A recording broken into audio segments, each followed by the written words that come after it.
Hello everyone! Welcome back to Salvus Aries. Last we left off, we were just at the end of chapter 2, so I'm going to go and do chapter 3 now.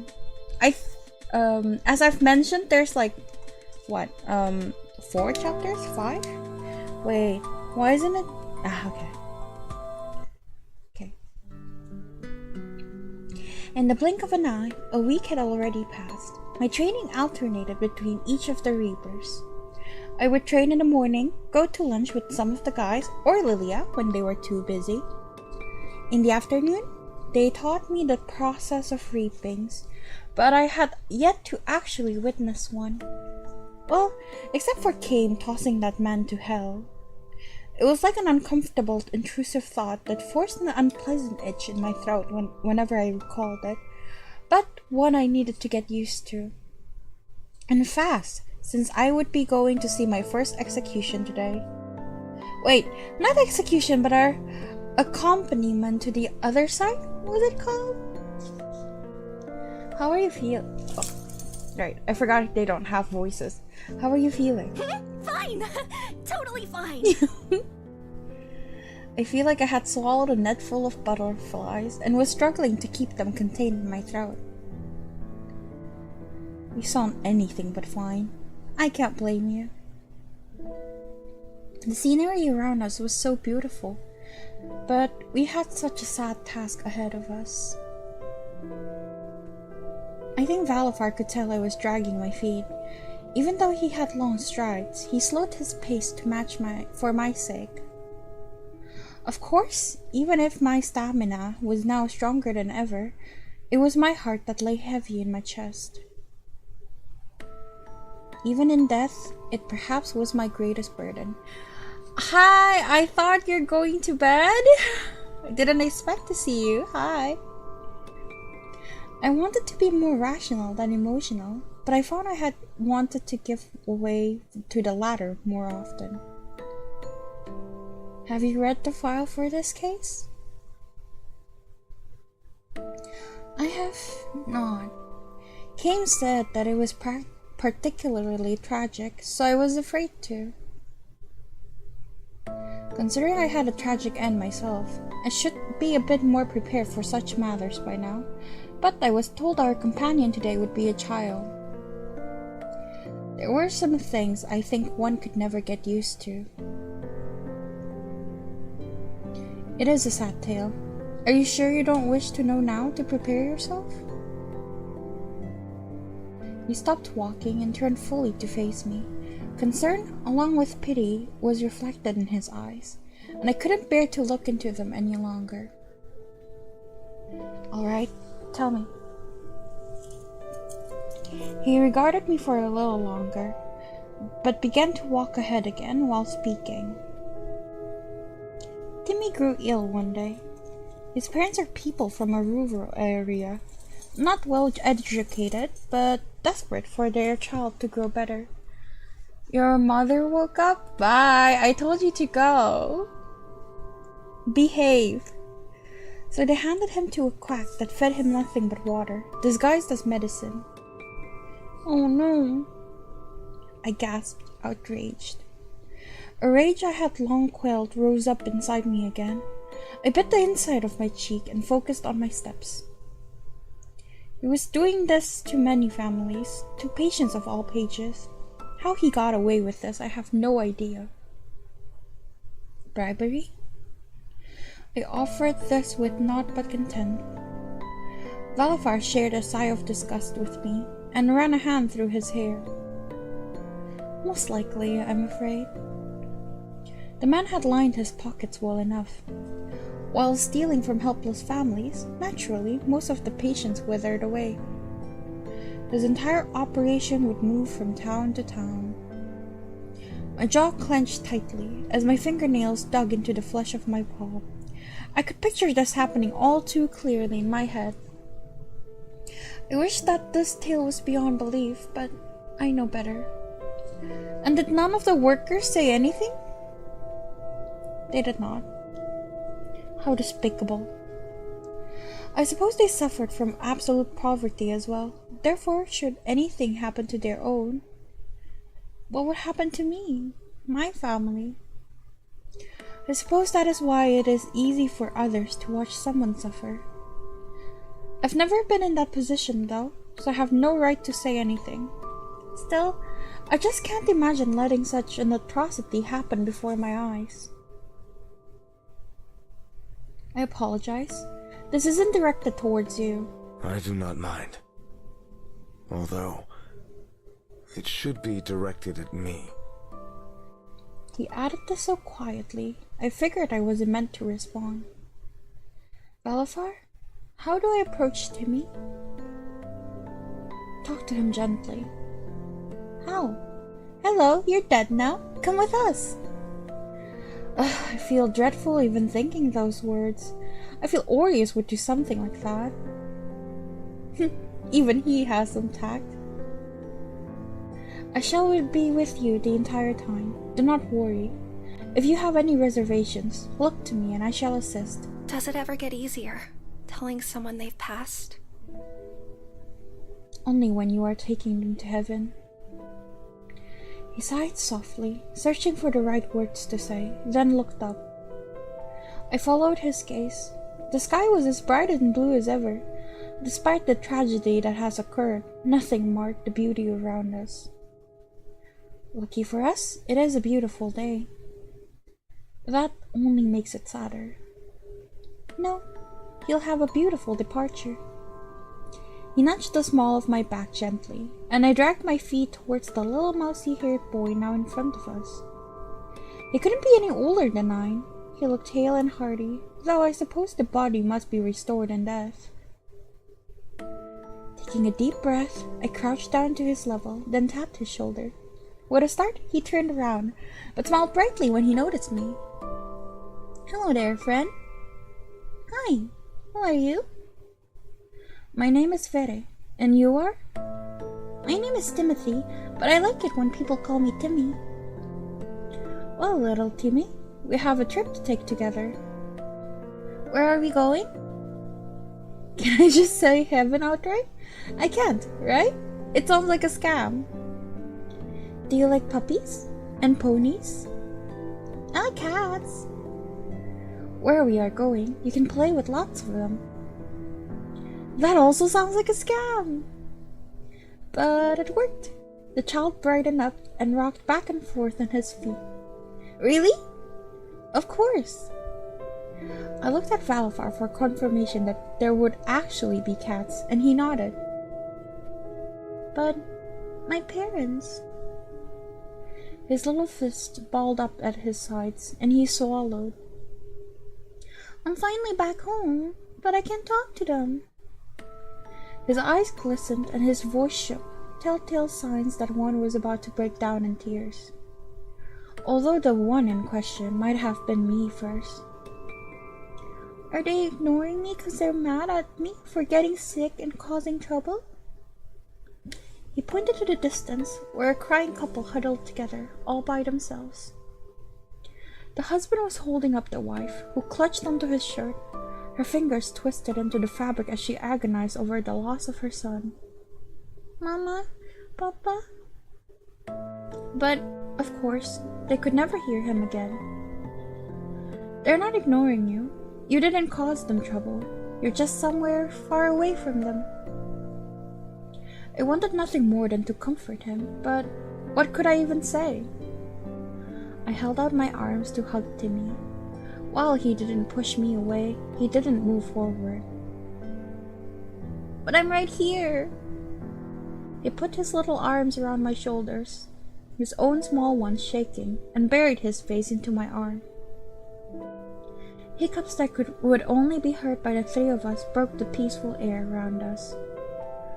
Daggers scraped against my heart, and I knew this would be a scene I could never forget. We stayed like that for a while, as my mind searched for words to tell him what had happened. It's like a fairy tale. They can't see you anymore, or hear you, or touch you, but you'll meet again one day. You're just on two different sides of the same world. What do you mean? You know, how when people turn into stars when they... Goodness, I couldn't do this. I aimed a pleading gaze towards Valfar when Timmy seemed to say anything more. Oh, I see. I'm dead, aren't I? His voice was as soft as his footsteps, tiny crunches on the grass as he walked out of my arms and turned around. I stood up and rested a hand on his shoulder. Oh my fucking god. My stream is broke. Okay, it's fine. Okay, sorry. The atmosphere was forlorn, and it was as though I had lost my own family for a second time. You're a clever child, Timmy. I remember being really, really tired and hungry. I remember wanting Mama's stew. Then I woke up here. I was waiting for a while, and then Mama and Papa came. I had so much to tell them. I really wanted to get better, but I just got more sleepy every day. I'm a ghost right now, right? Do you think I can haunt the bad man? Cute. Although I did not condone lying, I felt that this situation called for it. I do wish he could do a little haunting, but I don't want him to turn into an evil being. I wonder if I could haunt them in his place. You're not a ghost to me, just a kind spirit, ready to go to heaven. You can meet your parents again there one day. I looked at Valfar, hoping it was okay to say so. It won't be too long of a wait to me. You can tell them everything again soon. I don't want them to come fast. That means they die too, right? I hope they can be happy with my little sisters. I'm really patient. That you are. But do you think I could go take one last look at my Mama and Papa? Of course. We will be here, waiting for you. It won't take too long. He scurried away, and I realized that the grass did not fold under his feet at all. He could never play again. No longer could he enjoy the beauty of the planet, only its grievances. We should leave him be for a while. Let him make his last final farewells and be at peace. He is a strong child. He is stronger than I am. Are you alright? Do you need to return home? I can make it. I'm sorry for bringing you here, nonetheless. Thank you for coming. This would have been difficult without you. His hand shook a little, but he placed a broad hand on my head, and I welcomed the warmth. His strokes were gentle against my hair. With each caress, I felt the pangs in my heart dull just a little. You're just saying that. I feel like a mess. I still feel like a mess. I would have stopped you if I thought that was the case. Do you think I'd let you break a child's heart? You mean, even more than I already have? You were very kind, Vire. That poor child. As I said those words, I could feel my sadness transforming into something darker. I want to burn down those sham hospitals. Truly. He sighed and pat my shoulder, while I was wondering where one could buy supplies to do such a thing. Wait, are you serious? Yes, such despicable people. I can't bear it. How can they get away with this? I understand exactly how you feel, but we can't do anything of that sort. Why? Because it's a sin? Because it is not our place. You and me, we guide people to their destinations after death. We are not allowed to interfere. I'm not interfering. I'm just making the world a better place. That's interfering, girl, please. What happens after you burn it down? How many people would die? They let that child suffer. What does it matter? If I have to serve my sentence here because I enabled my friend, then why should those people live? They enabled the child to die. What's the difference? They have circumstances? So did I. But I'm still here, aren't I? No matter what I did, this was my life now. No matter what happened, I was fated to execution. And now, punishment. Vere, listen. When I tell you we cannot, I mean that we are powerless. If beings like you and I step out of bounds, the consequences will be dire, not for only you and I, but for all the others as well. Is there nothing I can do? These people have innocent families, families that cannot survive without the people you wish to harm. Sometimes we can't do anything. I hate it. I know, I do as well. But I'll make a strong recommendation that they all go to hell when the time comes. Unless their souls were collected already. Which is one of the reasons why we cannot interfere with things that have already passed. I don't understand why this child had to wait longer than those that have wronged him. Because the best souls are the ones that bear the most patience. It is the evildoers we must punish quickly. I suppose. I didn't wish to speak any longer. I wasn't angry at Valafar. I was angry at the world and myself for still not being able to do anything. In life, I was trying to work towards something better, but in death, my only role was to be a witness and a facilitator.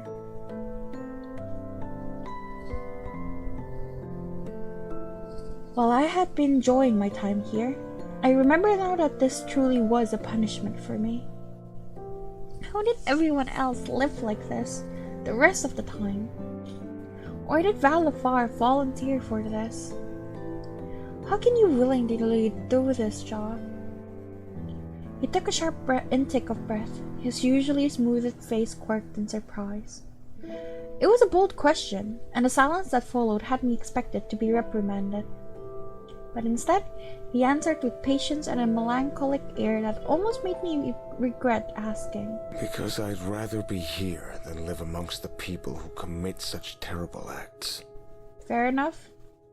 I didn't understand it, but I would keep these feelings to myself. I didn't know how much time had passed. Valafar continued to give me his silent solace. The young boy finally returned and smiled, simply as if he was saying goodbye before going to school for the day. I prayed that time would pass in a blink for him, so that he could be with his family that much faster. Are you ready to come with us? While trying not to burst into tears, I held out a hand for him to take. His little fingers curled against mine, and it only carved out deeper holes in my heart. I was allowed to see just the outskirts of heaven. They wouldn't allow me into the reception area. I was allowed up to the walkway before the guard pointed a spear in my direction. My apologies, Vere. My job would be easier if they let me in. The guard said nothing. You can go wait in the lounge for me. I'll show you how to submit your report. It is quite simple. Technology really is a marvel.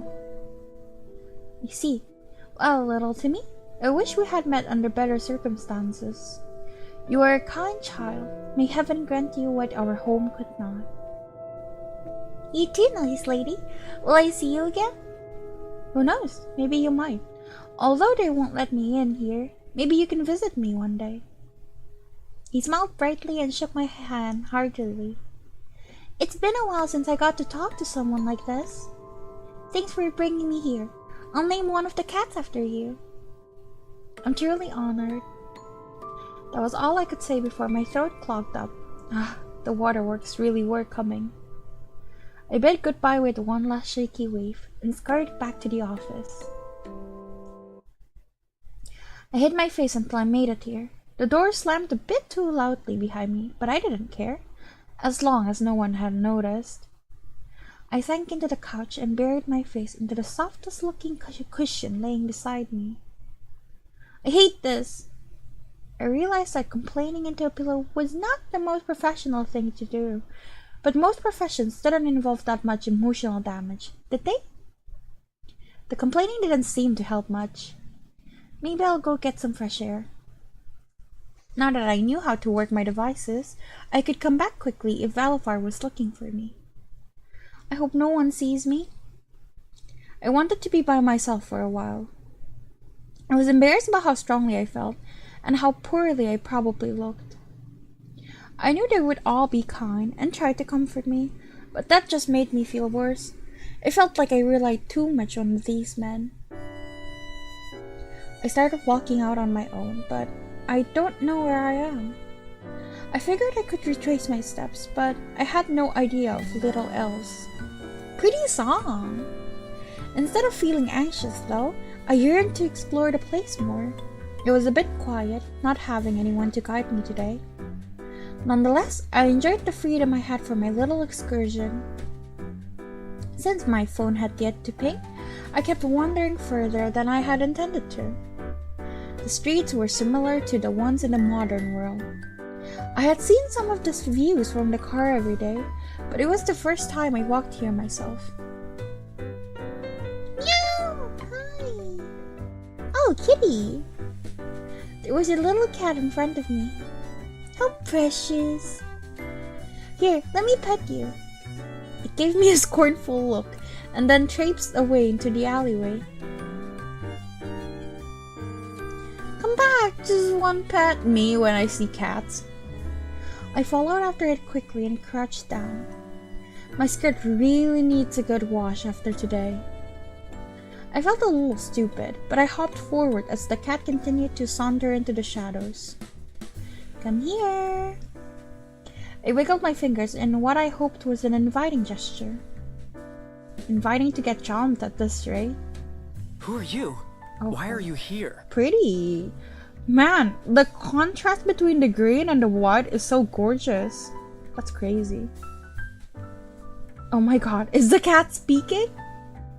Ah! I fell right on my bottom to my shock. Why are you yelling? Ah! I looked up to see that it was indeed a person speaking instead of a cat. Shit, I didn't think anyone would be here but the cat. For the record, I normally would never go into dark alleys alone, but I figured there would be no harm here. Also, cat. Why are you? Where did the kitty go? Hi. A barked meow rang out from behind the frightened man. Kitty! Me. Psst, psst, psst, psst, psst. Come here. The little brat padded up to me, finally, and I gingerly scratched behind its ear. What a good baby! So soft! The fur under my fingers was unbelievably soft, and its warmth called for my hand to continue giving it scritches. This is just what I had needed after the emotional damage. It was therapeutic. I don't know how to say that word. Could I take it home? Please? Aren't you a good girl? A low growl. A good boy? You got a good boy. I took his silence as confirmation. Why are you letting her pet you? You should leave, right now. Perhaps he was attempting to be threatening, but I just wanted to pinch his cheeks. He stomped his foot for good measure, and I averted my face to hide a giggle. Why should I? This is our alley. You own this alley? It appears to be public property. Did Stasis have a homelessness problem? I had naively assumed that all beings here would be taken care of. God, I can't get over the contrast between like his hair is so warm tone and then it's so cold. It works so well. The contrast is great. I love it. I love this character so much. He seemed much too old to be a teen with a rebellious streak. So pretty. What's this kitty's name? It's me. The kitty is. Oh, it's just Kitty. I'll call you Mr. Kitty. Meow. It seemed favorable enough for him, for he leapt up onto my shoulder. What a good baby! Huh, you're lighter than I thought you would be. Or maybe I'm stronger as a reaper now? Were you a human before? His eyes shifted from side to side as he spoke, and he kept his arms around himself, but his eyes trained on my face.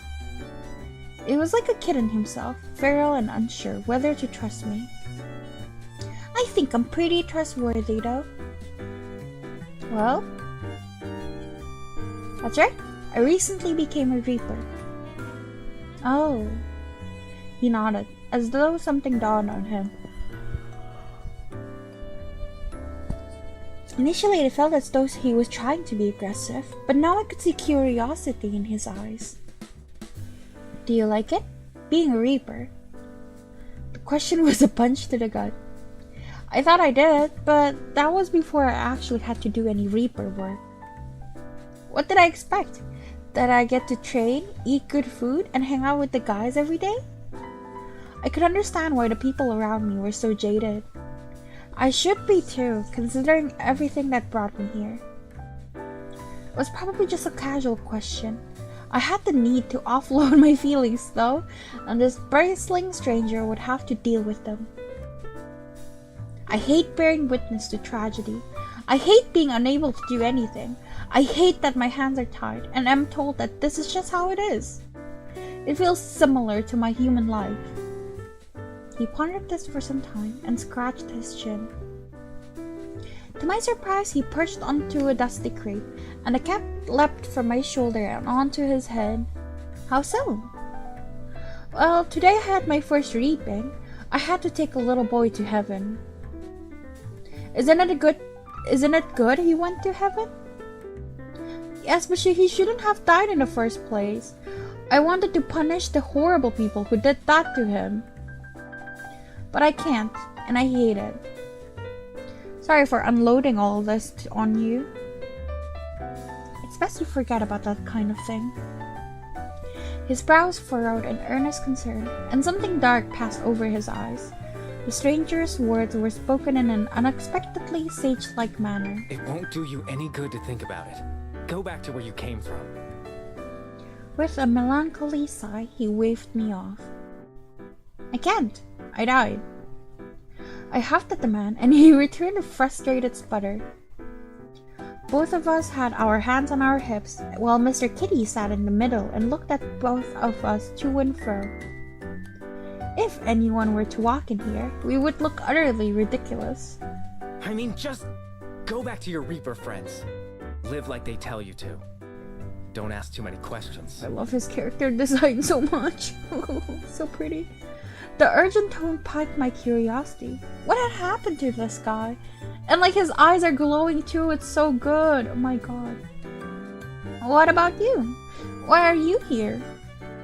Are you a Reaper? A human? I peered into his face, trying to get a read on him. He flinched and hopped off of his seat, shoes thudding as they hit the crates. I'm someone that you should forget about. Don't tell anyone about me. Please. He mumbled the last bit, his cheeks still flushed pink. Then he whipped around and waggled his finger in what I presumed to be meant to be a threatening gesture.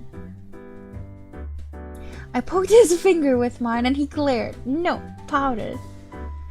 I can't take him seriously, he's too cute. I mean it, I do, okay? Why not? My friends are nice. He squinted at me with a look that read, are you serious? How long have you been a Reaper again? I felt a bit embarrassed to answer, and so decided to stare fixedly at my shoes, while the cat batted at my heel. A week.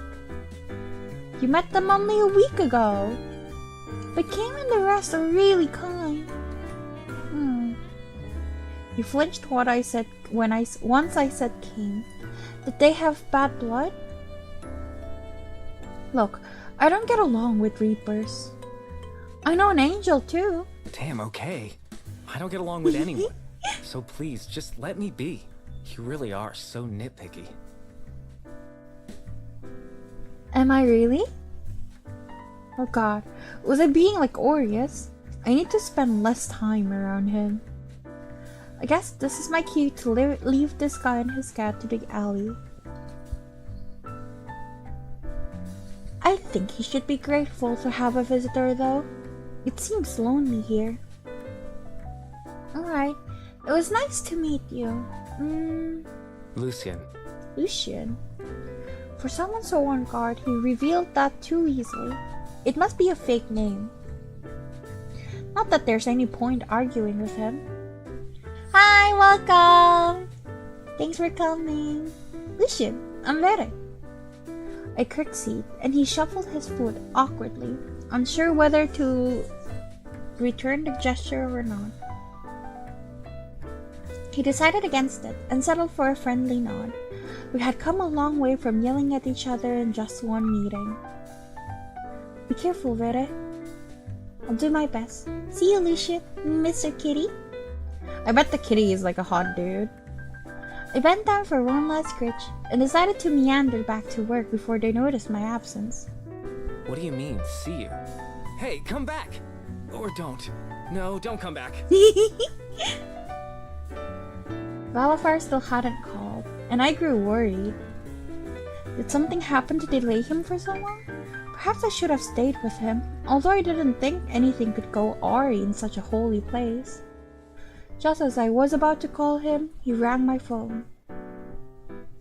Speak of the devil, Reaper. Valafar, are you alright? Sorry for keeping you waiting so long. I was called away urgently to take care of something, but I can't seem to find you. Oh, I had gone out for a walk. I'll be right back. Oh no, will I get in trouble? They let me have lunch even if I get in trouble, right? Despite the flutter of excitement in my tummy from meeting a new person, my appetite had returned. With a lot to think about and a new secret in my heart, I hurried back to work in hopes that there would be the food left for me. So, that was the first time you had gone out on your own. I was not good at keeping secrets. I was sweating like a sinner in church. Thankfully, not literally, but I might as well have been soaked in sweat. Unfortunately, these damned men were shrewd, perceptive to a fault. Near a twitch of my finger nor a jerk of my leg went unnoticed. I decided to sit on my hands, which perhaps only made it worse. I wanted some fresh air. By the time I had returned to the office, caught up with Valafar and submitted my report, technology was still more difficult than expected. It had been time to return. The others were quite shocked that I had made my own excursion, considering how nervous I had been since my arrival, and I had been fielding their questions until now. You went quite a way for fresh air. I needed a lot of fresh air. What was he, an inquisitor? I was sitting in the armchair, which made it easier for the men to interrogate me from either side. Despite sitting on the most lush of cushions, their eagle eyes made me squirm uncomfortably.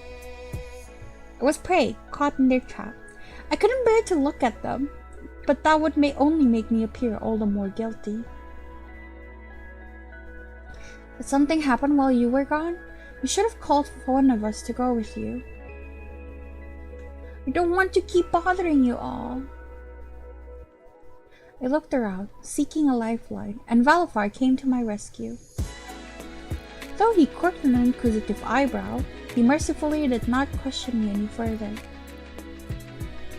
Sayer was none the wiser to my dilemma, lost in his thoughts as usual. I am sorry your first reaping was under such a sad circumstance. It is my responsibility to ease you into this life, and I failed you. Don't be ridiculous. She has to know what it's like. Orias is right. As much as I hate to say it. Excuse me? What's wrong with admitting I'm right? His eyes bored into the top of my skull, and I cleared my throat before continuing and successfully ignoring his offended scoff. You didn't fail me. Sayer shook his head and pursed his lips in a rare show of reproach. There is no point in throwing her to the fire. Well, Orias threw me to the fire on first day. I grinned at him and Orias rolled his eyes. His eyes were going to get stuck like that one day. For the last time, I was not sending you to hell. Let it go. No. I stuck my tongue out at him.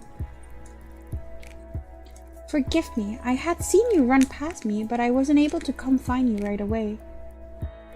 No, sir, I was being silly. You must have been really shaken. The first reaping isn't easy, and I took her for a particularly difficult one. While he was always so resolute, he slumped his head against his hand and sighed heavily. His usual repose slipped into something a little more vulnerable. Even someone like Valafar could be tired, and it was my fault. In any case, it was a learning experience. I figured you would be the best partner to have for her first time. I still believe in that. And Vera, not all deaths are sad. Really? There are many people who are content to die. Welcome it even, after a long and fulfilled life. Those are the best. The best deaths. Of course, some of those happy people also go to hell. But people also die happy. He pointed this out quite proudly. Zafran reached over and shook him, and the poor angel was left looking bewildered. Bewildered? Sir. And you all call me tactless. Oh, say it. While they scolded him, I burst into laughter. I doubled over and couldn't stop giggling. Tears of mirth fell from my eyes.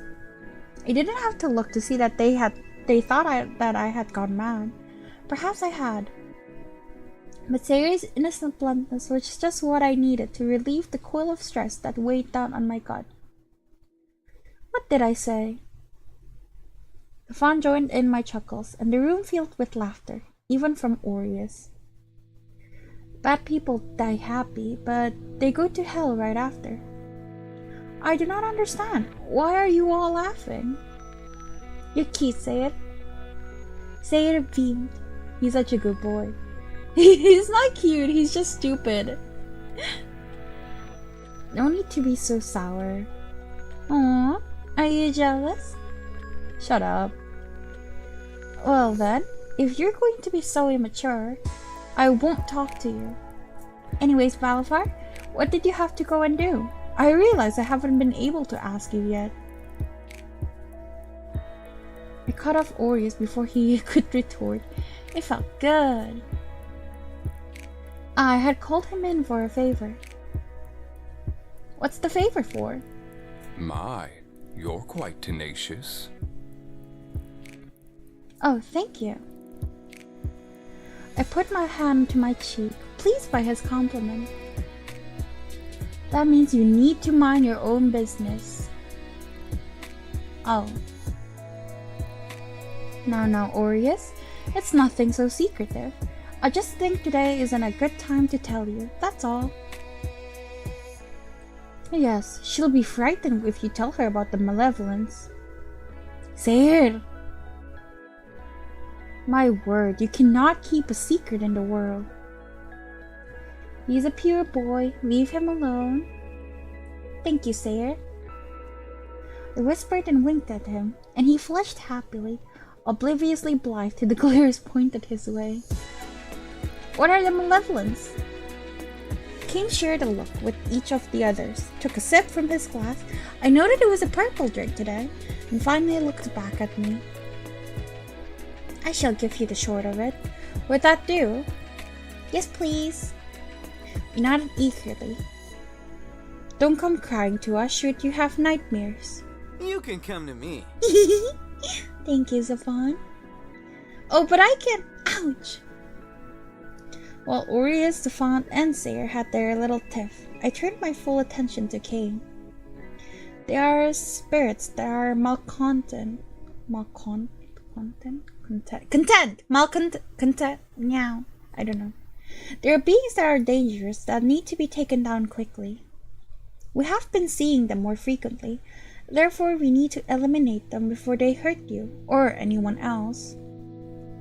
Oh, that does sound scary. We have a handle on it, although you mustn't slack on your training. Yes, I'd like to take a break and let you do some of the heavy lifting.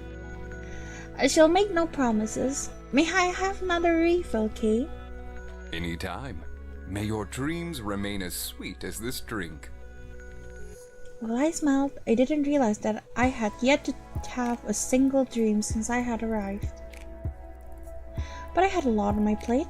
After all, I had to power up and learn to beat up evil spirits. Before they could eat me, so that I could be a bigger help. Let me check my mic, sorry.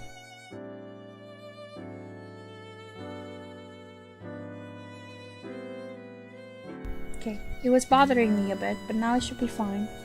The next few days had gone as normal. Well, as normal as they could, as I adjusted to a supernatural world. I had gone on reapings with each of the guys, but one day I found myself one lunch break without anyone to share it with. Even Lilia had gone off somewhere. I assumed it was the human world for Boba. I'm so jealous, I want Boba still. I wish she invited me. I hope she brings me back something at least. I thought going to the human world was only for special occasions, but she had been the one to teach me otherwise. Frequently, she would come like a whirlwind and whisk me away for some treat or another. At first, I was afraid she wouldn't like me much, but she treated me like an old friend. It was nice being with another girl, I found myself thinking, but today, even her desk was empty. Oh no. Maybe I can take another walk by myself. I had bought 2 sandwiches from the canteen. There was one person I thought I could share lunch with, and had made my purchase with him in mind. Although I suspected my company wouldn't be very welcome. While he said he owned the alley, I didn't think he would mean it. He was there again. Was he what they called a delinquent? An even more welcome sight was his little cat, Mr. Kitty. I reached down a hand for him to sniff, and he nuzzled against my palm immediately. Lucien stared at us in disbelief. You again? Hello to you too. I thought I told you to go back to your reapers. I did, and I came back here today. I even got you lunch. I handed one of the sandwiches to Lucien and took some of the turkey out of mine for the cat to take. He wriggled his nose after finishing his portion and jumped up to take a bite out of Lucien's sandwich. Hey, this one is mine. The cat hissed at him, and Lucien begrudgingly gave him some more. You can have some more for me. I tore off part of my sandwich, and Mr. Kitty stole the piece in one bite. Wow, you really enjoy this, huh? I shall bring more with me next time. Next time? He spoke mid-bite, and his words were all muffled. His cheeks puffed out cutely, like a chipmunk. The desire to poke his cheeks grew more intensely by the day. Who said you can come back? But you took my offering. Why can't I come? Don't you have your own friends? I can always make more. Well, I didn't accept it. But you accepted the sandwich. I can cough it back up. Yeah. So he said, but he just couldn't resist taking another bite of the sandwich. Since then, I would come by to visit whenever I had a break. I felt guilty, of course. I hated keeping secrets from the people who had been caring for me. But Lucien had insisted I couldn't tell a single soul about him, and it was harmless to me, so what was one little secret? With each visit over the next few weeks, I had grown more and more comfortable in venting to him what I was afraid to burden the others with. How's reaping coming along? Still the bane of your existence? It's still not as pleasant. I finally had to take someone to hell the other day. And how was that? Harder than I thought it would be. Earlier that week. So we have to take someone to hell today? Guy's a real scumbag. Truly awful. I'm the biggest hypocrite. I talk about burning down sham hospitals, but now that I have to toss a man myself into hell, I should be happy, but I want to throw up. You get to punish an evildoer today, and yet you look so upset. Doing something yourself feels much different. It does. He lets out a long, withering sigh that held the weight of 1,000 burdens. The guy's been scamming the elderly, robbed his own family dry. He's probably the type to kick puppies, and he's been the cause of many deaths through fraud. But he's never once been caught. The rich types like him never do. Disgusting. My blood boiled. He was no different than the nobility in my era. I feel a little better about the shrieks that I heard when I visited hell for the first time rang in my head again. Has my resolve weakened since my death? I was threatening violence just the other day. Or does my empathy waver when I can't see the effects of a sinner myself? As I was about to spiral into a moral crisis, I felt Kame's hand on my shoulder. We will be there by your side. Are you ready? As ready as I'll ever be. Or so I thought. The bastard was a runner, and chasing him around wasn't helping my patience any. I need to find out which one of my horses won. You're dead! Why does it matter? You've already lost either way. And frankly, your odds were never good. This is why you've never held on to a fortune. That stopped the man in his tracks as he raised an angry finger to jab at Kame. The three of us seized him. Gotcha! I was so thrilled to catch our target that I had momentarily forgotten what the next step was. So wait, you hated not being able to punish the people who hurt that kid. I had explained the source of my struggle the last time I had come to visit him. Right. But now you're wavering because you have to do it yourself? If your friend had let you, would you really have blown up those sham hospitals? Well, it's just the hospital that gets blown up, not people, so yeah. I twirled a strand of hair around my finger as I contemplated it. It wasn't too difficult imagining myself armed with explosives, cackling in triumph in front of a pile of rubble. I feel like I could have. Why? Is there something wrong with me? I think you aren't as ruthless as you think you might be. I think you need something to strike you personally for you to go crazy, I guess. Thanks. That makes me sound selfish. He shrugged. Well, you're realistic. At least you don't act like you're perfect. He nodded sagely and tapped his foot against the crate as he dissected my personality for me and offered his sage wisdom. Which brings me back to what I said last time. You don't seem like you're the type that listens. Just do your job. Don't think too hard about this kind of thing. Easy for you to say. He clicked his tongue, and his foot swung with a heavy thud against the box to show his irritation. You don't know the half of it. All jobs suck anyway. This one deals with life and death. Technically just death. I mean, I guess. Ugh. Anyways, did you make it to hell? Or did you go home? Well... During my visit in hell, after getting cursed out by the fellow in our custody, I had come to terms that it was my responsibility to bring him to his unfortunate fate. So, I have to put him in there? That's right. But he was an absolute arse to you. Have you forgotten already? I can still hear you. Unhand me or else you will. For the last time, you're dead and you're going to hell. You really got some nerve threatening us. Cain groaned and let go of the man. He struggled in our grasp, but Zephon wrapped a hand around his neck. Chill, Zephon. While Cain opened up a door that seemed to lead to nowhere, the man thrashed around harder.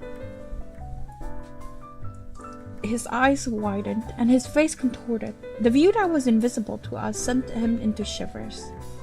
Please just, accept your fate and come with us peacefully. You want me to go to hell and to go quietly? Fuck you, you little bitch. And that's fair, you know? Like, I wouldn't. He spat in my face. Fuck you. I can't take that. No.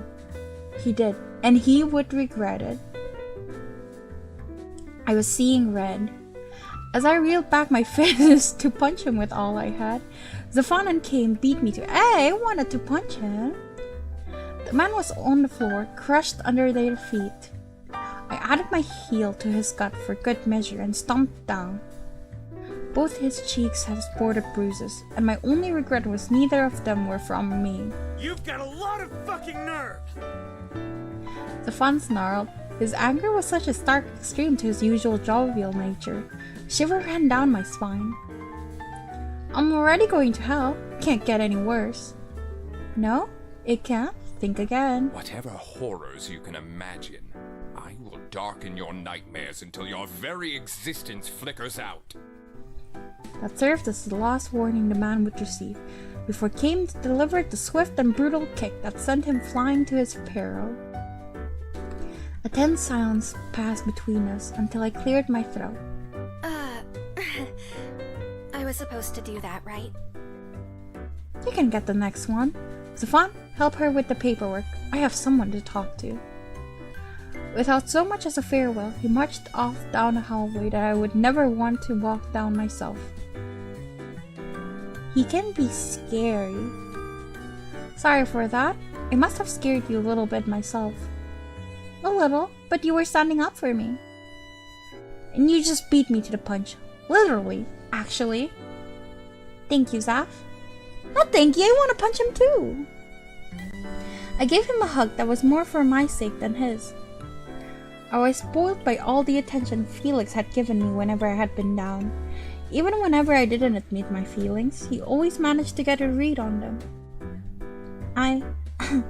Let's move a bit out of the way. Oh, sorry. I tried to let go, but he kept me caged in his very tone. This was an objective observation. Arms. And let me settle down into a quiet corner. I see. That got intense quickly. Comes with the whole hell thing, I suppose. You dating that Zephon dude? I choked on what was left of my sandwich. What? Cuddling. In the middle of hell. This sounds romantic to me. It's not cuddling if you're not relaxed, is it? No, I'm leaving. You're more defensive than I thought you would be.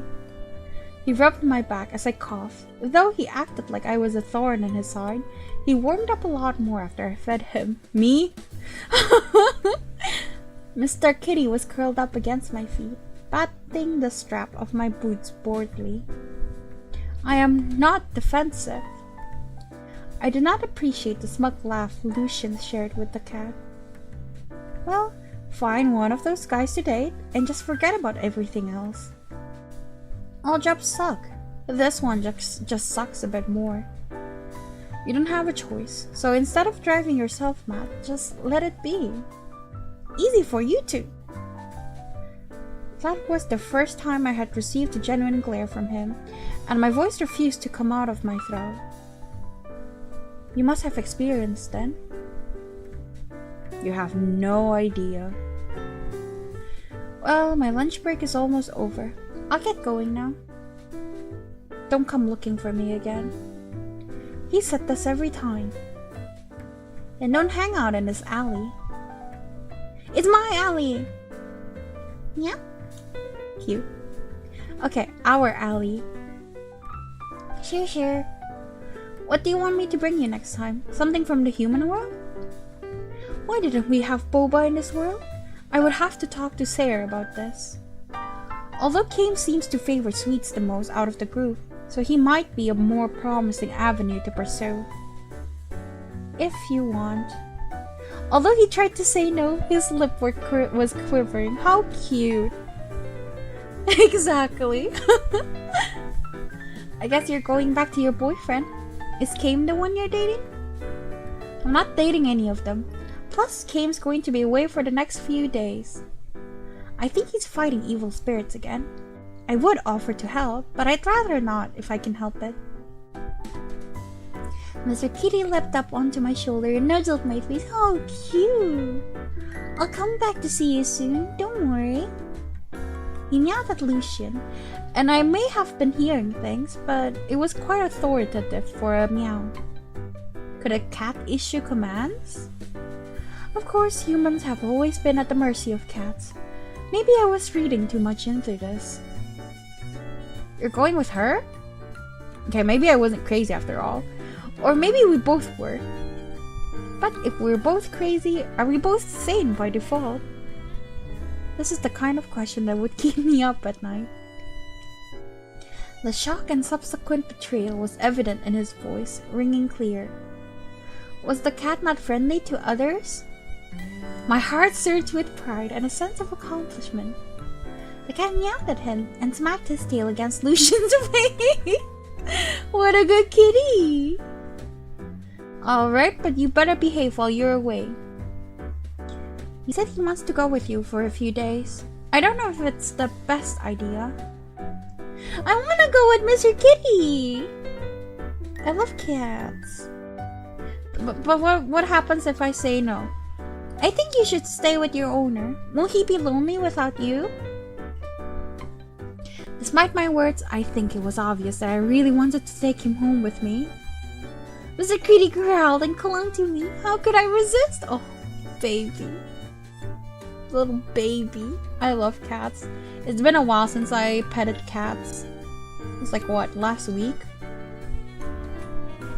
Aw, I'll take good care of him. What does he like to eat? Anything you eat is fine with him, but don't give him cat food. He doesn't like it. But is it safe for him to eat whatever I do? He's not like a cat in the human world. Anything is fine for him. You're not trying to get him sick, are you? He looked aghast at my accusation. What? No, he's annoying, but I don't want anything to happen to him. Mr. Kitty rolled his eyes. I didn't know cats could do that, and snuggled into my arms. I'm teasing. You'll still be in this alley, right? Yes. And that was all he said before going to toss our sandwich wrappers away. Kitty, kitty. Oh, a cat! Where did you find this little one? Little kitty. Sayre reached to pick up Mr. Kitty, but he hits angrily at the poor angel. No!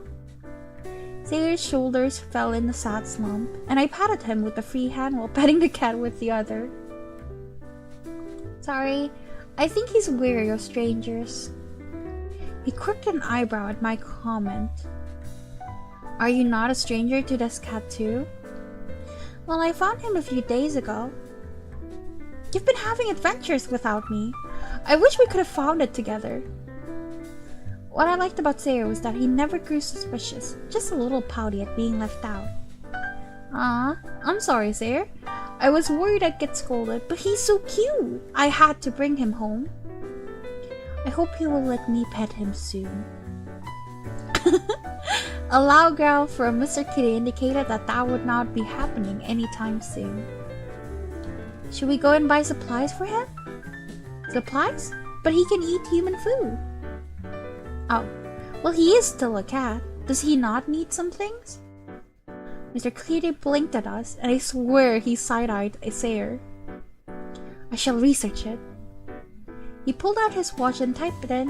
What do you need for a mean cat? He isn't mean. He is unkind to me. Meow. Alright, we'll need a brush. You know what? I suppose you have food handled. What about some pet? Ow! Hey!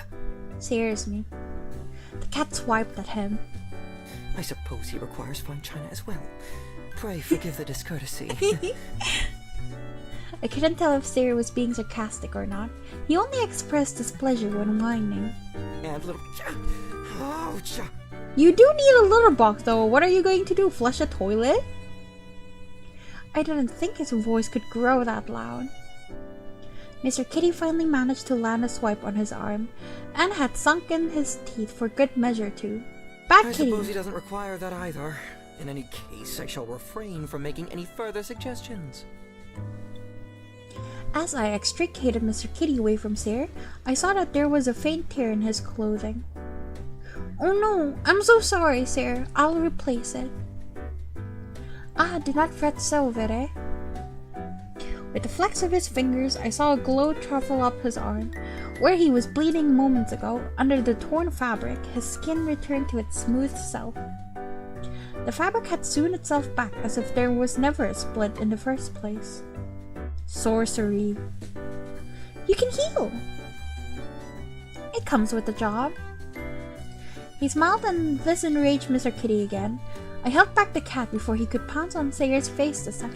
What's wrong with him smiling? You're so mean. I don't like this kitty anymore. While I did not doubt his healing abilities, I imagine it would still hurt quite a good deal for his face to become shredded. I think the two of you should stay away from each other. Wise, as always. Well, how about I leave him at my desk while I finish my work? I'm behind on my reports this week. You've been only working for a week. You're behind already? Orias and Valafar had joined us out of thin air, and startled me more than the cat. I shall assist you. Worry not. So you're taking on work voluntarily? Brings a tear to my eye. Never thought I'd live to see the day. He ruffled Sayer's hair affectionately, drawing out the angel's adorable pout. You tease me far too much. I've always helped you with whatever you've asked of me. What have I ever asked for? You should ask me more then. So where did this cat come from? I found him on the street. Mr. Kitty, stay at my desk, okay? I didn't feel like answering more questions, so I put him on my shoulder and dashed off to my desk before leaving to finish my work for the day. Can't talk, as always. While the finer details of the reapings were automatically recorded, I still had to write my own accounts for documentation. I didn't understand the point of it, but to be honest, I didn't understand most of what's been happening around me. We had gone shopping for a brush for Mr. Kitty. He had picked the most ornate one we could find. What a good boy! He still refused to go near of any of the others, and stubbornly clung to me. Couldn't resist being a little smug about the cat hating Orias. I was lying in bed with the cat on my chest, and as the guys camped on the floor for safety. You're such a sweet kitty, aren't you? Yeah, make it more obvious, will ya? Sarah had healed the scratches on his face, but he couldn't heal the damage Orias' ego had suffered. It's a shame that Kame is missing out on this excitement. Yeah, real shame. Valafar was the only one who had escaped any scars. The others just made Mr. Kitty nervous, that's all. I snuggled my cheek against his and he purred sweetly. Oh, to be a cat. It seems like a nice life. He gets brushed, fed, and gets to cuddle with Vere. Oh, Sarah was an innocent boy, so I didn't think anything of it. I'd give him some head pats later so that he didn't feel too left out. You are so lucky you're an idiot. Orias, don't be unkind to him. I am not an idiot. I should not have healed you. Oh, poor baby. He's so pouty. Wow, you got his mean side to show. Impressive. Anyway, speaking of King, how about we send him a picture of our new furry friend? Rhea's new furry friend. He amended quickly, sparing a nervous glance towards Mr. Kitty's paws. To think just one cat could bring them all to their knees. I giggled quietly and took my phone out. How do I take a photo again? I'll come show you. As Safan walked over, Mr. Kitty suddenly leapt off and scurried into the other room. There he goes. Oh dear, should we go and get him? Nah. Valafar? Sir? Safan? I intentionally picked the most patient of the bunch. Sayer may have been a bit lazy, but he was always willing to help me. Mr. Kitty was a persistent target. In the end, I had only managed to get a blurry photo of him while he batted his paws from on the top of the fridge. Well, Kane will finally get to see what he's missing out on. Both Valafar and Sayer stared at me with glassy eyes. Zafan had nervously joined the cat hunt, but he was laid out flat on the floor in the end. I would have thought that you guys had better stamina than this. I believe there is something wrong with the cat. I must say I agree. He was doubled over, panting. You are all exaggerating, but thank you for helping me. Let me make you some dessert as thanks. No cherry in mine. I'm putting all the cherries in yours. Orias shamelessly called out from the bedroom. I scoffed in response. You didn't even help. So you're not even going to treat a guest? Wow. I love Orias. He's so annoying. I'm gonna bully him so bad in his route. See if I don't sneeze in yours. Muttered under my breath, but with Sayer's aid, I decided to make some milkshakes for each of us. How do I use this mixer again? Ah! The splatter reached the top of the fridge where Mr. Kitty had gone to sleep on, and with a yowl, he leapt onto Valafar's head. He was no longer unscathed. Ouch! That cat is cursed! We must get rid of it. Valafar, don't be mean. Although I do agree, I don't like mean cats. I hope it'll be, nicer to the boys.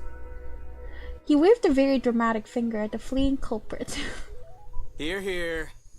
Bait it with food. I'll throw it out the window. I normally do not condone animal cruelty, however. I thought angels are supposed to be well-intentioned. I shall wholeheartedly assist. Even Valafar is ruffled, huh? After that little incident, the rest of the evening was uneventful. I had consoled Valafar quite heartily. I didn't think he had a pouty side, but he did. It was adorable. Although I was smart enough to not say that out loud. I heard dark mutters of returning Mr. Kitty back to the street when I wasn't looking. I'd locked the doors, but I think Mr. Kitty would win that battle. I was eagerly waiting for a reply from Kane, but nothing had come yet. He seems like he likes cats. Maybe Mr. Kitty would like him, if he had the chance. When will Kane get back? Hard to say. I might have to go looking for him if he doesn't return in a few days. I had offered to go too. He was still a little more irritable than usual, so I gave him a little more whipped cream for his ice cream. I love whipped cream. I think I can eat a whole can. Easy. Sayer had decided to replace the cat. His head lay in my lap whenever I wasn't up and getting more ice cream. You should have. What if he's dead in a ditch somewhere? Don't say that. I'll confiscate your ice cream. Should have sneezed in it. Had the audacity to sit cross-legged on the couch, happily drinking a milkshake he did not even earn. Those malevolence are a tough fight. Wonder why they didn't assign me. You're too hot-headed, that's why. Isn't that Zafan? I am plenty rational, thank you. Will he be okay on his own? He's had hundreds of years of experience. But if you're worried about Kane, we can find him together. Orias pursed his lips around his spoon before waving it at us. What? That's a terrible idea. Besides, she's scared shitless of ghosts. I'll fight them. That's the spirit. I will be your backup, Vere. I suppose I'll have to keep your sorry ass alive. But his words were accompanied by a smile, despite himself. Besides, who'll make us drinks if Kane kicks the bucket? I am going to tell him everything that you men have been saying when he comes back home. I crossed my arms with indignation on behalf of my bespectacled friend, and the boys laughed. He will thank us, actually, when we tell him how much you've said in his defense. I had eventually coaxed Mr. Kitty back out, and just like that, he had become part of my routine. He followed me everywhere when I was home. He waited patiently outside of my bathroom whenever I would bathe, and yelped when I would change my clothes in front of him. For a cat, he had quite a strong sense of privacy. When I was at work, I would let him roam around outside. He was always back by dinner time. I had searched for Lucien to give him an update, but I hadn't come across him since we last spoke. I hope he's alright. What if it had something to do with why Mr. Kitty came home with me? That's two people I'm worried about now. Kane, where are you, man? Perhaps he is enjoying himself in the human world, gorging himself on sweets as poor Vere frets. I'm not fretting. Please relieve us from the cat. Is that really your biggest concern? Lol. Look how cute the kitty is. What a good kitty! Vere, where are you? Before I could reply, a call came through from him. Kane! Where are you? I'm home. Where are you? Where's the cat? Where is he? I don't know. I let him out for a walk. I'll go look for him. Stay where you are. I'm coming up. He hung up the phone. What was happening? I was too anxious to stay put and ran down the stairs, two at a time. I had run outside and found Kane out of breath in front of our apartment building. What's going on with Mr. Kitty? Are you okay? I told you to stay put. I'm fine. I want to know what's happening. Just then I spotted Mr. Kitty. Mr. Kitty! I tried to run to my cat, but Kane held me back. What's going on? Malthus, show yourself. I fucking called it. Hot. Faster than a blink, in front of me appeared a man instead of my dear cat. So the cat really could turn into a person? I felt faint, spiritually. Hello, big brother. And my lovely master.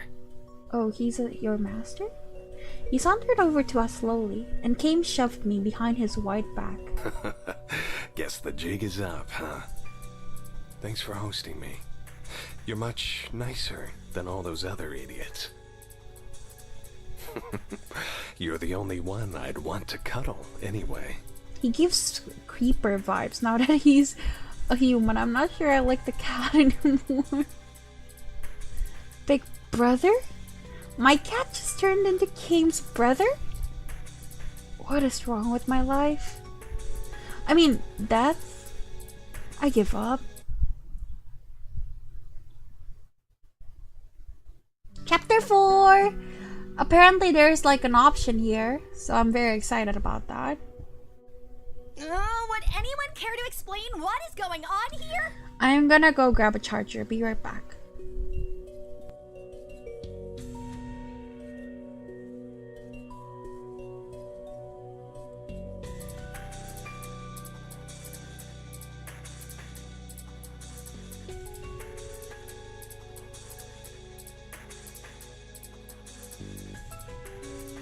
Okay. Kane redirected the questioning to me and I gulped. Look. The cat you've kept close to you this whole time has been my brother. From the corner of my eye, I saw Malthus wave cheerily at the mention of his name, although I knew it was unwise to point it out. We know that you've been hiding something from us. Was it this? Did you know that the cat was Malthus? Kame stood toe to toe with me, and I furiously shook my head. No, I thought this was just a cat. I aimed a beseeching look at him, hoping that he would believe I was just an idiot, not a traitor. He sighed and gave me a curt nod.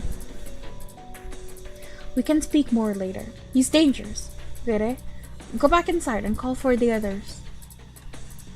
While he raised his arm again to keep me behind him and to urge me to return, I dug my heels into the ground. If he's dangerous, then I'm not leaving you behind. This is my business. He was my cat. He's my business too. I could see the warring thoughts reflecting in his countenance. They keep using this word. I can't pronounce this word. Countenance? Countenance? Whatever. But he only pursed his lips. Very well, but contact the others. Yes, sir. I ferociously sent a text to the group chat, and a cough from Malthus jerked our attention back to him. So, these malevolence, have they been your doing? What? Why would you just accuse me of that with no evidence? Malthus, malevolence, do you think no one could make the connection? You've been raising this army for decades, but I had been blinded. Oh, you think I'm as vain as you are, that I'd just named them after myself. You're more vain than I am. You definitely would. So you admit it. You think you're vain. I'm going to so thoroughly beat your arse that... You're planning to do a bit more than that. Sorry, I'm not sticking around for that. He pulled down his eyelid and stuck his tongue out in quite a rude gesture. I was still shocked that my cat had turned into a villain and was acting quite childish to boot. Was this just a prank? Well, I'd love to stay. I think you've got a problem ahead of you. You were the one that named them malevolence, by the way. In case you've forgotten, dumbass. That's what I was thinking, like, how would someone name... Yes, I'm releasing an army, I'm naming them this, don't forget. I don't think they would have done that, that makes more sense. Oh. Looking towards where Malthus had pointed, there was a being of blue fire that was slithering on, no, through the street. It shows up with oh so convenient timing, and you're telling me you have nothing to do with it. If you want to give me undue credit, by all means. He bowed and rolled his eyes, then snapped back up to give me one last wave. See you around. Thanks for being such a gracious host. I'll tell my brother you send your regards. Thanks for all the food. And with a wink he took the form of a crow and flew away. I love crows. All that food? How much time have you been spending with them? Alright, did my cat have to throw me to the wolves like that? Kame looked at me with a withering stare, and I pointed to the threat ahead of us that looked just about ready to attack. Saved by the enemy, you could say. Too much was happening at once, and we weren't afforded any time to process what had just happened. As Kame swore at Malthus through gritted teeth, I lunged out of danger and glanced back to see that he too had leapt to safety. Kame! Run back, Vere. Now. I'm not going to leave you here by yourself. I am more than capable of handling one of these by myself, I assure you. Are you not afraid of spirits? Not enough to abandon you. As you wish. Although that got him to give in, I wasn't sure if I was speaking out of bravado or if I was truly able to handle this. In any case, there was no time for rumination. Spirit snapped up and under my feet, and I leapt up with not a moment to spare. Damn it, that was close! Take that! I thanked the stars for my increase in agility, and swept my scythe below me, while Kame struck it from his side. Yes!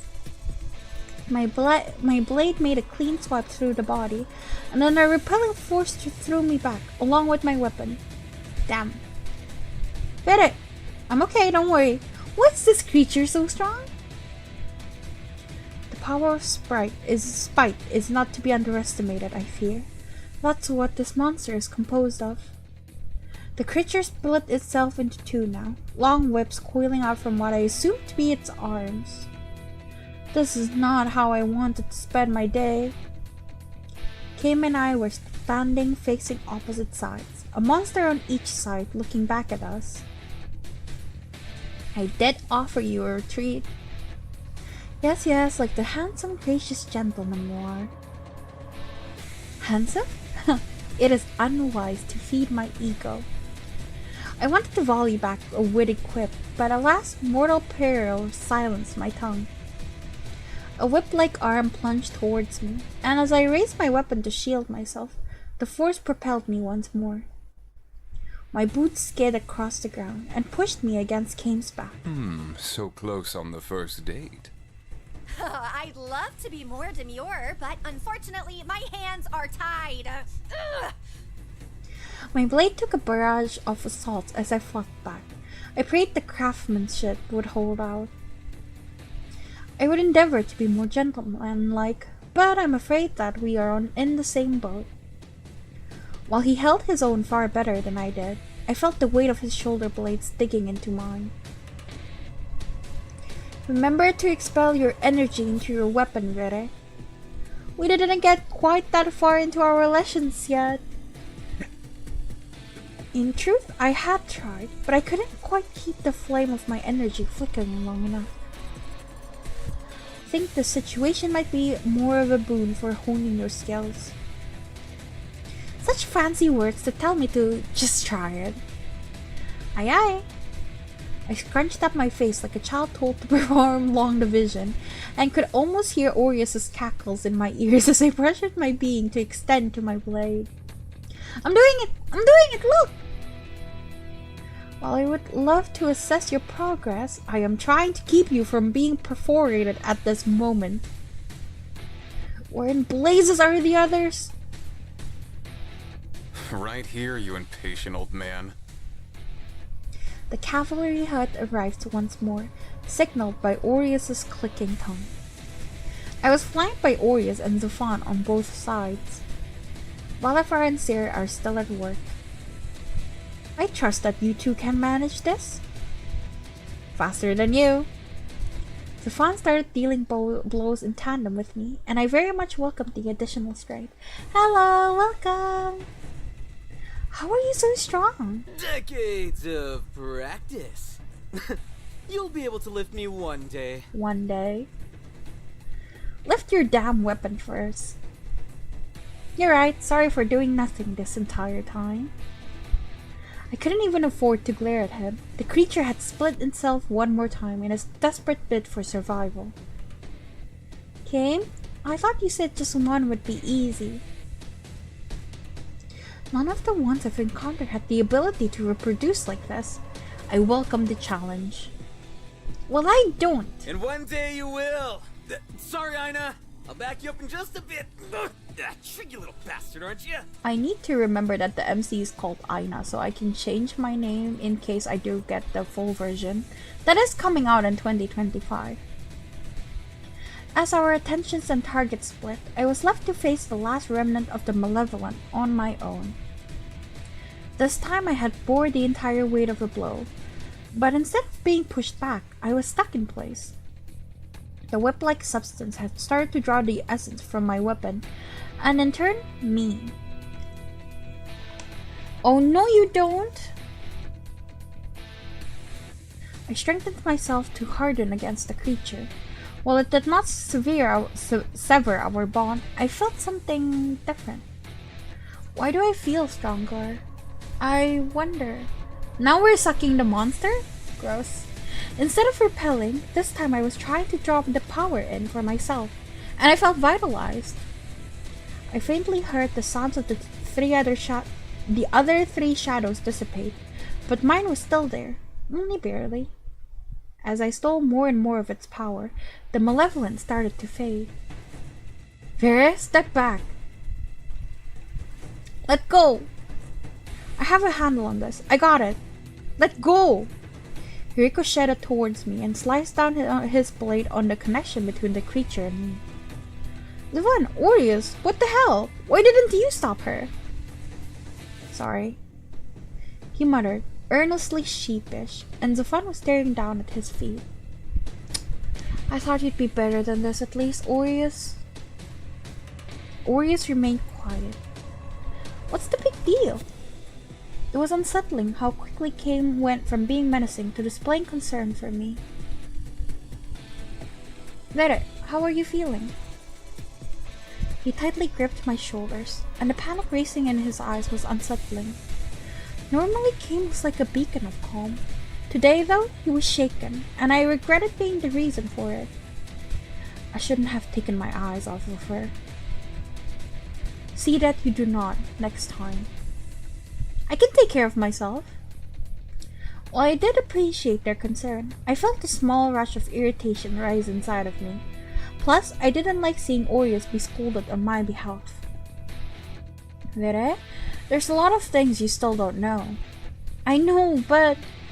And a lot of things that even we do not know yet. What were you doing in the end?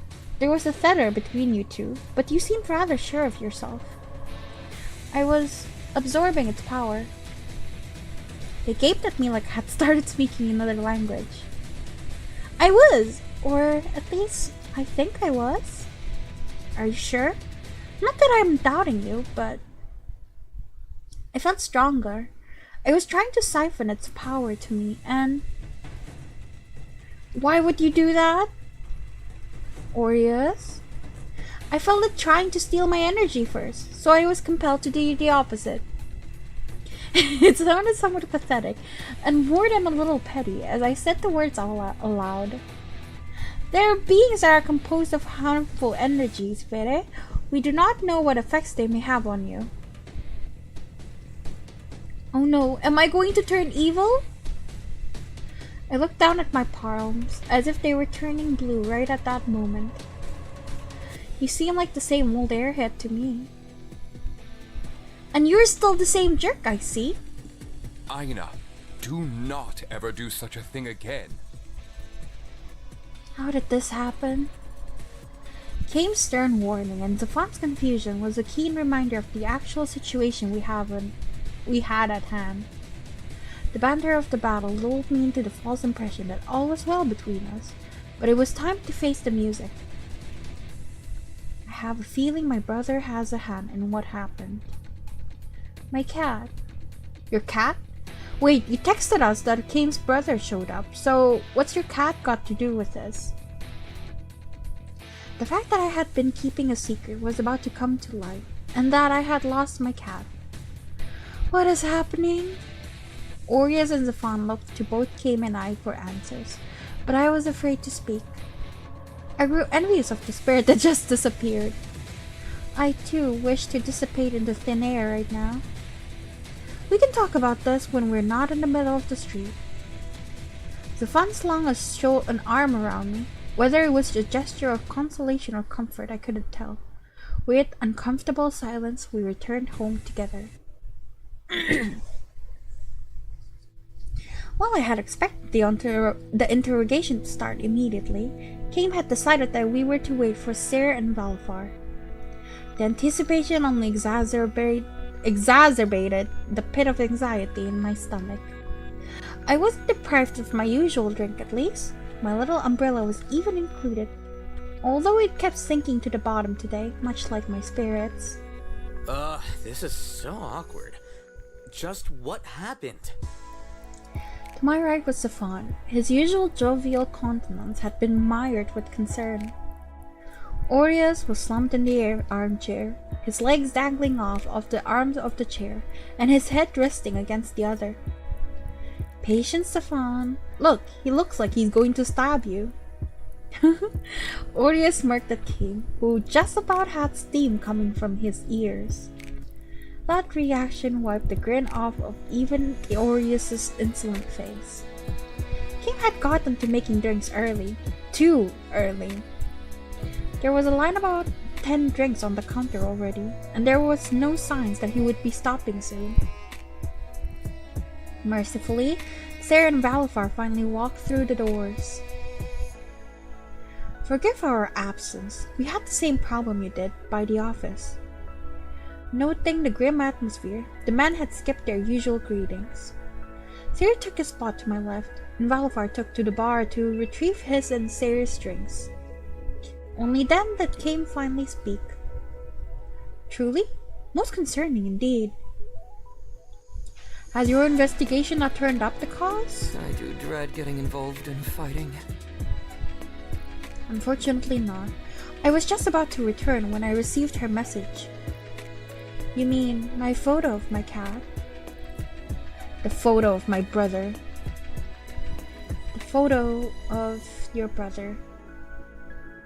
No matter how many times I said it, it was still hard to reconcile the fact that my cat was never a cat. How in the world could you tell that that cat was your brother? I am able to see through illusions. Before I could ask if his glasses were how he could see through illusions, the others gasped, affronted at their revelation. The cat was Malthus? No wonder he was such an asshole. Oh, I should have kicked him when I had the chance. I would hate you, though. I should have thrown him out the window. I normally do not condone animal abuse, although I suppose it was warranted in this situation. Why is Kim's brother a cat? All eyes turned to me. My brother is able to shapeshift and cast illusions. My talent is that I can dispel them, to an extent. But why is he doing this? Turning into cats and running away from his own brother?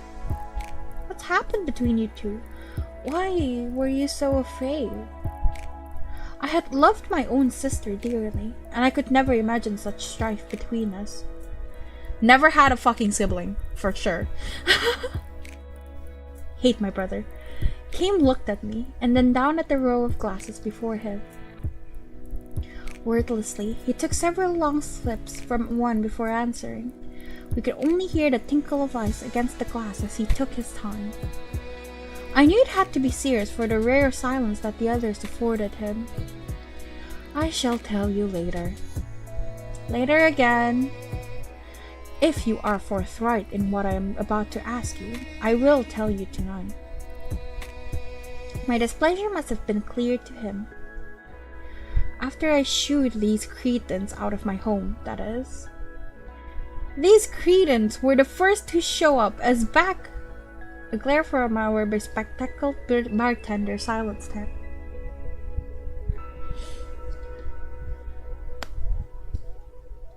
I believe we should start at the beginning, with you. How did you come to meet him? Did you know that he could turn into a cat?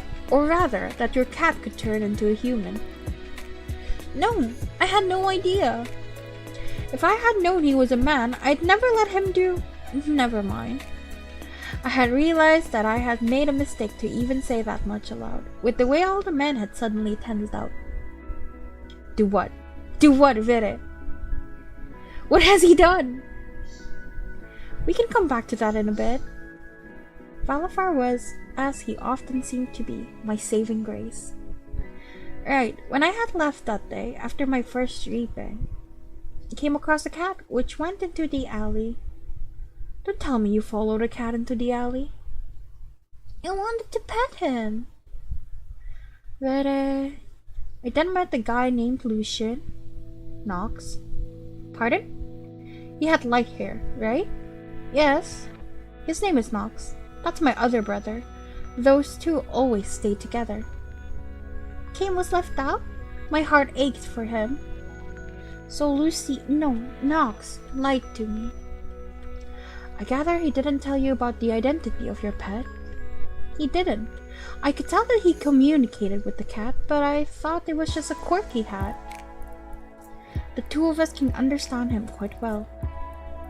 Now I understand how Knox, not Lucien, was taking orders from Mr. Kitty. How often did you two meet? A good handful. It is no surprise you two would become such fast friends. He did try to shoo me away all the time. And you were undeterred?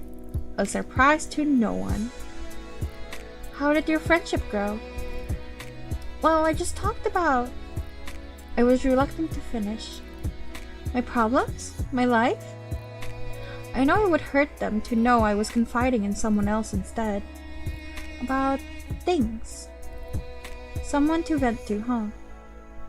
Just as expected, he was sulking. No, it was a fun.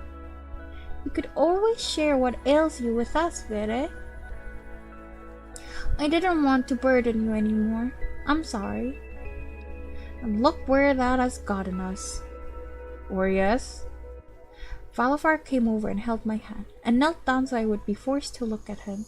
We are here for you to lean on, but we cannot do that if you talk to strange people in alleys and don't even tell us where you're going. Heaven forbid, what if something happened to you? I wish that he yelled at me instead of using the tone that he did. His gentle disappointment made me feel all the worse. Please don't keep secrets from us anymore. You can trust us. Look, you made Sarah sad. I know we're a bunch of weirdos that told you that you're dead and forced you into employment. But we're all here for you to annoy. So if you don't do that, then we're just going to be sitting around and twiddling our thumbs. Just look at Xanth. He already looks like he's lost his purpose. Oh wait, that's just his face. You're a dick. If I don't beat your ass, try it. It isn't that I don't trust you all. He asked me to not tell anyone. What reason did he give you for it? He said he doesn't get along with other Reapers. I figured he was being bullied or something like that. Something about him made me not want to break that promise. That's part of his charm. He appears to be the innocent type. Came sighed. I think it's time I explain a couple of things to her. Valafar patted my hand once more, and then stood up after releasing his hold on it. Everyone, let us head out. And then there were two. Do I just stay here? Do I go over at the bar? Is he going to come to me? I peeked up very slowly, only for him to already be making direct contact. Those eyes of his pierced my soul, and I regretted not escaping with the others. When he wasn't being nice to me, he was very intimidating. Let us go to the balcony together. I think some fresh air would do the both of us some good. He isn't going to push me over it, is he? Closed the door behind us quietly, and I looked up at the beautiful night sky. I should take it in case this is the last thing I ever see. Don't be overdramatic. He could have killed you earlier if he wanted to. I scolded myself as we stood together in the night air. I started counting the laces of my boots as we stood in silence. Occasionally I would peek up to observe the rise and fall of his chest, but I didn't dare to make eye contact just yet. A long time ago, my brothers and I were born. I shall spare you the details for now, but it is the reason why I bear a last name. When he finally started speaking, I jolted. Reapers simply come to existence, or they are humans working off a soul debt. My brothers and I are the only exception. Somewhere along the way, they have become wayward. They are living as fugitives now. It is my duty to capture them and bring them to justice. By wayward, you mean... They have harmed other Reapers, fatally, even. His voice was so full of pain that I forgot my silly fear of him. I wanted to give him a hug and reassure him that it would all be alright, even if they would be just empty words. Do you understand now? The fear I felt when I saw that he had come into your home, when I was away, and could not protect you. He held my cheeks in his palms, and as he inhaled, I felt that he had stolen my breath. I was unharmed, Kay, and I am forever grateful for it. His finger curled, and a knuckle gently stroked down my jawline, then moved down as he cupped my chin. He tilted my face upwards so that I couldn't look away. I felt the pull of his eyes regardless of his hold on me. My emotions warred inside of me. One moment I was intimidated, and another I wanted to lend him my shoulder. I couldn't help but want to melt in such close proximity. Unfortunately for my nerves, he was very handsome. Please do not keep secrets from me anymore, Vere. You're a kind woman, Vere. I want nothing more than for us to enjoy a long, fulfilling friendship. I suspect you know that you cannot seek them out anymore. You are intelligent enough to not repeat a mistake, I hope. Vere? His stern warning still rang clearly, despite how softly he said my name. They're your brothers. Oh gosh, pish. So what? They are harmful, and you are not to go near them. His eyes flashed with something stern that had me taking a step back. My back was to the railing, and he snatched my wrist to pull me back. With a soft thud, I landed right against his chest. I know you won't disappoint me. His hand had reached up to caress my face again, in a gesture that was far too intimate to be friendly. I'll do my best. The air was strange between us. I couldn't decipher what the mood was anymore, and wasn't sure what the best thing to say was. I would rather have been scolded, I thought, yet my heart was beating shallowly, rapidly, like the fluttering of a hummingbird's wings. Come on, Kame, clear the air for us! Now that that's settled between us, how about a round of drinks, just for the two of us? You must tell me how the others handled the cat version of my brother. So the topic of his brothers wasn't entirely taboo then? I feel like I'm treading dangerous waters. Nonetheless, I gave him a pleasant smile of my own. I'd be delighted. And, Kate? Yes? You owe me a new cat. The man was truly flabbergasted. Your priorities are amazing. Fine, I shall bestow you any cat you wish, so long as it is actually an entire cat. Can you turn into a cat? Why? Do you wish to snuggle with me? And now the idea is entirely off-putting. Ouch. I shoved him away good-naturedly, and he chuckled that low velvety laugh that relieved my anxiety. Thankful that the taut tension had seemed to ease up, we returned inside to spend a little longer together. The others eventually returned to check that all was well between us, and the night returned to our usual rambunctious antics. So, you've been seeing men behind my back. I wish. It was the next day at work. I had returned from delivering a kind elderly man to the gates of heaven when Lilia had seized my wrist into the hallway and dragged me straight here. I was wondering why you were too busy for me. Now I know. She was pacing back and forth, her arms crossed behind her back. You know, I thought it would be bros over hoes. Although I guess they're two bros. Does that make me the hoe? Technically, yes. She gestured at herself, her eyebrows scrunched tightly. Is that all I am to you? A hoe? She stopped to put her hands on her hips and looked at me accusingly. No! I held her shoulders and shook her. Who told you this already? I knew the answer before she replied. Safan. That gossip. You are a very lovely friend to me, Lilia. I just promised them not to tell. But I want to know things too. Me for real? She leaned up on her toes and peered closely into my eyes, so closely that I was afraid that any movement could end up with Lilia poked in the eye. Did you date them? Her pout transformed dangerously quickly into a suggestive grin. What? Jeez, why are you yelling? Feels a bit defensive, I think. Why would I date them? They're handsome boys, aren't they? Sure, they have some flaws, but... Lilia, they're fugitives.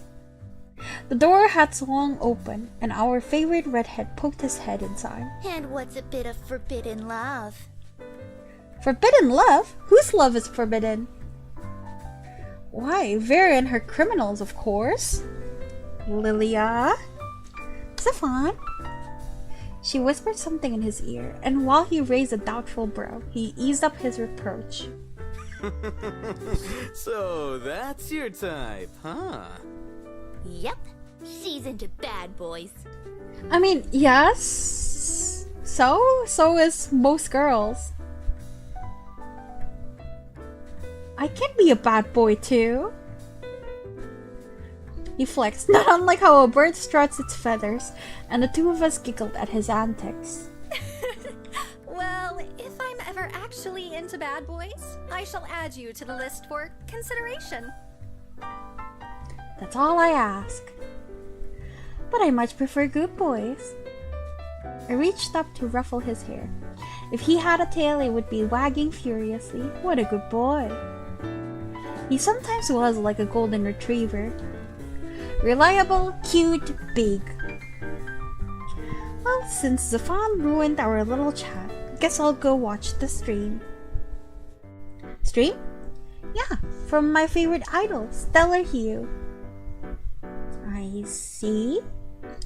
I had a lot to learn, but one thing I did know is that sometimes it was better to nod along. See ya, Vera.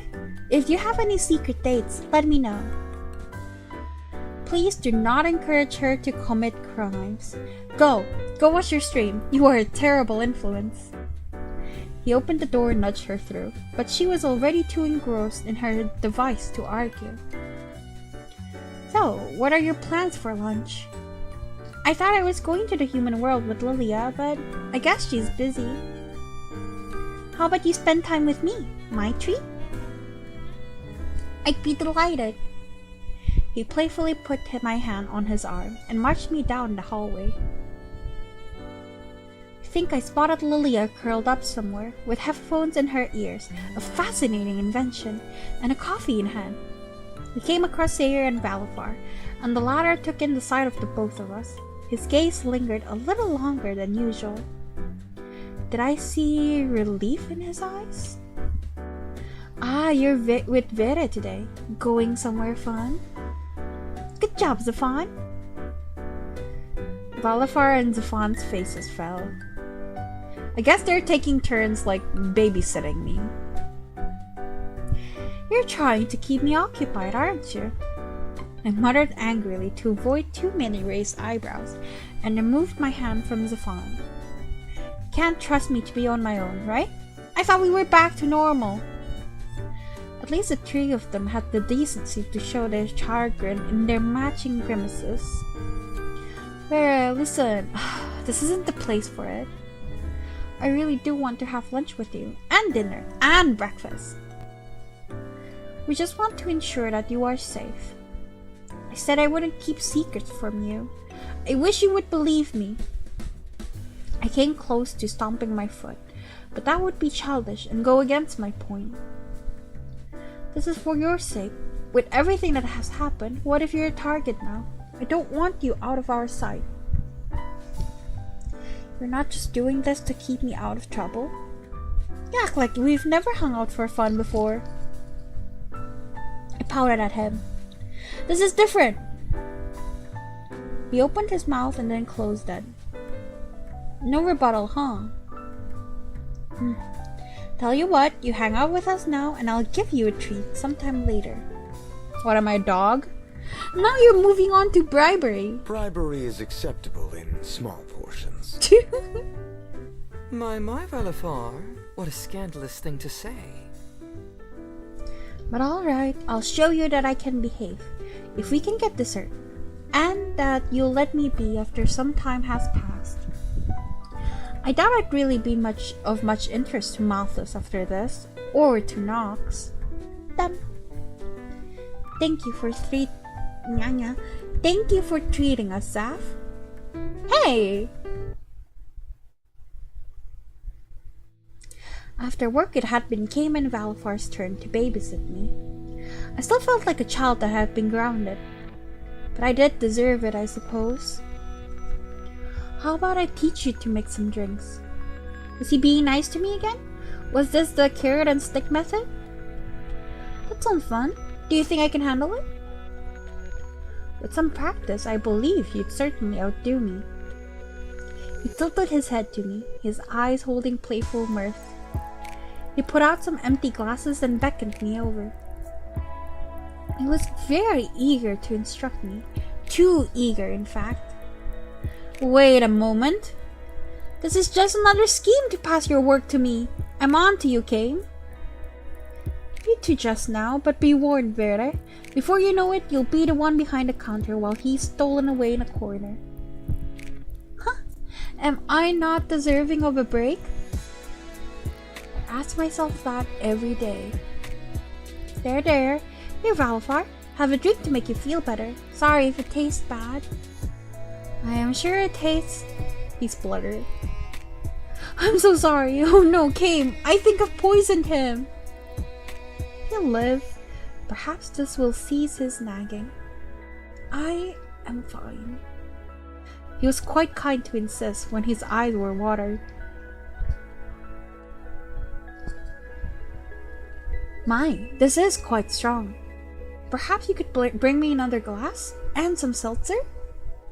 I kept busy with my hands, but my mind began to wander. I had learned quite a bit about Kane, but I still had to learn a lot more about myself. Oddly, I didn't have the chance to think much about what had happened earlier. Was it because I was busy? I was normally the type of person to stress a point until I figured it out. As the others were making their arrival, this could be a good time to bring it up once more. There are some things that I didn't ask before. Yes? I waited for the others to settle in and gather their drinks before I spoke.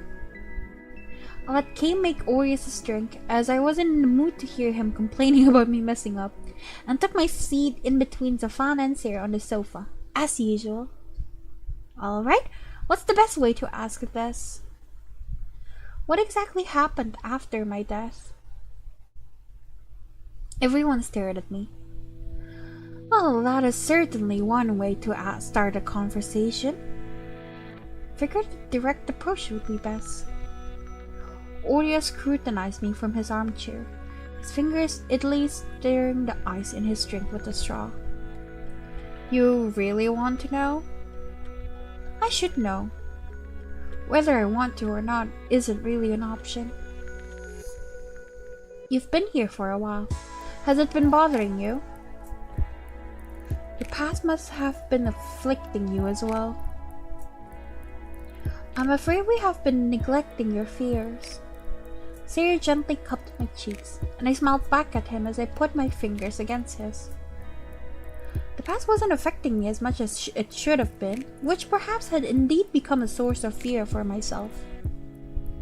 You've all done nothing but take care of me, maybe a little too much.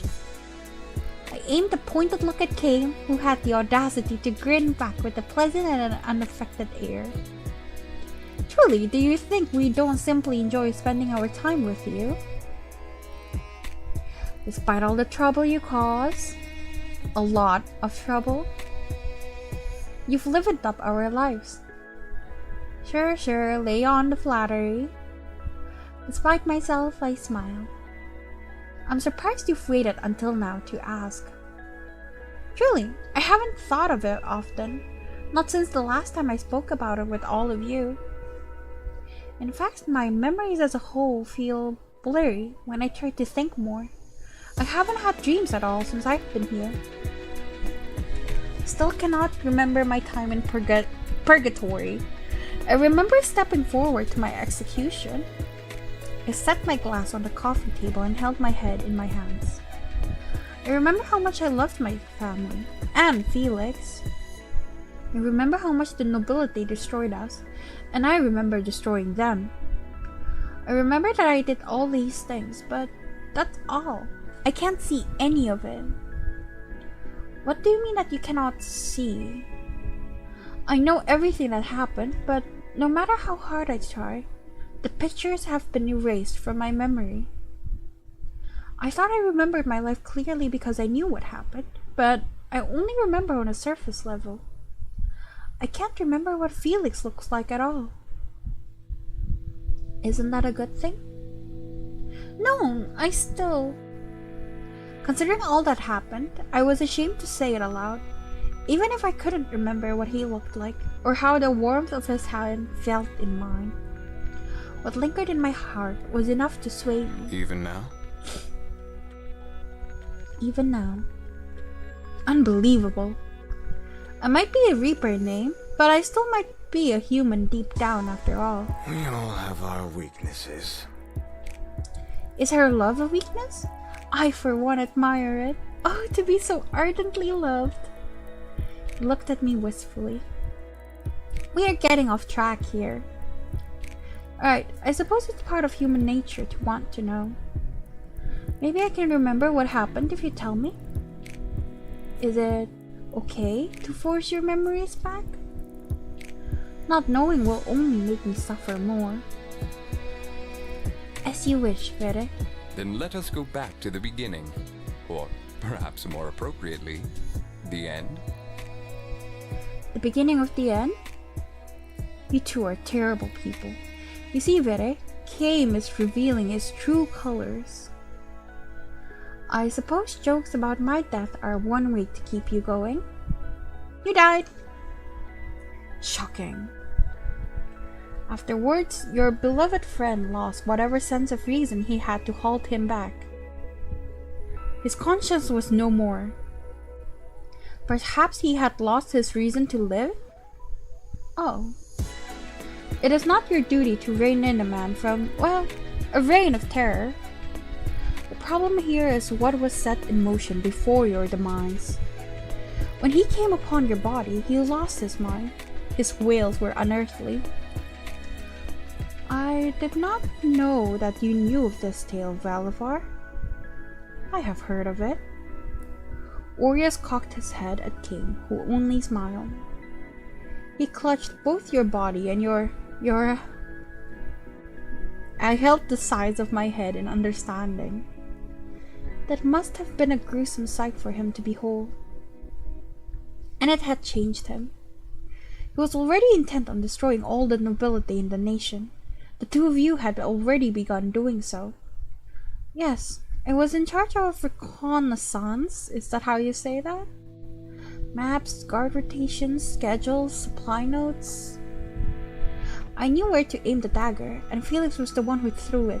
We may as well both been holding the hilt. He began to wage war. He promised neighboring countries that they would receive the lands of the nobility if they offered their arms. The march he led lay waste to many, many estates of the wealthiest. He allowed the common folk to flee, but there wasn't enough resources for all, of course. And even if there was, to uproot one's life and begin again somewhere else, it was chaotic. Cities were flowing with refugees. He looked away, but I didn't miss the disgust in his face. People scraped by to feed their families. He was blinded by hatred. Promises of lands were lies. Why destroy the current nobility if he were to invite people to take over? And that is where Sayre and I came in. We worked as fixers. With Felix bringing mayhem to the world, we were forced to take matters in our own hands. We are to not interfere in human matters until matters become dire. Sayre is usually the strategist, and I execute the plans. I felt bad for thinking so, but I didn't expect that Sayre would be a strategist. It appeared that Valivar read my mind because I caught him smirking. Sayre is quite intelligent when he chooses to be. When I choose to be? Huh, says the man that has never bested me in chess. And he is able to see more than the rest of us. Just as Kame can see through individuals, Sayre can see things and people as a whole. What does that mean? Is it because he is an angel? I have wondered if that was the case, but it appears that it is a natural talent within him, just like with King. I wish I had a talent. Well, you were slurping up monsters, girl. I think you have a talent. So, what did your roles require? I became a general. You fought in the war? Must have been quick. I'm pleased to hear you think I'm that strong. But it was way harder than that. A lot of work, did it? You think I can just create a blast with my scythe in the battlefield, and that would have fixed everything? Well, why not?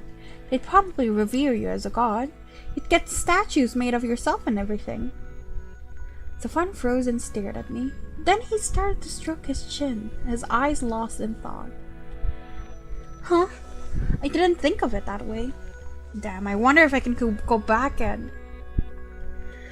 Stefan, do not even think about it. Just a joke.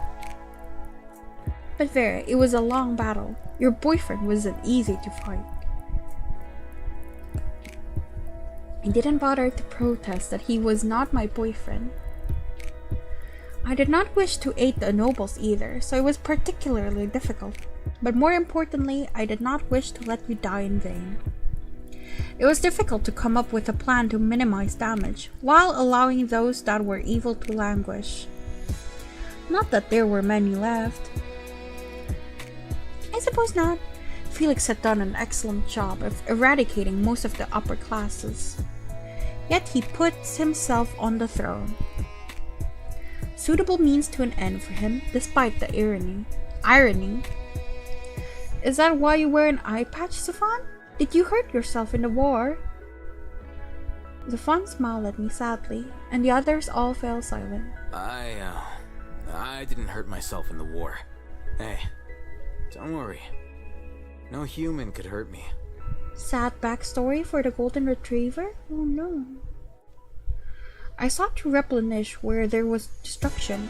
I rerouted the supply routes that you had obstructed. Sorry. But why didn't you two go back in time and stop it from happening? Just kill both Felix and myself? It is forbidden. We can only correct the current course. We cannot go back in time and change something. We go back in time for our reapings. I was confused. What made this different? Because we are collecting souls after they are already dead. We can only end the life ourselves if the harm has gone too far. Oh. Then another contradiction occurred to me. But you went back in time to stop Felix? Stefan and Sarah cocked their heads in confusion. Valafar wore a knowing smile and came and cleared his throat before chuckling softly. I think you are under the misapprehension that we traveled backwards to do this. Misapprehension? We did this as it was happening in history, Vere. What? How old are all of you? She stares at us as though we will crumble into dust at any moment. You're pretty fucking old, dudes. We're the same age, you know? But I've been asleep. And wondering. You did spend a good amount of time roaming. While you two fought an entire war, it seems. Would you like to hear the ending? I take it it's not a happy one. Well, the world eventually returned to peace. Although Felix lost his way, Sarah and Stefan were able to help establish a democracy in the country. Of course, there were still rocky relations in terms of diplomacy with the neighboring countries and within Berengar itself. And Felix? What happened to him? He died alone and driven by madness, as he deserved. He let you die, which is unforgivable. As was the war he waged. They always talk like MC's death is like so unforgivable, but I don't understand why they're so obsessed with MC in the first place. Wonder if they'll ever touch on that in the demo. He didn't let me die. I waited until he was gone. If he truly cared for you, he wouldn't have let you leave his side, and yet he had the audacity to besmirch your work by... Enough. I didn't realize I was shaking until I felt Sarah's arm wrap around me. Despite all that past, know that the world was able to heal and not beyond repair. It is how you sit with us today. You're welcome. And I would do it again. Thank you, you two. Kissed the fawn on the cheek and turned to give Sarah a peck on his as well. I believe I was helpful behind the scenes. Sure you are, bud. As he stepped forward, Valafar pulled him back by the collar. What a sly fox you are, Kame. And as we laughed, the night took a lighter turn. Drinks flowed freely until it was time to retire. Or so I thought. It was the middle of the night, but I couldn't sleep. I had been so busy thinking about everything else that I didn't realize I had yet to remember the incidents myself. I had been pacing around my apartment since I had gotten back, unable to tuck myself into bed. Despite the pain it would bring, I longed for memories buried inside me to resurface again. As I was about to leave my apartment, I paused. I want some fresh air, but maybe I shouldn't go out right now. What if I run into Malthus? Or Lucien? No, Nox. Oh, how about I check out the rooftop? I wasn't sure if there was a special way to get there, knowing how much sorcery this world held, so I decided to send a message. I wasn't sure if there was a special way to get there. Okay, that's the same thing. Yippee! Choices! Finally! I want choices. Okay. It's fun. Are you awake? Anything for any time for you. What you need? Couldn't sleep. Say less. You want to use me as a pillow? Or do you want me to get you a glass of milk? How about we have a sleepover? That sounds fun. I wanted to get some fresh air. Do you think we can go to the rooftop together? Oh, you haven't seen it yet, right? Sure. Are you still at your place? Yes. Cool. I'll be there in a blink of an eye. Hey! In his arms, he had a couple of bags. Figured we could do with some midnight snacks. He's so lovely. Ever reliable, Zaf? That's right. I should have had Sarah whip us a batch of cookies. Of course, then he would be tagging along. He beckoned me inside of the elevator and pointed at the very button before pressing it. So, it's an easy path to the roof. Just hit the top floor button and bam! That's all you need. Oh, I thought it would be difficult, like I needed a key or something. Nah, it's just all of us in this building. We don't really use it much anymore since it's cozier at Kane's. It's so cozy! What do you mean it's not that cozy? It's so cozy! Bah, bro, I love pools so much. I wish I have my own pool just so I could lounge in the middle of the night at pools. But when we got to the roof, I couldn't understand why the boys didn't want to use it. Exactly, thank you! It's so beautiful here! Look at all these plants, they're so lovely! I took a seat, then faced the plants, and Zafan took a seat right next to me. Orias takes care of them, actually. My eyes were as wide as saucers. Orias? I didn't think he had a gentle bone in his body. I can't imagine him taking care of plants. He is really good with them. I used to try and help, but I used to kill them all, so I'm banned from touching them. Oh, I didn't think plants could die here. He brings them from the human world, so they're subject to human laws. Can't imagine why, though. Takes a lot more care. Guess the guy needs a hobby. Do you have a hobby? As you know, I like to read comics and watch shows. We haven't watched one together in some time. And I like to spend time with you. I swatted at his arm and he winked at me. Despite the pleasure of his company, my mind kept circling back to more unpleasant thoughts. I sighed as I studied the plants, watching how every leaf fell this way and that. I'd ask if you wanted to watch something with me right now, but looks like you've got other things on your mind. How was it like? Seeing everything unfold before your eyes? Having to take care of everything? And how come you don't resent me for it? I caused so many problems for you. You're too cute to dislike. I poked his cheek and he nudged me gently in return. Be serious.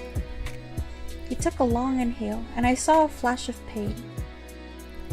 The eye that was visible quivered, and I realized I must have trudged up terrible memories. Well, your heart was in the right place. His forced smile pained my heart, but I didn't point it out. Listen, Vere, it's hundreds of years in the past. I admired that you had someone to do it for. Purpose. You knew what you wanted to get, and you tried to get it. You failed miserably, yes. Ouch. Although you are not wrong. But you weren't trying to destroy the world. You were trying to make a better society.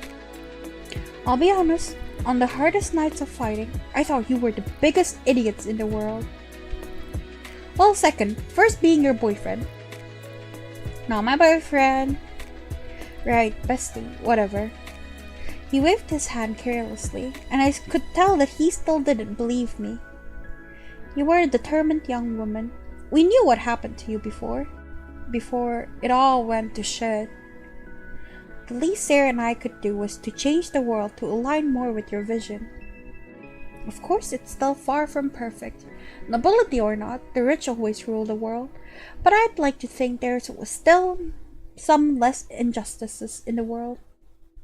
I wish I could have helped. You set the stage for us. Not that I am excusing your actions, but then I do wonder, can the end truly justify the means? Was it bad for you to wish to end those who misused their power? It was a slippery slope in the end. Had Felix retained more of his sanity, who knows what would have happened. But it's why I don't judge you, Vere. You lost your home, and you did what you thought was right. He leaned over to ruffle my hair affectionately, and I scrunched my nose as my braid came loose. Zaf, it's all messy now. Here, let me fix it for you. He pulled me closer to him and started to smooth out my locks with his fingers. I envied your passion. I envied your freedom. He added this so quietly that had the night air not been entirely still, I would have missed it. I was born to do only one thing. I wish I had the chance to explore a different path. To make mistakes and try to fix them. I've always wondered what it was like to live a human life. I thought you guys found humans to be... I was searching for the right word. Irrational? It seems to be a lot more interesting, if you ask me, instead of living the same life every day for endless years. After he was done fixing my hair, he leaned his head against my shoulder. Let me stay like this for a while. What about our snacks? Will you feed me? CG, please, I beg you, I have not gotten a single CG. I am so sad. Sure. I decided that it would be okay to baby him for a little while. Behind his grin and carefully chosen words, I knew there was a lot of pain he was hiding. I hope that one day you can open your heart up to me, Zafan. No CG. Zaf! Hey, settled into bed yet? Just about. Getting a glass of water before I try to sleep. Did our little talk help? I was wondering if I just stressed you out more. Not at all, Zaf. I learned more about you today. You can learn about me anytime. Just ask away. I get the feeling I wouldn't be getting all the answers I'd be seeking. Yeah? Well, I'll try my best when I can. You might regret saying that. I'm sure I will. Night, Vere. Hope you have dreams of me.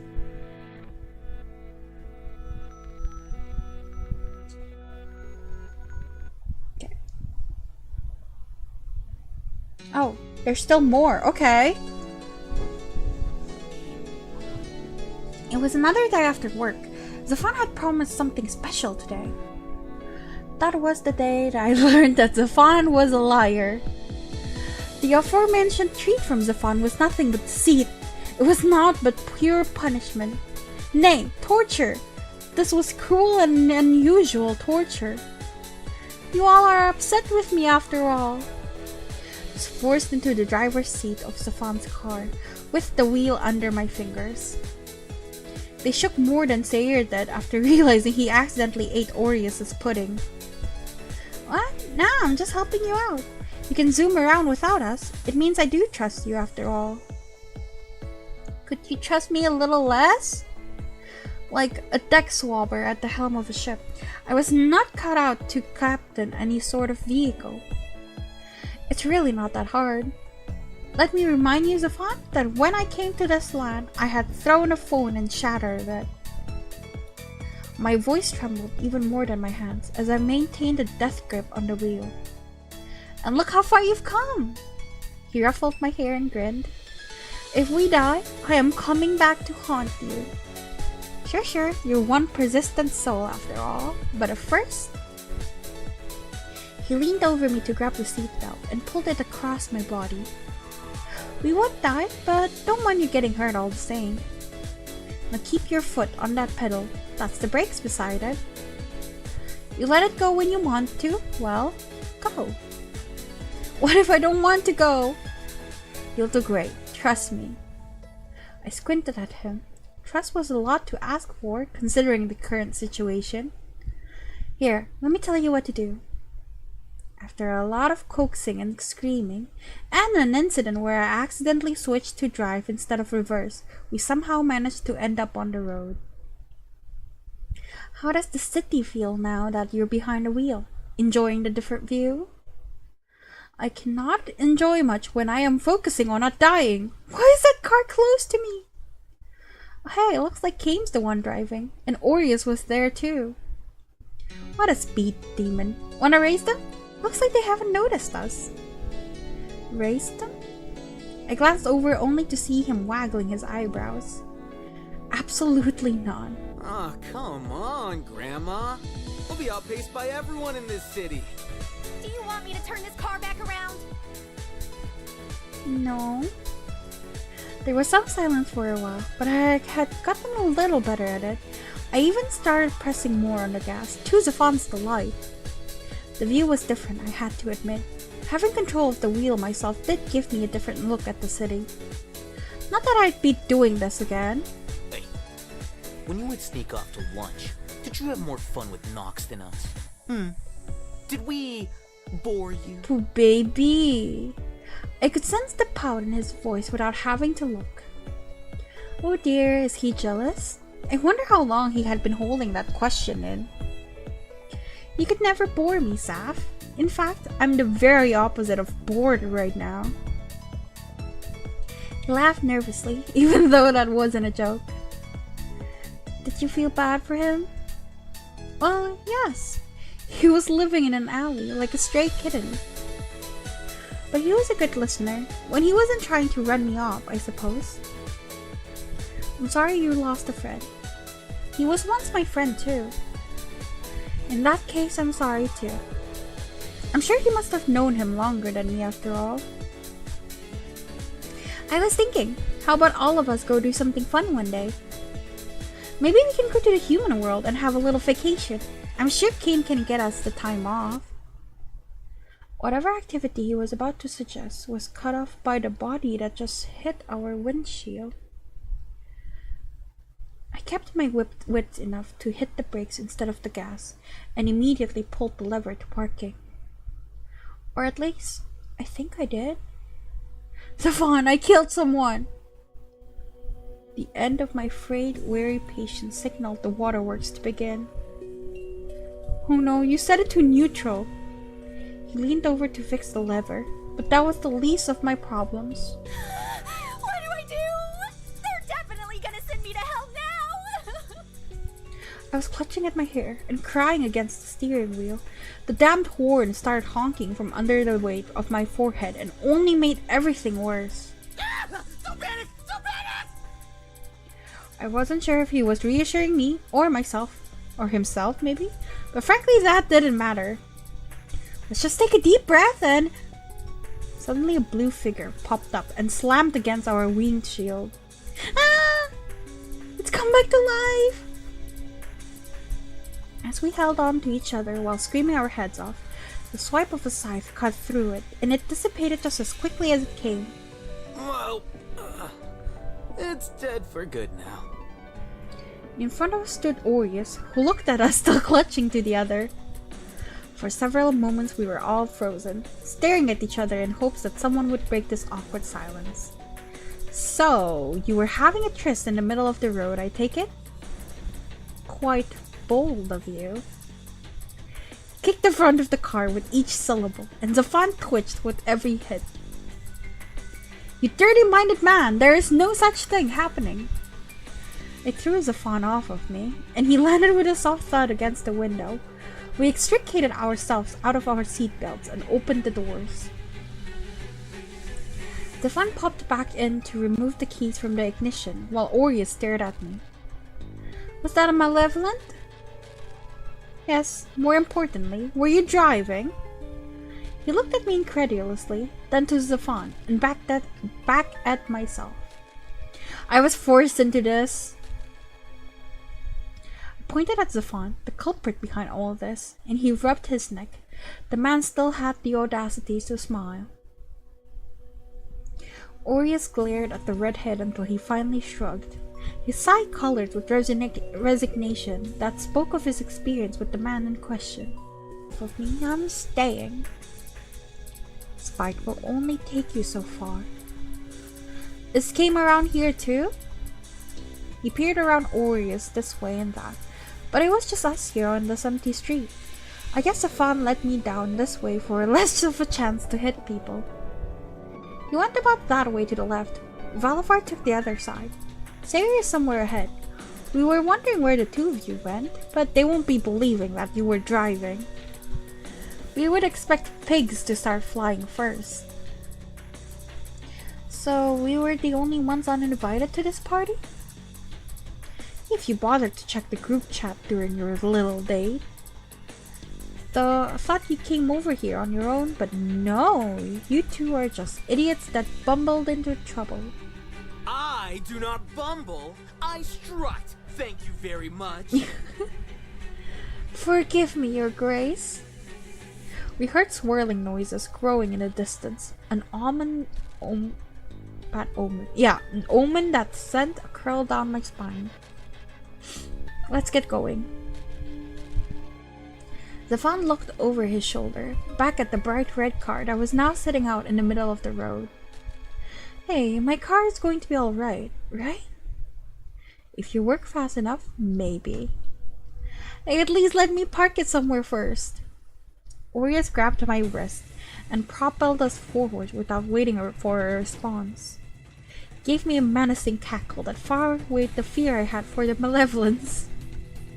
We heard a distant "Fuck you, Orias!" as we ran together, along with the shuffle of Zafan's footsteps to keep up with us. I shook my head in disapproval, but I couldn't hide the burst of laughter that escaped me. Neither could Orias. Not knowing what omens lay ahead of us, we shared a fit of chuckles at Zafan's expense as we charged ahead. The tension in my heart still didn't leave entirely, but I found it easier to slash through these creatures now. I knew I was stronger than them, and that let me keep my head cooler this time. But then, I suppose it was easier because most of them were congregating around our red-headed friend. Why are they all targeting me? I had been coming across more and more of those blasted creatures, although none were as strong as the one in front of our apartment. Maybe because you smell good? Oh, you think I smell good? Ah! As he stopped to preen himself at my compliment, a monster lunged at him. I got it. I leapt up, and with a graceful turn, if I do say so myself, I extinguished the malevolent. Thanks for the save, my knight in shining armor. Hee. Ugh, gross. Next time, just let it finish him off. Orias. Okay, just let it take a chunk out of him. A small one. He leapt back after Zafan angrily aimed his own scythe at our cruel-tongued friend, and Orias responded by poking his tongue out. You guys are having fun. Sad you missed those off. It's rare we get to exercise like this. Exercise, you call it? I call this overtime work. Do I get paid for this? No. You're lucky they even let you run around like this.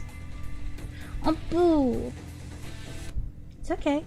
You don't have to worry about money. Just ask Kane to get you whatever you want. No, I couldn't. Well, I guess I could. You decided that real quick, huh? Decided what? Valafar had appeared from seemingly nowhere, with Sayre right on his tail. That Kane's gonna be your sugar daddy. Is that right? Please ask him to buy me a new car in the human realm then.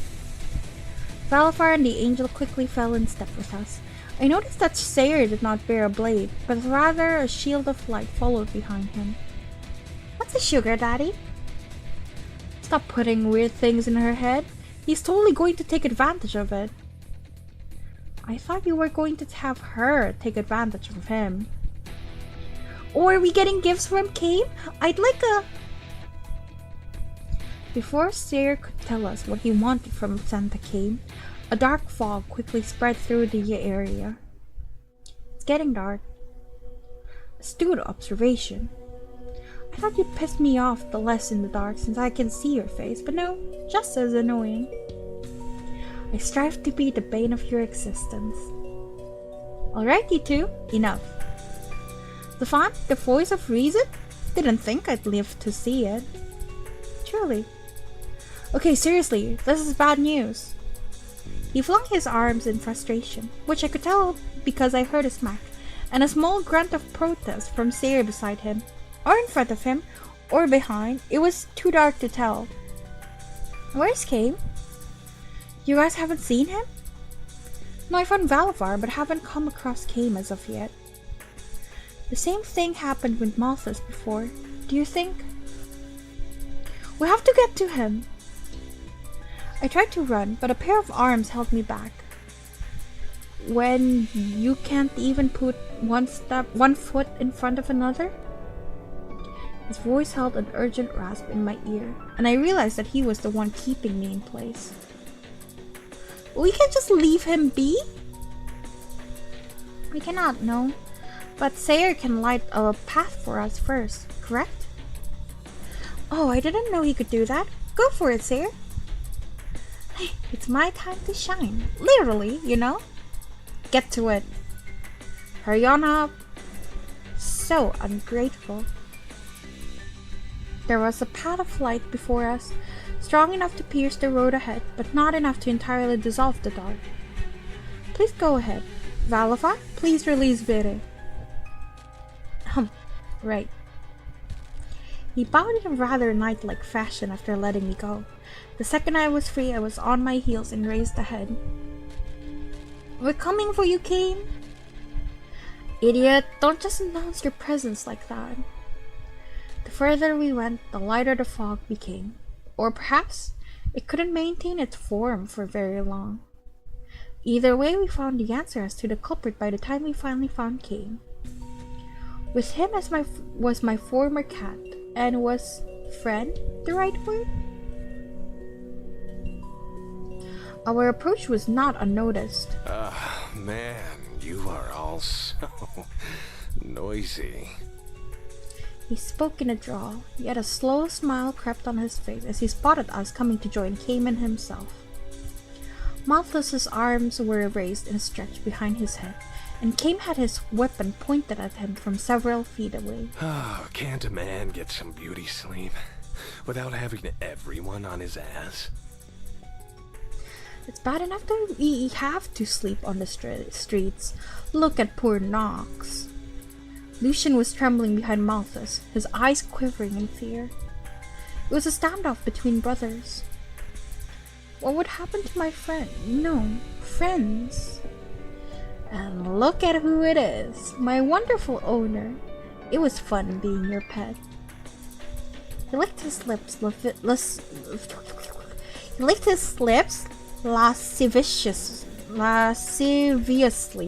What the fuck? Lasciviously. Okay, that sounds weird. And I held back the urge to throw something at him. This fucker. Valavar kicked Orias in the shin and had him doubling over. Not now.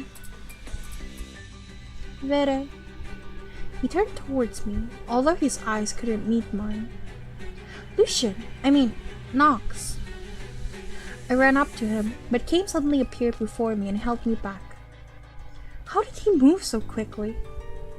I was, however, getting annoyed at being stopped at every turn. Kame, let go of me. Do not interfere right now. This is your one and only warning. I flinched, finally aware of what it was like to be under the threat of Kame, the very same man who was always smiling and put little umbrellas in all my drinks. The burn in his eyes right now was truly demon-like. He had become another person. But he's my friend. He is my brother, not your friend. Ask him yourself if you're so sure. Kame, what are you going to do to him? It is none of your concern. Leave, now. He released me and faced Malthus again, the distance between them dangerously close now. Having a lover spat in front of me. My. You sure move on fast. Move on, huh? After Interesting. the nights we've spent together. Oh, okay. I thought he meant to Kame, and I was like, oh, did he kill his brother's lover? That's kind of fucked up, but no, I guess he meant us. You were a cat, you freak! But still a man inside. So you're admitting that means we did not consent to you being in our room, and that means you're fucked up in the head. I don't see how this makes you better, bro. He was not making a good case for himself. Brother, dearest. It was nice seeing you again. Kame lunged for his brother, and Malthus too sprung into his own cat-like leap. Malthus! The fear and anguish in his voice set off something inside of me. Something that reminded me of the past, and I had to do what I have failed to do in my past life. The love I had for my sister, the love Nox had for Malthus. I saw myself in Nox, and for that I had but one choice. 1,000 storms turmoiled inside of me in less than a millisecond. Couldn't control myself, and my legs moved on their own accord. Faster than I could see, I found myself in between the clash of the two brothers. MC is kind of annoying, not gonna lie. I don't like MC. That's your brother. You can't turn him in. Nox, go! Malthus' attack landed on me instead, a long gash running from my waist down to my thigh. Kame's own blade struck my shoulder simultaneously. Good job, dumbass. My scream of pain was interrupted by my own fall, as the blunt force launched me to the ground where I was lucky enough to land on my wound. God damn these men to hell! They were fighting. What did you expect? They would stop? What? My blood stained the road beside me, and I strangely found myself hoping that I wouldn't face a littering charge on top of all this hassle. There! Fuck. Malthus reeled back, and his dagger was dripping with my blood.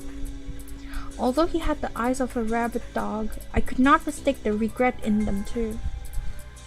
Couldn't let him be erased, despite wanting nothing more than to seize him by the neck and throttle him. Thanks for the save. We'll pay you back one of these days. Or not. See you, little lamb. He smirked, giving us no chance to catch him as he took off. If Nox had anything to add, I didn't know. Malthus yanked him way into the shadows before a single noise was uttered. The audacity of that little... He could have apologized at least. If I die again, I am going to haunt him for the rest of my third life. Can't believe I let him sleep on my chest. I groaned as I rolled over to my front. Even more humiliating position to be in, but at least gravel wasn't digging into my wound. Valafar and Sarah came to my side within moments, and Sarah immediately began what I assumed to be a healing spell over my wound. It was a searing pain, and I briefly wondered if I was incompatible with angel magic. What if I was dying instead? Perhaps I am actually cursed and this is like an exorcism, except I'm being exorcised out of the world altogether. Just as Kame was recovering from the shock to give chase, the area filled with shadows again once more.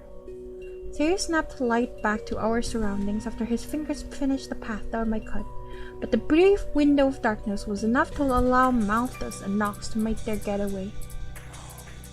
No! Oh. Damn it!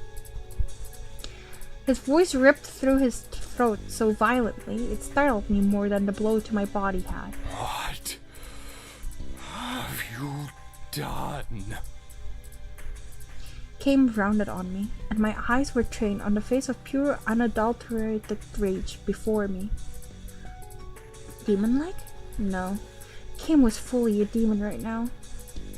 And I was the prey he was about to devour. How dare you interfere in matters that do not involve you? He seethed intensely. The dark rage that boiled in his quivering eyes made me recoil far more than the pain in my shoulder then. Out of everyone, it was Orias who came to my defense. Orias had stepped forward in between us, and Kame snorted a laugh of derision at the action. He proactively raised an arm in front of me, as Kame prowled closer. Watch yourself. You insult me, Orias.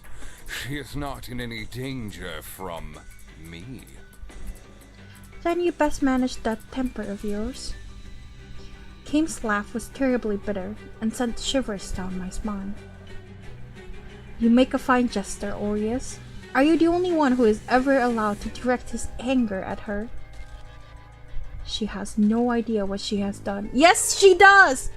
He literally confided in her. And not to mention, also, she was like, oh, I wish I could take away the pain or whatever. And now you do this. You can't just do that. Oh my, I don't know. Stefan stood beside them both, eyes darting in preparation from a fight from either side. He growled his words so ferociously that I feared he would attack Orias next. Or, more likely, myself. She will find out. At what expense? At whose expense? Oh really, you're not voicing the other half. When will you learn the consequences of your actions? When will you learn the consequences of your actions? Oh. How many times must I tell you no, no, no, no before you listen? You charge ahead thinking you know what is right, but instead you doom us all with your carelessness. You were... Oh my god, I hate the reasoning. Like, at least give me a good reasoning. Like, he's your friend, he hasn't told you everything exactly about it. Not just, oh, that's your brother. Like, brother, I don't know, criminals have siblings too. I don't see the connection here. You were going to hurt your own brother. I couldn't just watch. He's mine to deal with, not yours. Oh my god, it's not right. Fucking bullshit. Sorry, I really hate the MC. What's not right is that now, by allowing him to get away, you will be charged with aiding a criminal. And the rest of us, along with you. If I had been the one to take him in, Nox could be allowed to live. Malthus? Perhaps. But now there is no hope. He must die. It is out of my hands. See? That's why you don't just do shit, girl. You listen. Oh, okay. I didn't know that. How could I know that? The ire in his eyes burned with such anger that I felt my own heart was scorched. It was as if he had slapped me ferociously. I opened my mouth, but nothing came out. The air in my throat had gone tight, and I struggled to swallow. I was spared giving a response when we all received pings on our phones. My hands were shaking too much to grab my phone and read the message, but I was saved the effort. We're summoned to Status HQ immediately. Everyone's face is blanched. Why? What's happening? Already.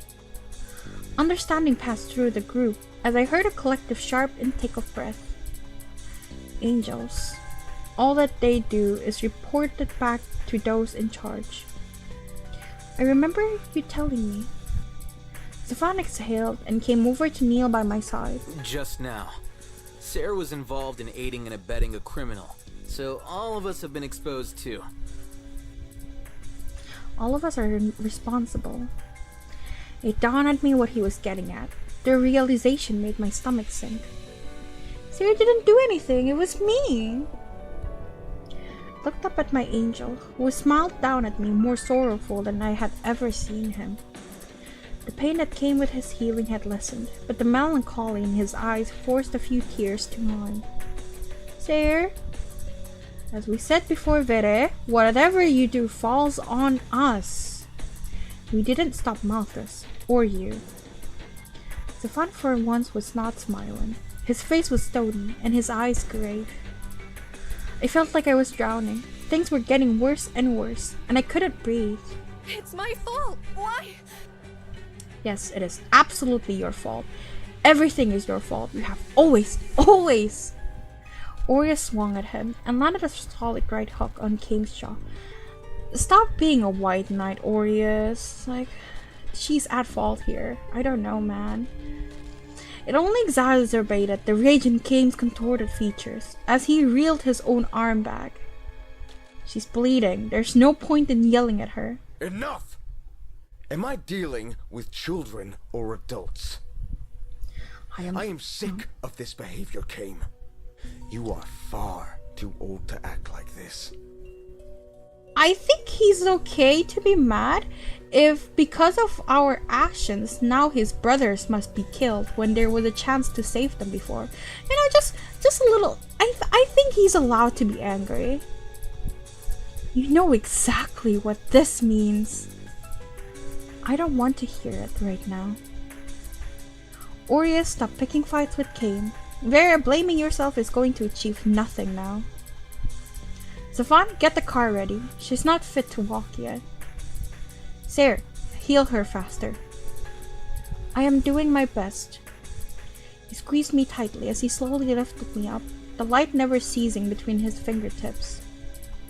I know. Thank you. He stood up and possessed the commanding aura about him that I didn't know he could muster. I would be charmed had I not been feeling so ashamed of myself, and feeling intense dread for what would become our future. The time for bickering is over. It is time to face the music. They're really going to send me to hell this time, aren't they? Oh, and of course you just think about yourself instead of the other guys that did nothing wrong that you have doomed. I don't like MC, I'm so sorry. There's another chapter. Okay, I'm gonna save. I don't know. I'm kinda upset. Okay, let's do the fun hee dates with the men first. Okay. Accidentally press Sayre it is. Hey Sayre, are you awake?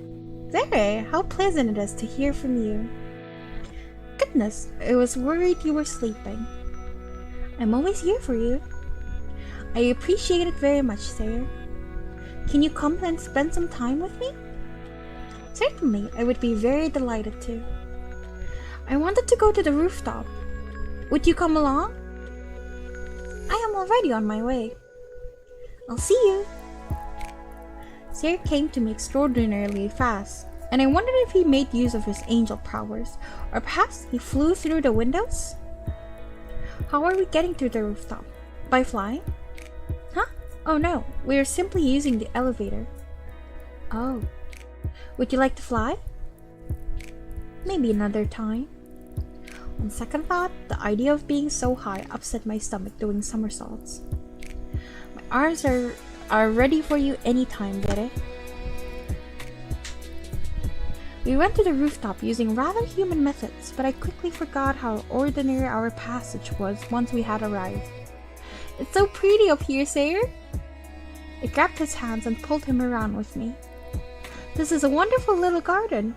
Do you tend to the plants, or do they keep themselves alive? Orias is the gardener here, actually, and he does his job very well. Really? That seems rather out of character. I couldn't imagine him tending to these plants. Perhaps he yelled at them to keep them from wilting. Because he is so abrasive, perhaps it is his way of being a little less grumpy sometimes. I wish he was nice to us, like he was to these plants.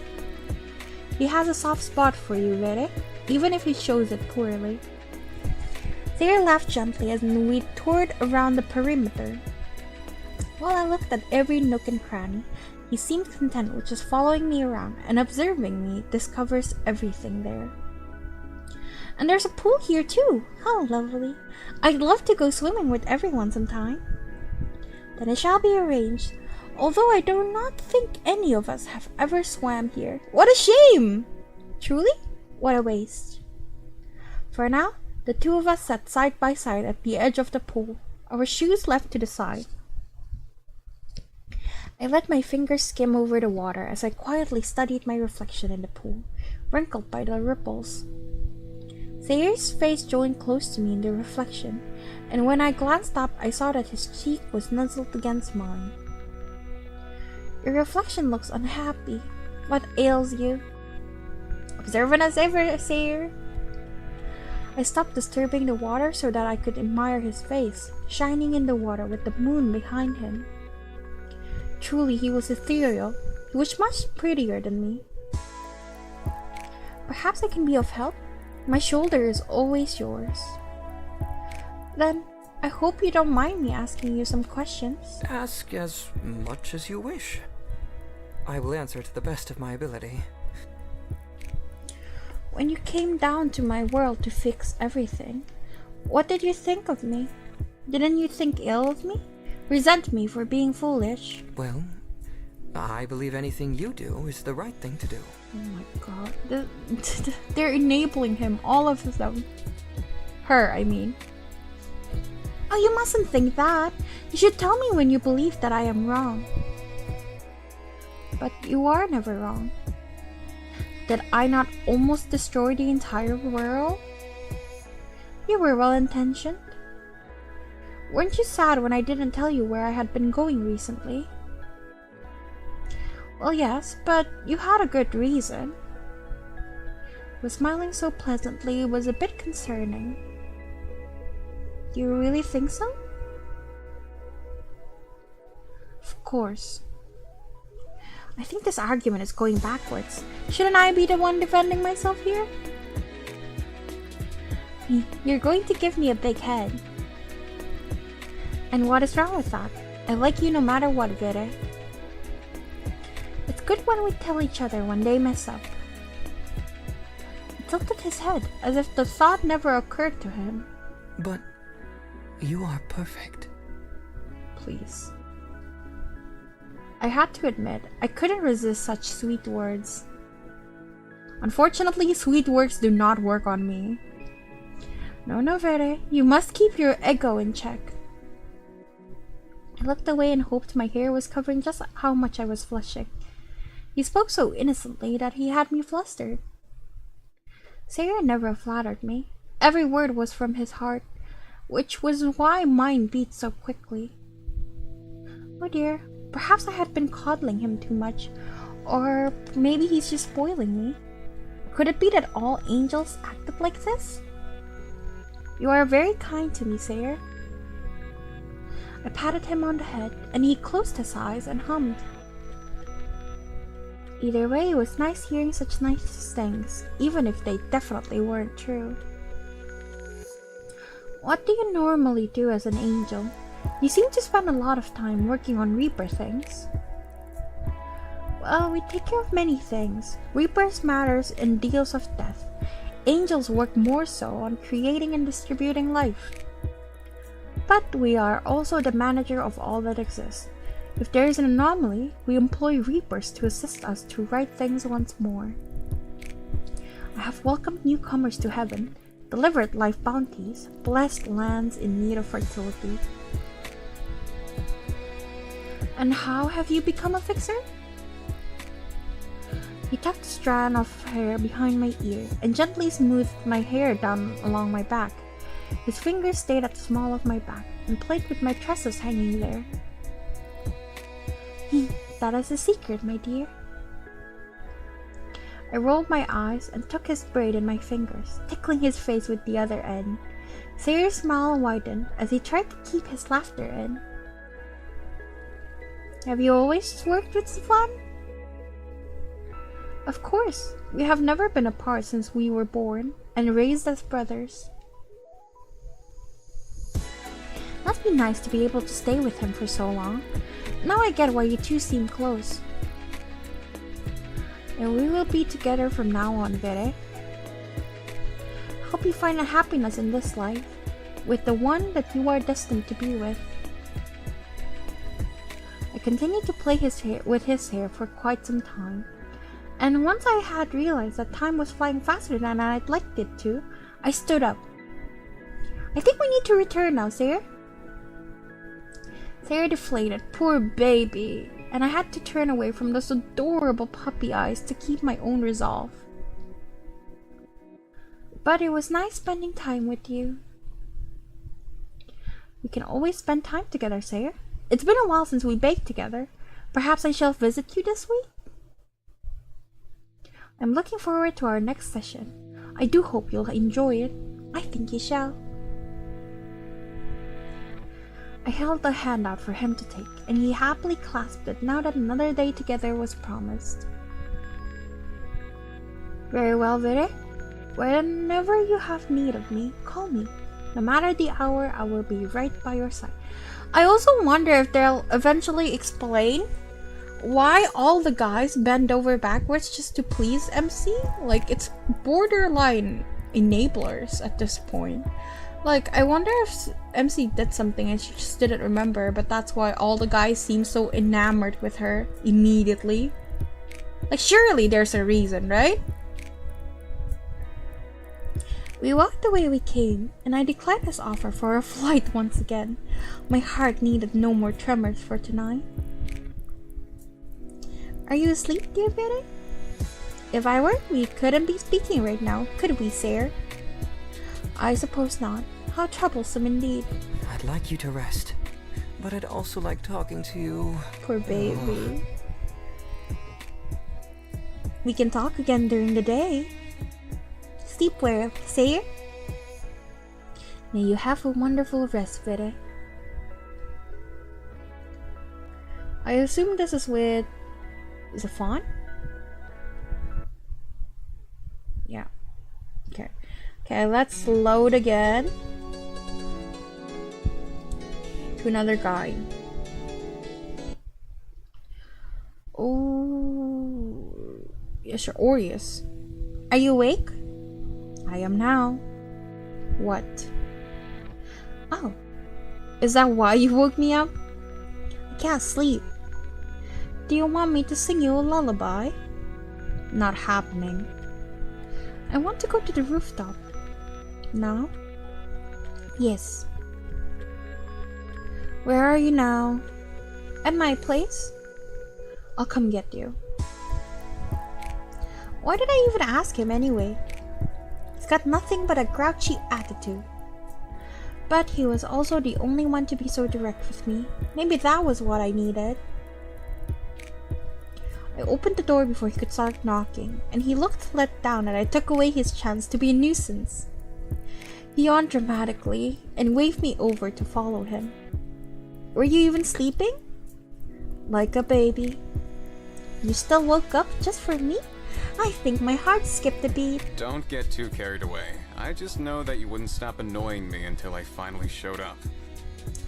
He messed up my hair with a rough ruffle as we stepped into the elevator. Why must you mess up my hair? It takes a lot of time.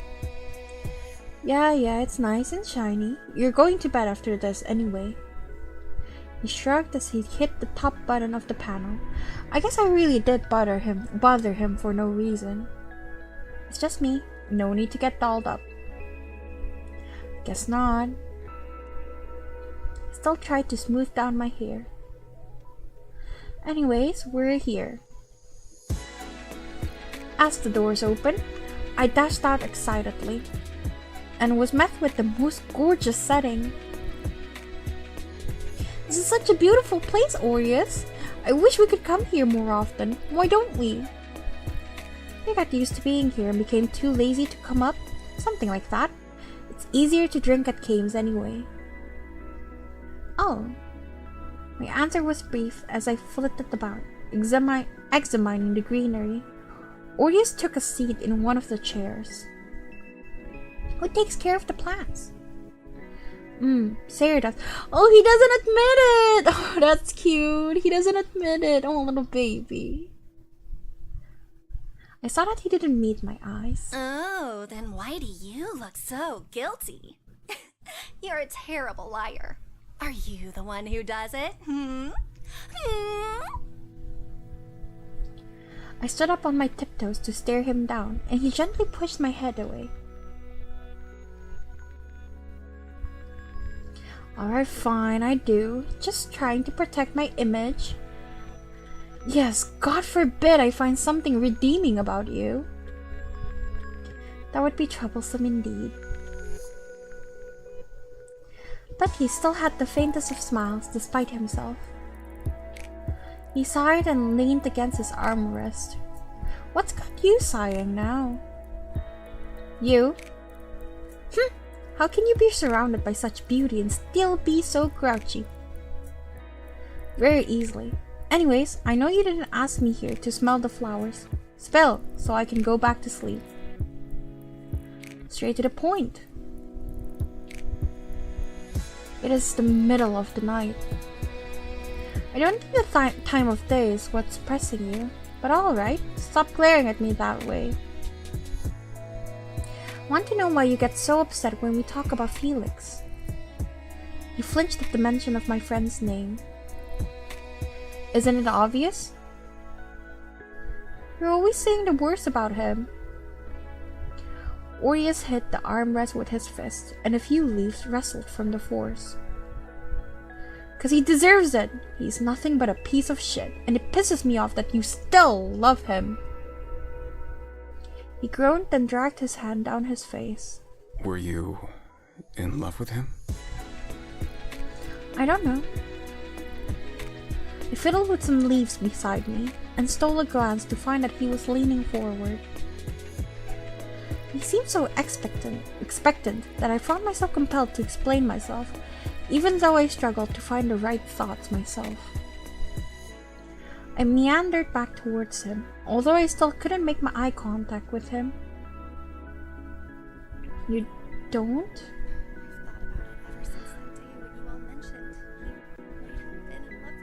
Okay, that voice is suddenly super low. When I walked to the gallows, when I sat in my cell, all I could think about was how much I missed him. As much as I missed my family, if not more. I had a piece of bread for my last meal, wishing I could share some with him one last time. But I never considered if my feelings were romantic or not. I was younger then.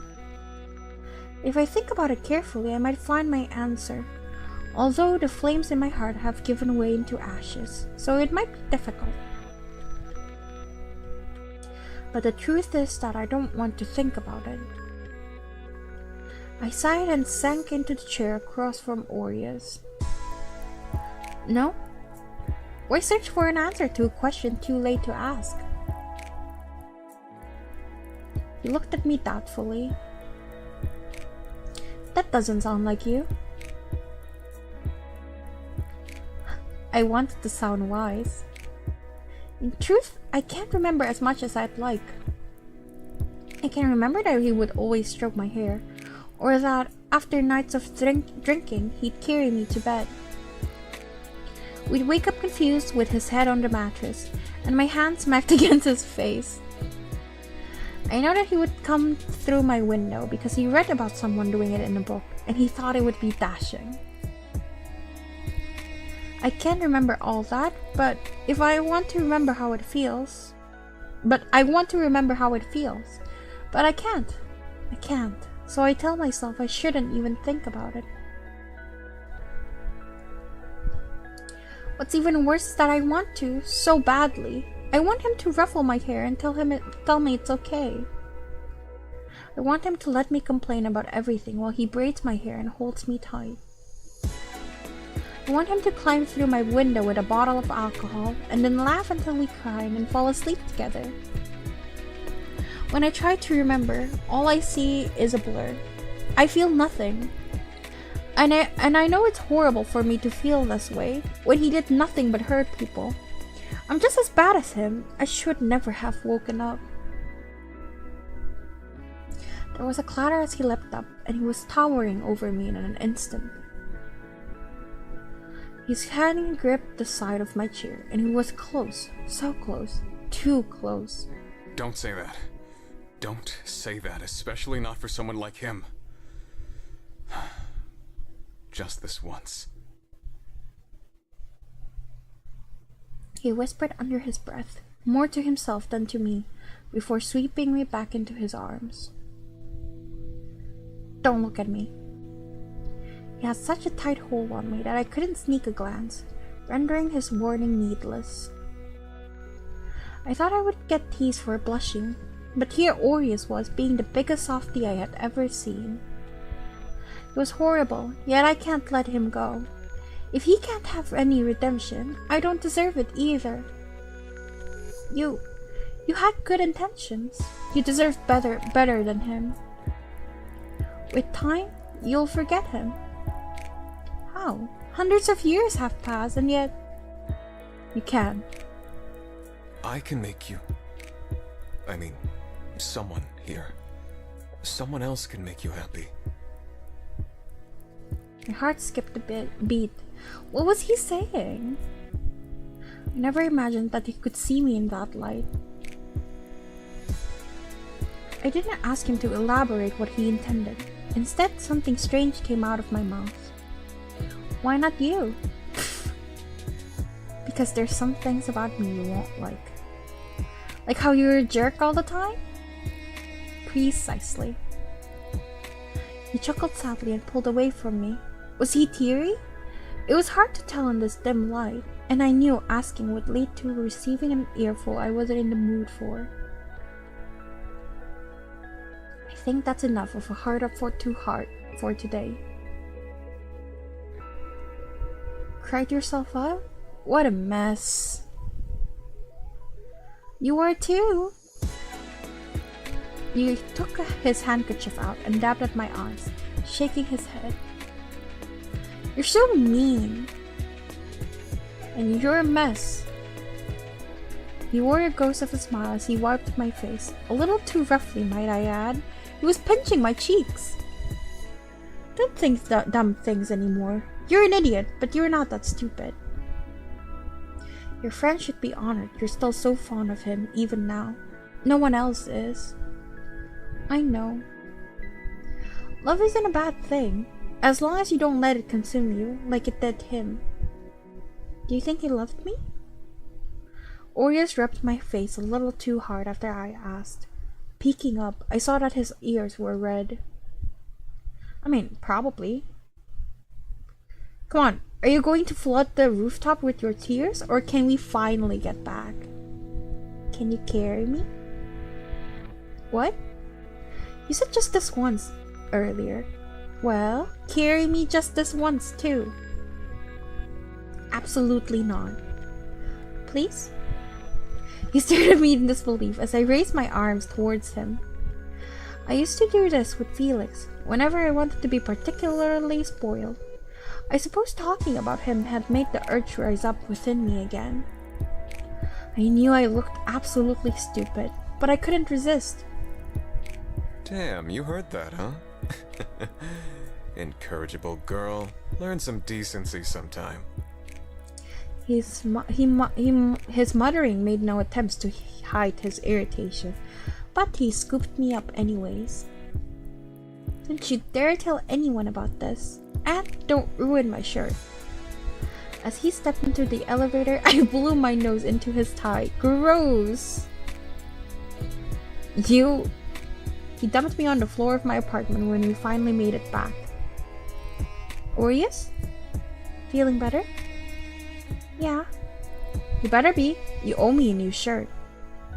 Alright, I'll just give you mine. I mean, one from my closet. Ugh. Just go to sleep. Good night. And thank you. That was long. I see a favorite child here. Okay, let's load again.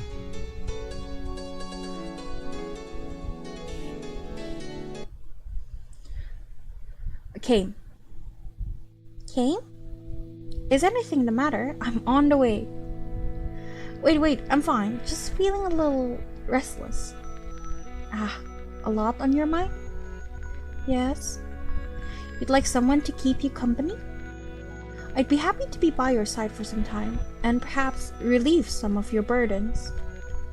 If it is no trouble to you, I would like to go to the rooftop. I've yet to be there, and was wondering if I could go?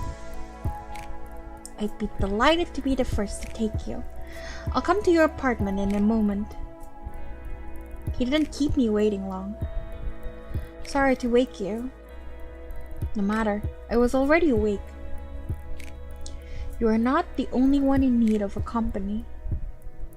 He offered me his arm, and I took it as we approached the elevator. You can access it the same way you come to each of our floors. The button lit up, and it wasn't long before we arrived at our destination. And what a beautiful destination it was! I clapped my hand in delight as he led me to the rooftop I had been so curious about. It's lovely up here. Why do we never come up here? I prefer working in the bar in my own home. I cannot store as many spirits here. Plus, it is more cozy in my home, don't you think? That is true. I always feel very relaxed when I'm there. But that's also thanks to all of you. Are we relaxing to be around?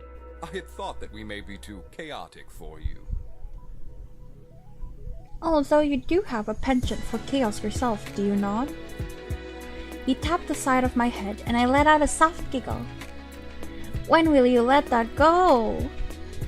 I pushed against his chest, and he playfully seized my wrists. Never. You asked me for a cat so soon after such a stressful incident. I shall remember where your priorities lie. I'm still waiting for my cat. I shall go to heaven and retrieve the fluffiest one I can find. That better not be an empty promise. What will you do if it is? Will you... He leaned in close, and his nose brushed the top of my ear as his breath tickled my earlobe. Come and collect your dues? This was terribly unfair. He was trying to fluster me, but I refused to surrender. I counted to 3 in my head, but still struggled to keep my voice even. That's right. He continued to tease me, and the blush creeping up my neck became damning? But that wasn't what I meant. I do wonder, though, if you're still upset with me? I shall forgive you for the cat comment eventually. Not that! Stop beating around the bush. I wriggled away from him, and he closed his eyes and sighed quietly.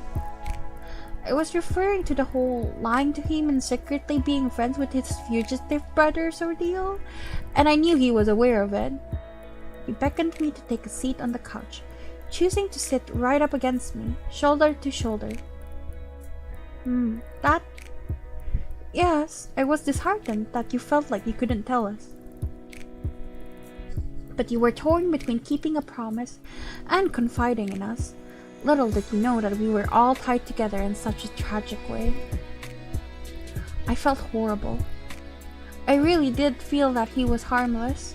He always told me to stay away, and I really did not mean to hurt you. You wouldn't have known. So you should have told me. That was the unspoken part.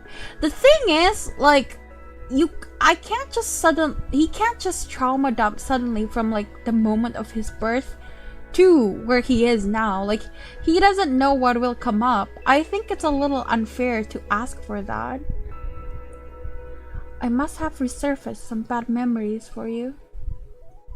It was bound to happen, regardless of the method. Perhaps you were fated to meet. I squeezed his hand, and he wrapped his fingers between mine. I wasn't sure what to say in this situation. Sorry I met your fugitive brother? Sorry for giving him sandwiches and then bringing the other one home? I must tell you, however, that I need to bring him and Malthus back myself. Bring them where? To justice, Vere. It is my duty. Even if... especially because they are my brothers. He gently cupped my face and directed my gaze towards him, and I found a stern but soft gaze in his eyes. Something about Cain puts me at ease with physical touch, both giving and receiving it. It always felt so natural. I was almost expected for more. Sometimes we must right the wrongs of those we love, even if it is extraordinarily painful. They are all that I have left in this world. However, they have harmed others, so they must be brought to justice. And what exactly does justice mean in this world? Is there a jail system here? As of now, there is not. We do have trials, but punishments are meted out differently here. My stomach sank. While Knox may not have considered me a friend at all, I still enjoyed the time I spent with him. I still found myself buying 2 lunches some days, only to remember I had no one to give it to.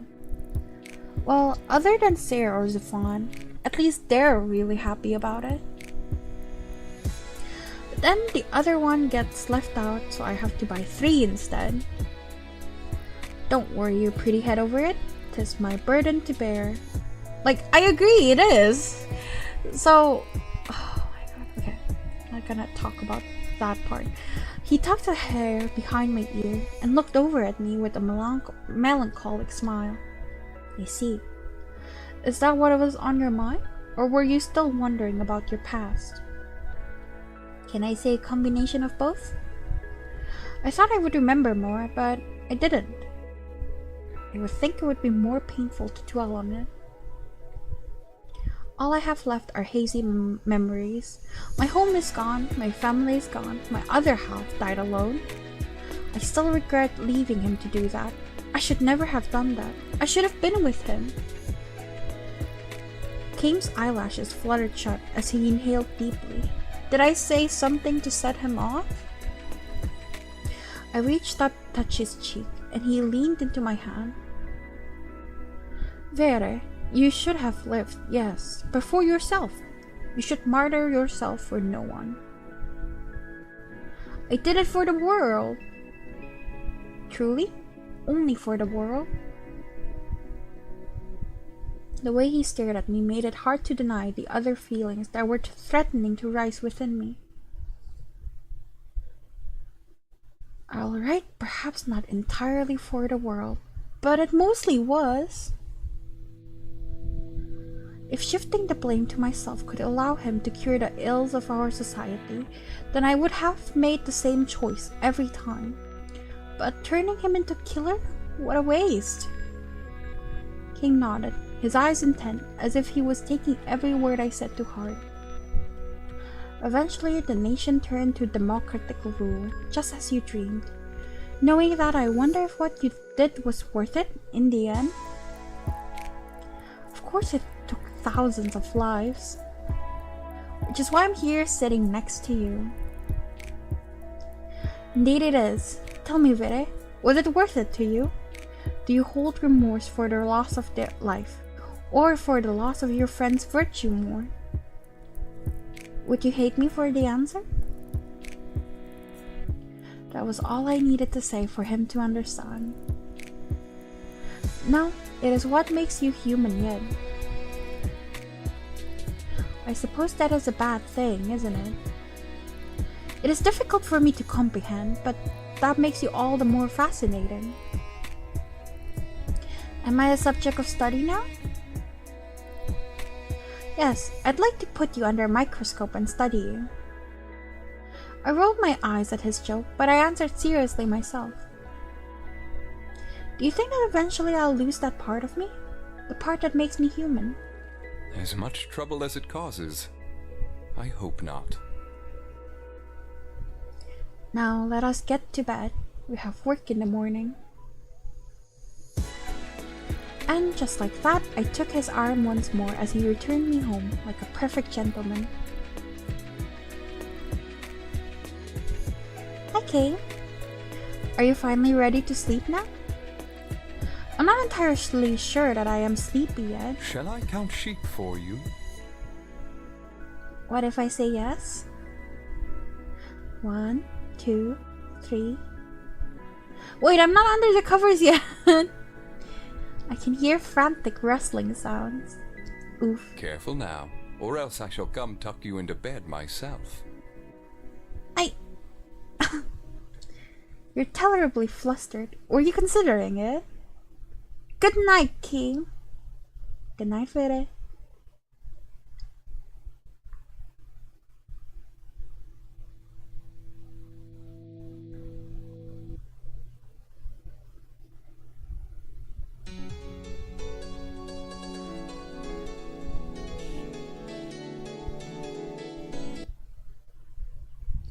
Okay, Valafar apparently, accidentally.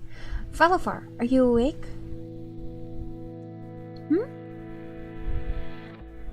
Oh dear, sorry for disturbing you. Pardon me? The screen is a little blurry. I just woke up. I'm really sorry for waking you up. No, do not fret. What is on your mind? Too many things. Understood. Need to get some fresh air? Please, can we go to the rooftop? Shall I come and collect you? I'll be waiting. Thank you, Valafar. He was still rubbing his eyes when I met him in the hallway. So cute when he's so sleepy. My, you must have fallen asleep early. Yes, I sleep well like the old man you believe me to be. Not once did I call you old. When would he let that go? And it wasn't even a passing thought. He paused before the elevator and crossed his arm. I tried to press the button, but he swiftly blocked me. Damn. Well, all of you are old, correct? Not Orias. He's only been here for the past 100 years. Only 100? But he looks my age. Oh no, I think I look a little younger. I patted my cheek to show off my glowing youth, and he chuckled, stepping aside to give me passage into the elevator. Sure you are. What does that mean? Absolutely nothing. I'm only teasing you. I think he had the potential to be meaner than Cain. I didn't know that you could do that. Tease? Yes, well, tease me in particular. You're always so nice to me. Except that time I broke my phone. And you have gotten much too comfortable. Always be on your guard. I get enough of that from Orias already. Then I suppose that leaves it to the rest of us to balance out by being nice people. As the elevator doors opened, I found myself breathless at the lovely garden before us. Here we are. What do you think? Oh, we must come here more often. Is that right? I suppose we can make the trek here for you. Perhaps relaxing here for a while would be just what you need. Gestured at the seat beside us, and I happily sat down and leaned back.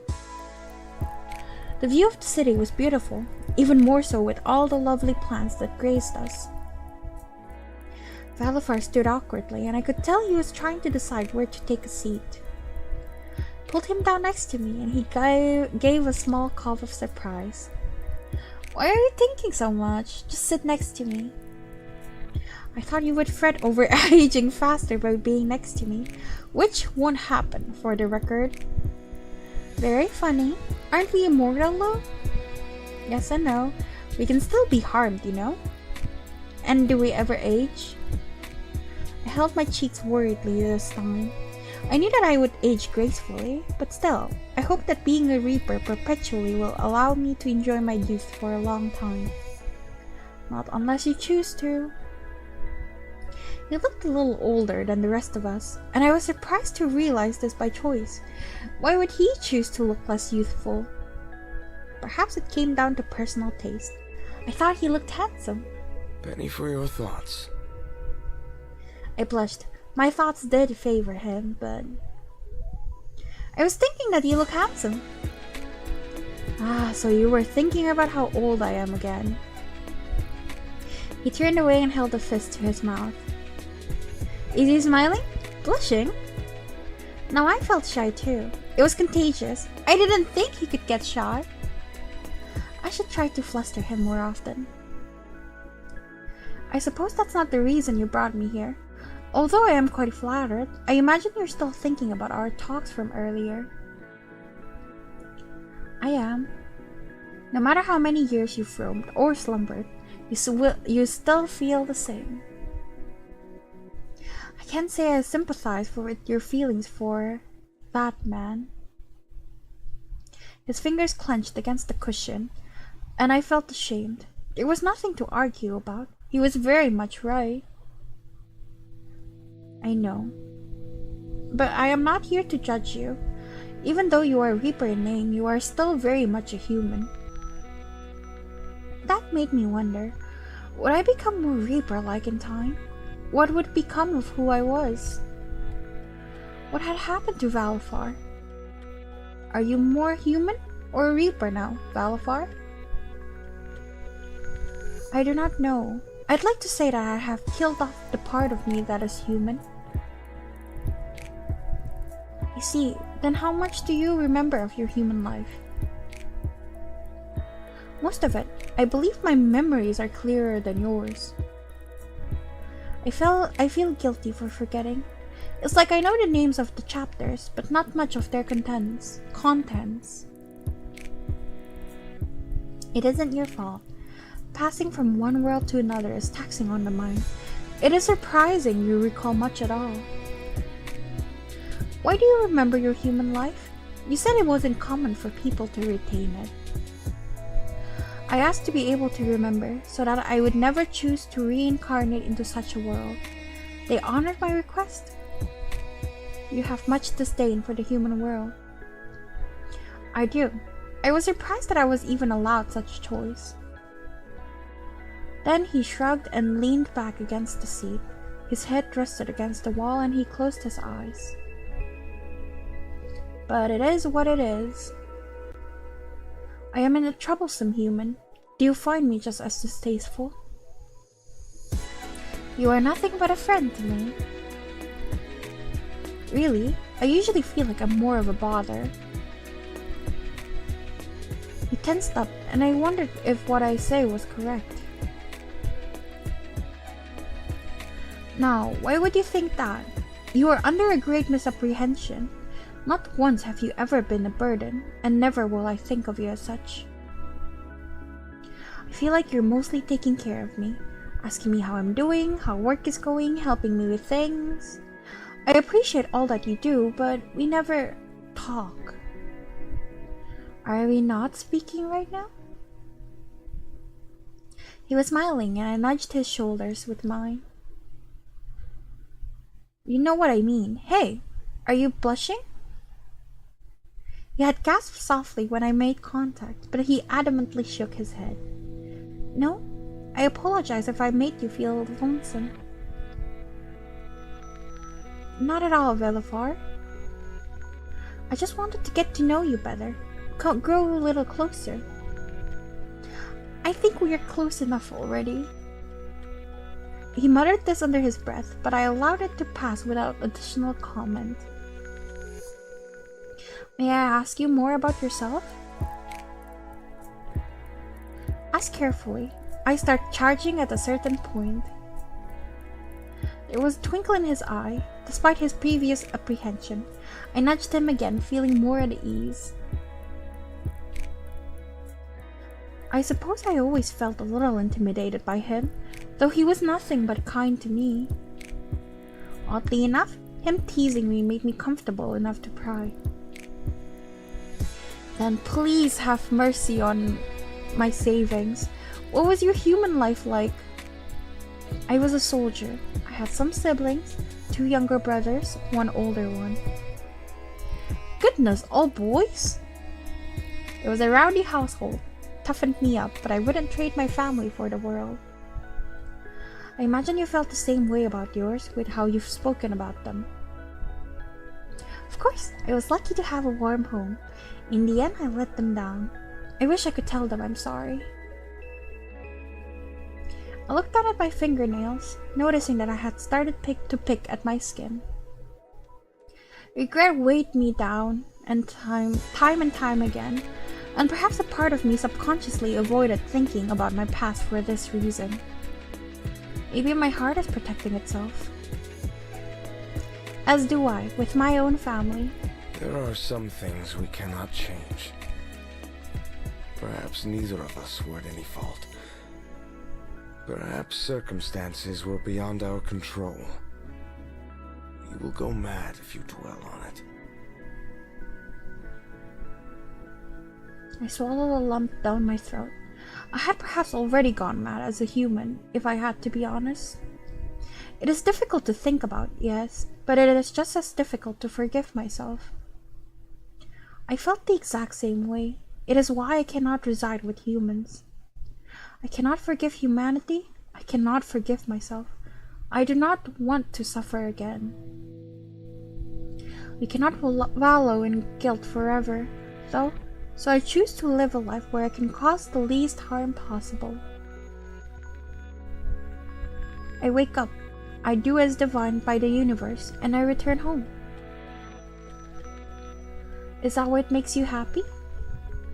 He exhaled a long sigh, and I understood that he did not want me to press the matter. He was drawing a line between us.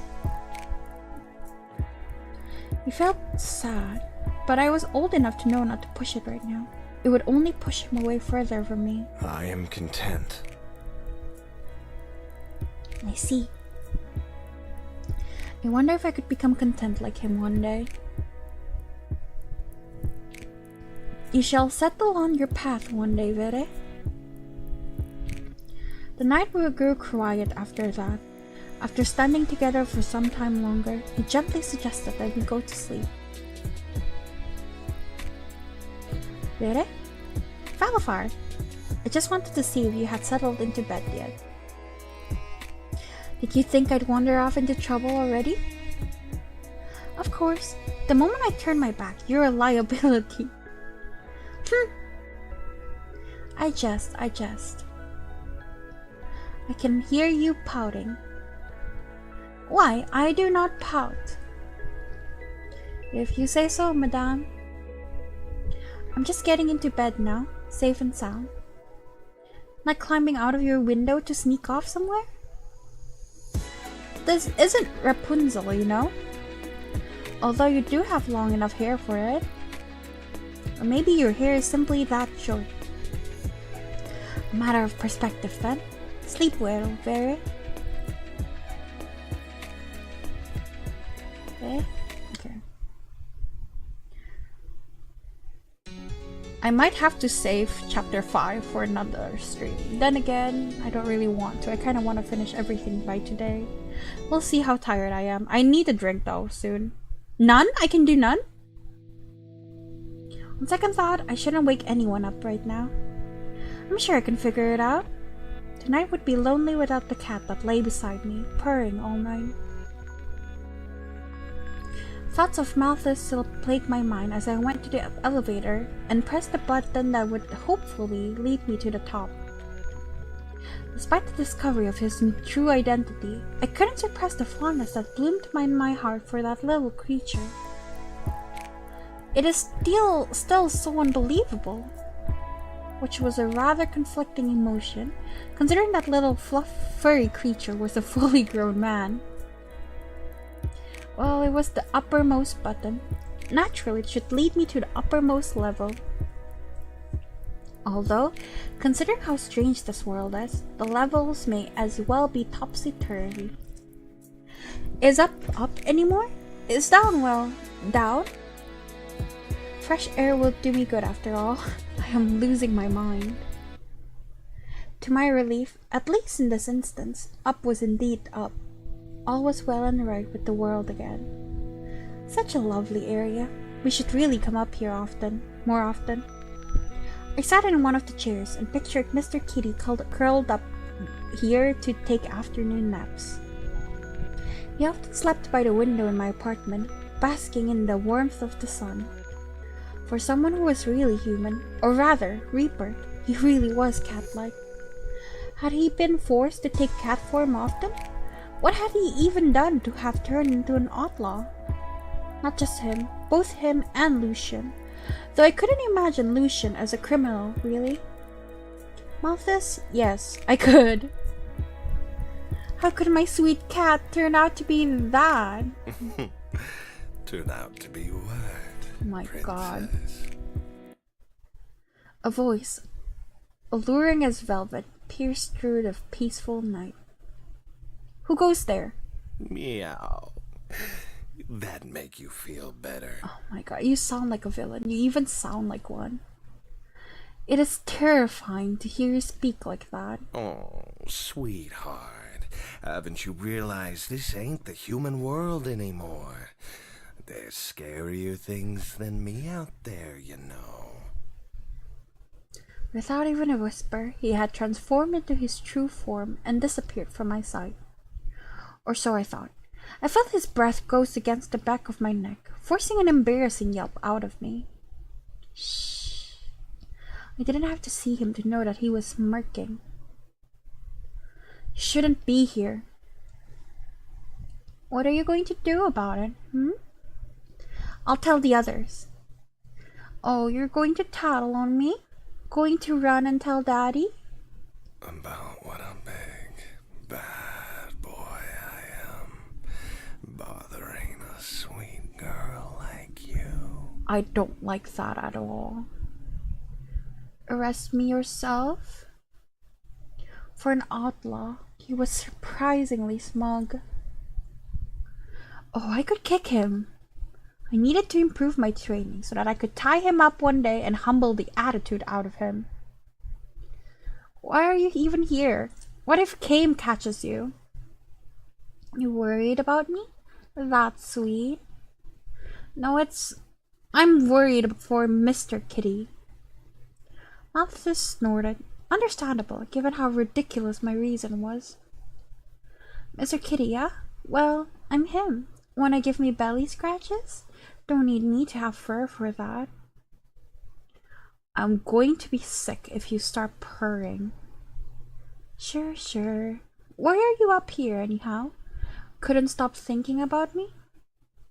In a sense, yes. I was silent, and his smirk grew. Oh? Malthus stepped to the side and in front of me, just to show me how smug he was.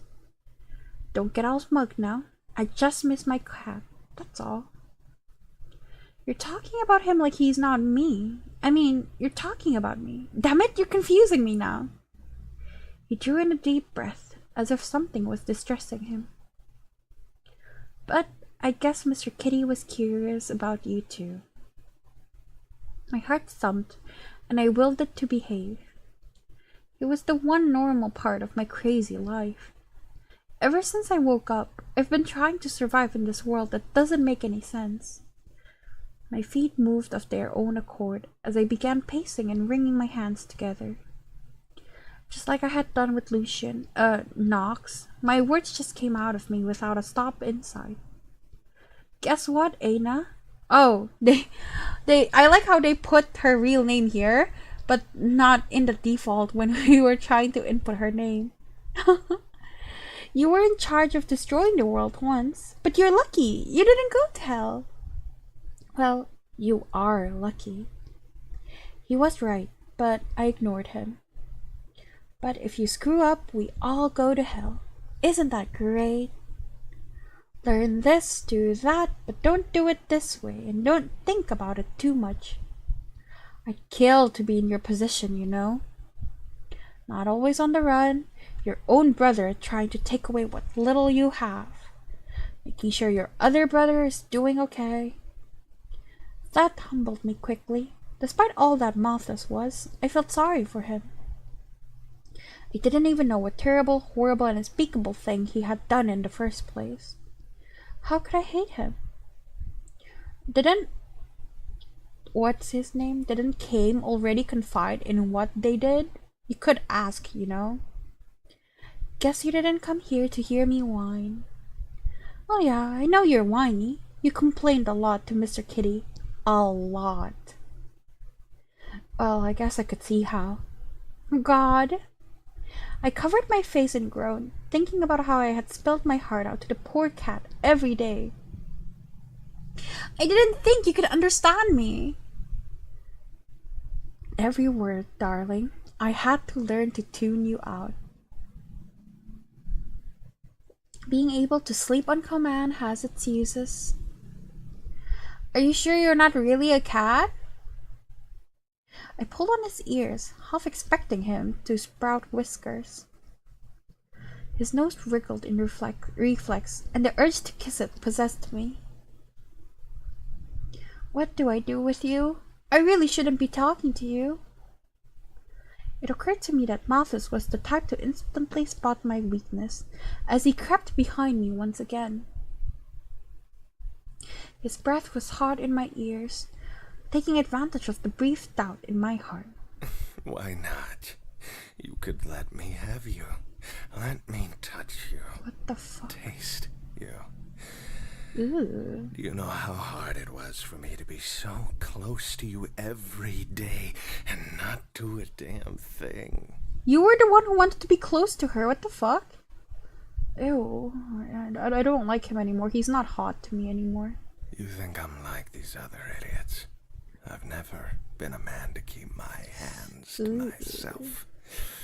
Not when a lady wants me, especially. Yeah, I don't like him, sorry. But the question is, do you want me? Not anymore.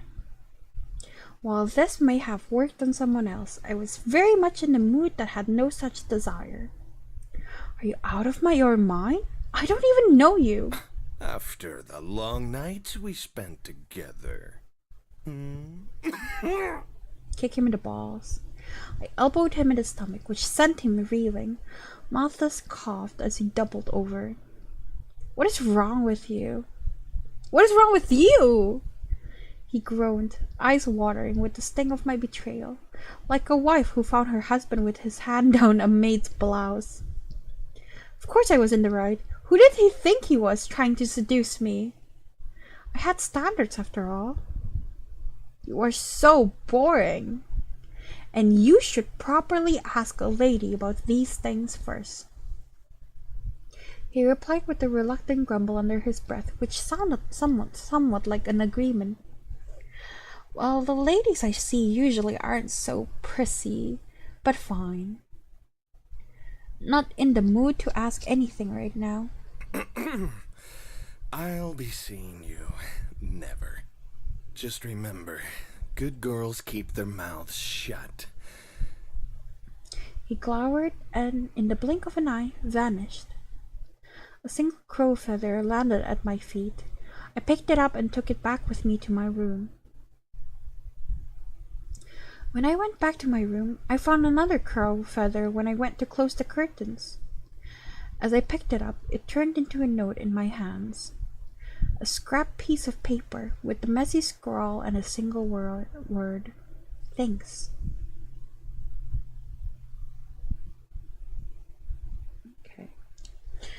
Okay, now let me just make sure I didn't miss anyone. Safan done, Orias done, King done, Valfar done, okay, everyone's done.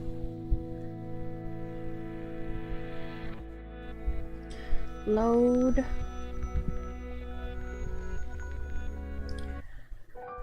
Okay, I need a water break before we continue chapter 5, so be right back.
Alright, I am back. Time had never flowed more slowly. The lounge where we usually enjoyed ourselves was heavy with a tragic air. Our futures were placed in the hands of a jury who would determine the scope of our punishment, the scope of the crime, and the punishment to follow. Everyone stood around while I was laid back on the sofa, which made me feel even more anxious. This is agony. Our crime, but really, it was all my own doing. I was sinking into a pit of guilt and confusion, but just as Valafar had reminded me, that wouldn't help anyone. The pain of what I had done hurt more than the wound on my back. The bleeding had finally stopped, at least, While I may have stained Zephon's car seats, I was slowly regaining my strength. As a Reaper, I'm not supposed to feel injuries so heavily. I had only become one recently, though, and still had much to make up for. If I would even get the chance to make things up, that is, I'd probably be tossed in hell for this. And the others who held responsibility for me, what would become of them? Aina, I need you to come with me. After pacing for some time, Sayre suddenly stopped in front of me and urgently held my hand. Where are you taking her? Orias asked sharply, but Sayre aimed an even fiercer stare back. It is important. King is supposed to return for our trial as soon as the tribunal is here. We cannot afford. We will be back in time. Sayre grabbed my wrist and pulled me up, a hand on my back to support my weight. This must be done. Without waiting for anyone else to argue, he marched us through the door and into the hallways full of whispers and stares. I passed Lilia in the hallway. She was grave, her eyebrows furrowed as she saw us hurrying along. Where are you going? You have to go to court. It is essential that I do this, Lilia. Stall by whatever means you can, if you must. What? You know what I need to do. You owe me big time. If I live to see it, yes, I am in your debt. He left Lilia with that, and picked up our pace to make up for the few moments we lost. If you live to... Sayre! It was merely a dark joke. I didn't think you were capable of making dark jokes, Sayre. I can surprise you every now and then, right? Now, for one more surprise. We haven't taken you to Purgatory yet, correct? Correct. Would you like to see it? Surely you do not mean right now? I do indeed. Is this the right time? This is the only time we have. We broke out into a run, but the strain was getting to be too much for me. I clutched my side, and Sayre immediately paused once more. I must be burdening your body. Let me carry you. I am okay. Sayre? In one swift scoop, he tucked his arm underneath my knees and flew through the halls. This is much faster anyway. Worry not, you are lighter than a feather. Then you must wear some very heavy feathers. Indeed I do. Without stopping, he whisked me through the halls of the building. I had never seen him act with so much urgency before, which worried me somewhat. Even when healing me, he remained calm. Although his eyes had belied his anxiety, he remained steady, which I had dearly appreciated. We're really going? Really, really? Yes, hold tight now. If your injuries reopen, let me know immediately. I squeezed my arm around his chest, preparing for another trip through that door. Purgatory, room of respite. Determination flared in his beautiful eyes, and his voice was stronger than ever as he commanded the door to return us from where I had started my adventure. Here we are. We are not afforded the luxury of time for you to enjoy a proper tour, so we've come to where we must be. I am terribly lost, Sayre. I shall guide you. First, I should lay you down in this bed. I knew that he had the purest of hearts, and this was not the time for me to misunderstand any intentions, but it still caught me off guard. Pardon? He held me by my hand, and with the utmost faith in him, I followed him. Lie down for me, Vere. I squeezed his hand tightly, and settled myself against the sheets. It felt familiar, comforting. When I first woke up here, my vision was too hazy to recognize where I was. As I lay here now, I realized this was where I had been all that time, sleeping, forgotten. Hate to ask this, but would you let go so I can sit beside you? I can do it while standing up, but I wish for my hand to remain steady. This will hurt a little bit, but it must be done. As he settled next to me, my mind really did begin wandering to forbidden places. Sir, what exactly are we doing? I'm returning to you something you lost. The memories? Thank goodness. Though, on a second thought, wait, not now. What did I lose? Wait. I'm here in purgatory, laying down on what I'm guessing is a special bed in a special room. The room of respite. So that was its only purpose. Somewhere I could rest for a long time. I have no memories of this place. Could it be? Does this have to do with my memories? You've always been an intelligent woman, Vera. He pet my hair fondly, and just like he always did, his strokes were gentler and lingered in my hair with each caress. Sarah's eyes sparkled, and I could see tears. I tampered with your memories a long time ago. This is the very place I did it. In fact, I built this room just for you. Once I extricated all that hurt you, I put you into a long slumber, so that you wouldn't need to roam any longer. However, I did not mean to erase all of your memories of this place. I had meant to heal your heart and ease your pain. Forgive me, Vera. Did I ask you to remove my memories? To an extent, I truly did not intend to erase so much. That is all I can tell you. Why are you returning them to me now? I am afraid I may no longer be able to return them to you after today. I have to set this right. It will likely hurt. Your heart will ache beyond measure as you begin to recover your memories. I do not know if they will return to you right away, over time, or even at all. I will aim to not destroy the seal at once, but rather in a way that it erodes with time. That does not guarantee anything, though, as I have never done this before. Wonderful. I must confirm this with you. Do you wish to recall everything?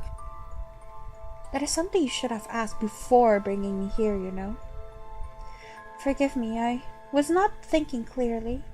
I will likely be unable to reverse this. He gripped the sheets, and his knuckles grew pale. I put a hand over his trembling one, hoping to quell his anxiety. He was so confident, so sure when he brought me here, but now I could see doubts war inside of him. But you think I should do it, right? I wish to give you the option. I do not think you will lose anything if we leave here right now, other than the chance to remember it all again.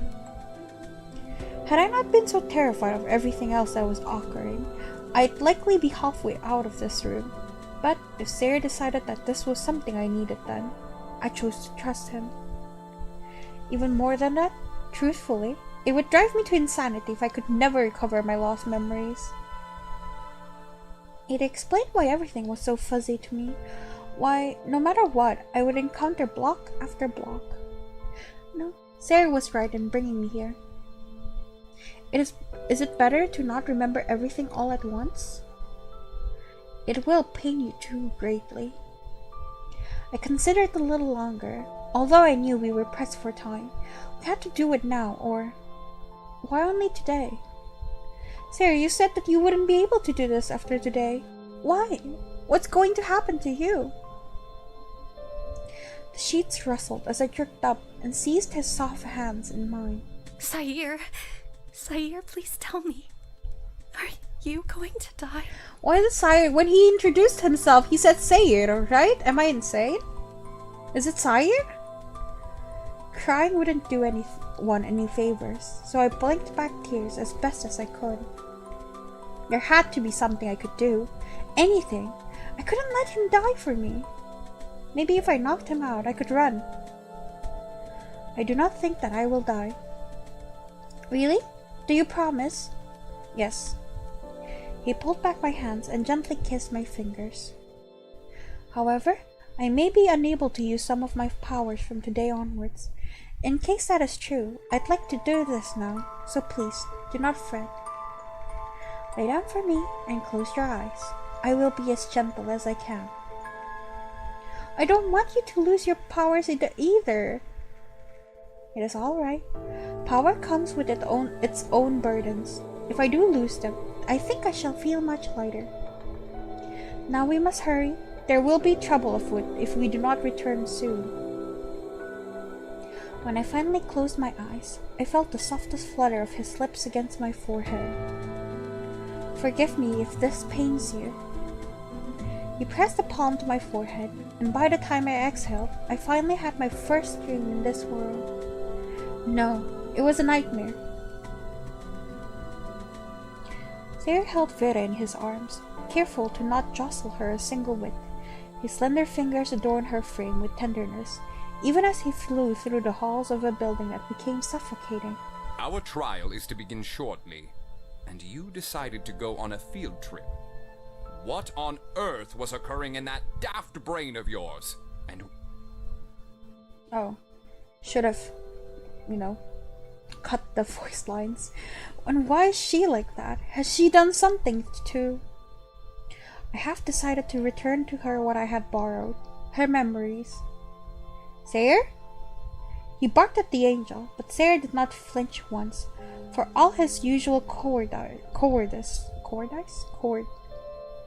of Orias, he had taken on a different aura, so sure of himself that no one could change his mind. Perhaps that was why he felt such camaraderie with the girl sleeping in his arms. Her features twisted, small grunts escaping her lips, and sweat gathered on her neck. She had finally begun to dream again. The transfer had been a success then. How he had ached to give her a better gift than the one that returned the thorns to her heart. I did not make that decision with a light heart, Orias came, but all is well, we returned in a timely fashion. Cain clicked his tongue dismissively and pinched the bridge of his nose. All is well, my Aries. All is going to hell. We need to go, now. She is still unconscious. I suppose that benefits us. She's not to attend the trial after all. At least it can keep her from arguing about it. What? Why can't she come with us? Isn't this related to her? Surely they could let her speak in defense of herself. She has not yet earned that right. Do not look at me that way. I am but the messenger. As she is our charge, the crime is ours to answer for. You all know how this works. I will handle this. I have put us into this situation. It wasn't your intention, Thayer. But I am still the cause, no? He gently laid her down on the couch once more and slid the pillow underneath her head. With the utmost tenderness, he brushed her hair away from her face and admired her features as though memorizing them yet again. When the time comes, do not argue with me. Do not stop me. You aren't thinking of... Thayer? Enough. Let us go. Where's Lilia? She should be with Vera while we are gone. Thayer's resolve was absolute and melancholic, but powerful. Cain and Thayer led the group in silence to meet their judgments, while the woman responsible for their predicament slept in distress. Memories of my death swirled repetitively in my head, flashes and flashes, until finally they started to form a solid memory. I relived the swing of the axe, just like it was a page in the book. And finally, I saw what came after. How? You're dead! My soul severed quickly from my body. My head, however, was not as fortunate. How terrifying. The guard that had been my friend, my final escort, sat on the ground near my corpse. He was shaking. Every inch of his body was trembling. Please look away. Don't do this to yourself. My words, of course, fell on deaf ears. Despite this memory being a nightmare of my own creation, I had no power. At least I could recognize that it was a nightmare. It was, right? Everything felt so real that I started to doubt myself. Real? Not real. Real? Time crawled. The people dispersed, satisfied with the show of gore for the day. The executioner departed, and the task of ridding my body fell to my friend. He was but a boy of 17, 18? It was wrong. It was all wrong. I had accepted a gruesome end to allow Felix a peaceful path to justice. But I realize now that I threw away my life so shamefully, so disgraced, for an ending of violent retribution anyway. I was angry at myself, at him, but most of all at the world, for letting such atrocities happen and to have forced our hand this way. It began to rain. The blood won't wash away. The road was stained with crimson. The sky grew dark and the clouds became grey, perhaps to clean my blood off the ground below. Then with the first clap of thunder, I heard an unearthly wail that sent ice-cold chills up my spine and all the way down to my fingertips. Felix? I woke up before I could see his face. God damn it! I jolted awake to find, to my complete and utter surprise, the man that now hated me the most. I was on my back, and Cain hovered over me, truly like a reaper who had come to collect my soul. If looks could kill, I would be swept into hell right about now. The trial! Has the trial happened? Oh no, had I slept through the whole thing? It is over. What happened? Later. You wish to see the Hall of Memories, right? I was smart enough to recognize this as an order and not an invitation. Was that a shortcut to hell? Was he going to toss me into the pit himself? Okay. I just realized that Lilia was sitting by me, at my feet. This had to be a trap, but I didn't dare say no. Yes. Then come with me. Are you going to kill me? He pursed his lips, looking disappointed. Well, pardon my caution when you look like you want to eat me alive. No. As I have said, you are in no danger of me. I have neither intention nor desire of ever hurting you. I bet that hurts him a lot, like, she's so mean to him. And thanks to Sayre, the other risks to your existence have passed, for now. Until you act up again. Right, well, I don't intend to. Let's hope not. Anyways, shall we? He pointed towards the door with a jerk of his head, and I sat up slowly. My head was throbbing as I felt myself slipping back down, but Cain quickly caught me. For all of his vitriol, I suppose he still cared somewhere deep down. What is it that we want to show me? I think it is something you need to see for yourself. It will make sense when you get there. Cain, what are you up to? Never you mind, Lilia. So rude. Vere, will you be okay? I'm fine. It was such a pathetic lie that Lilia didn't even bother to argue. I'll let the others know. She whispered to me as Cain dragged me out of the room. We passed none of the others, and I worried about what had happened to them, but Cain gave no indication that he would be informing me what happened. The office itself had been full of chatter until we had entered. Voices fell into hushed whispers, and I knew that we were the topic of their conversation. They like to talk a lot, huh? I suppose they have good reason to. Where are the others? What has happened? What did Sayre do? Later. You will find out soon. Anxiety surged inside me yet again. Well, here Pretty. we are. Beautiful, is it not? It is. He gestured an arm outwards, showing off the scenery. Of course, the novelty wears off on those that must work here the most. It was wondrous, but in an almost frightening way, an eerie beauty. It was a maze I could get lost in all too easily, like the room itself could devour me whole. And Cain, there was something scary about his demeanor as well. His smile made me ill and only worsened my headache.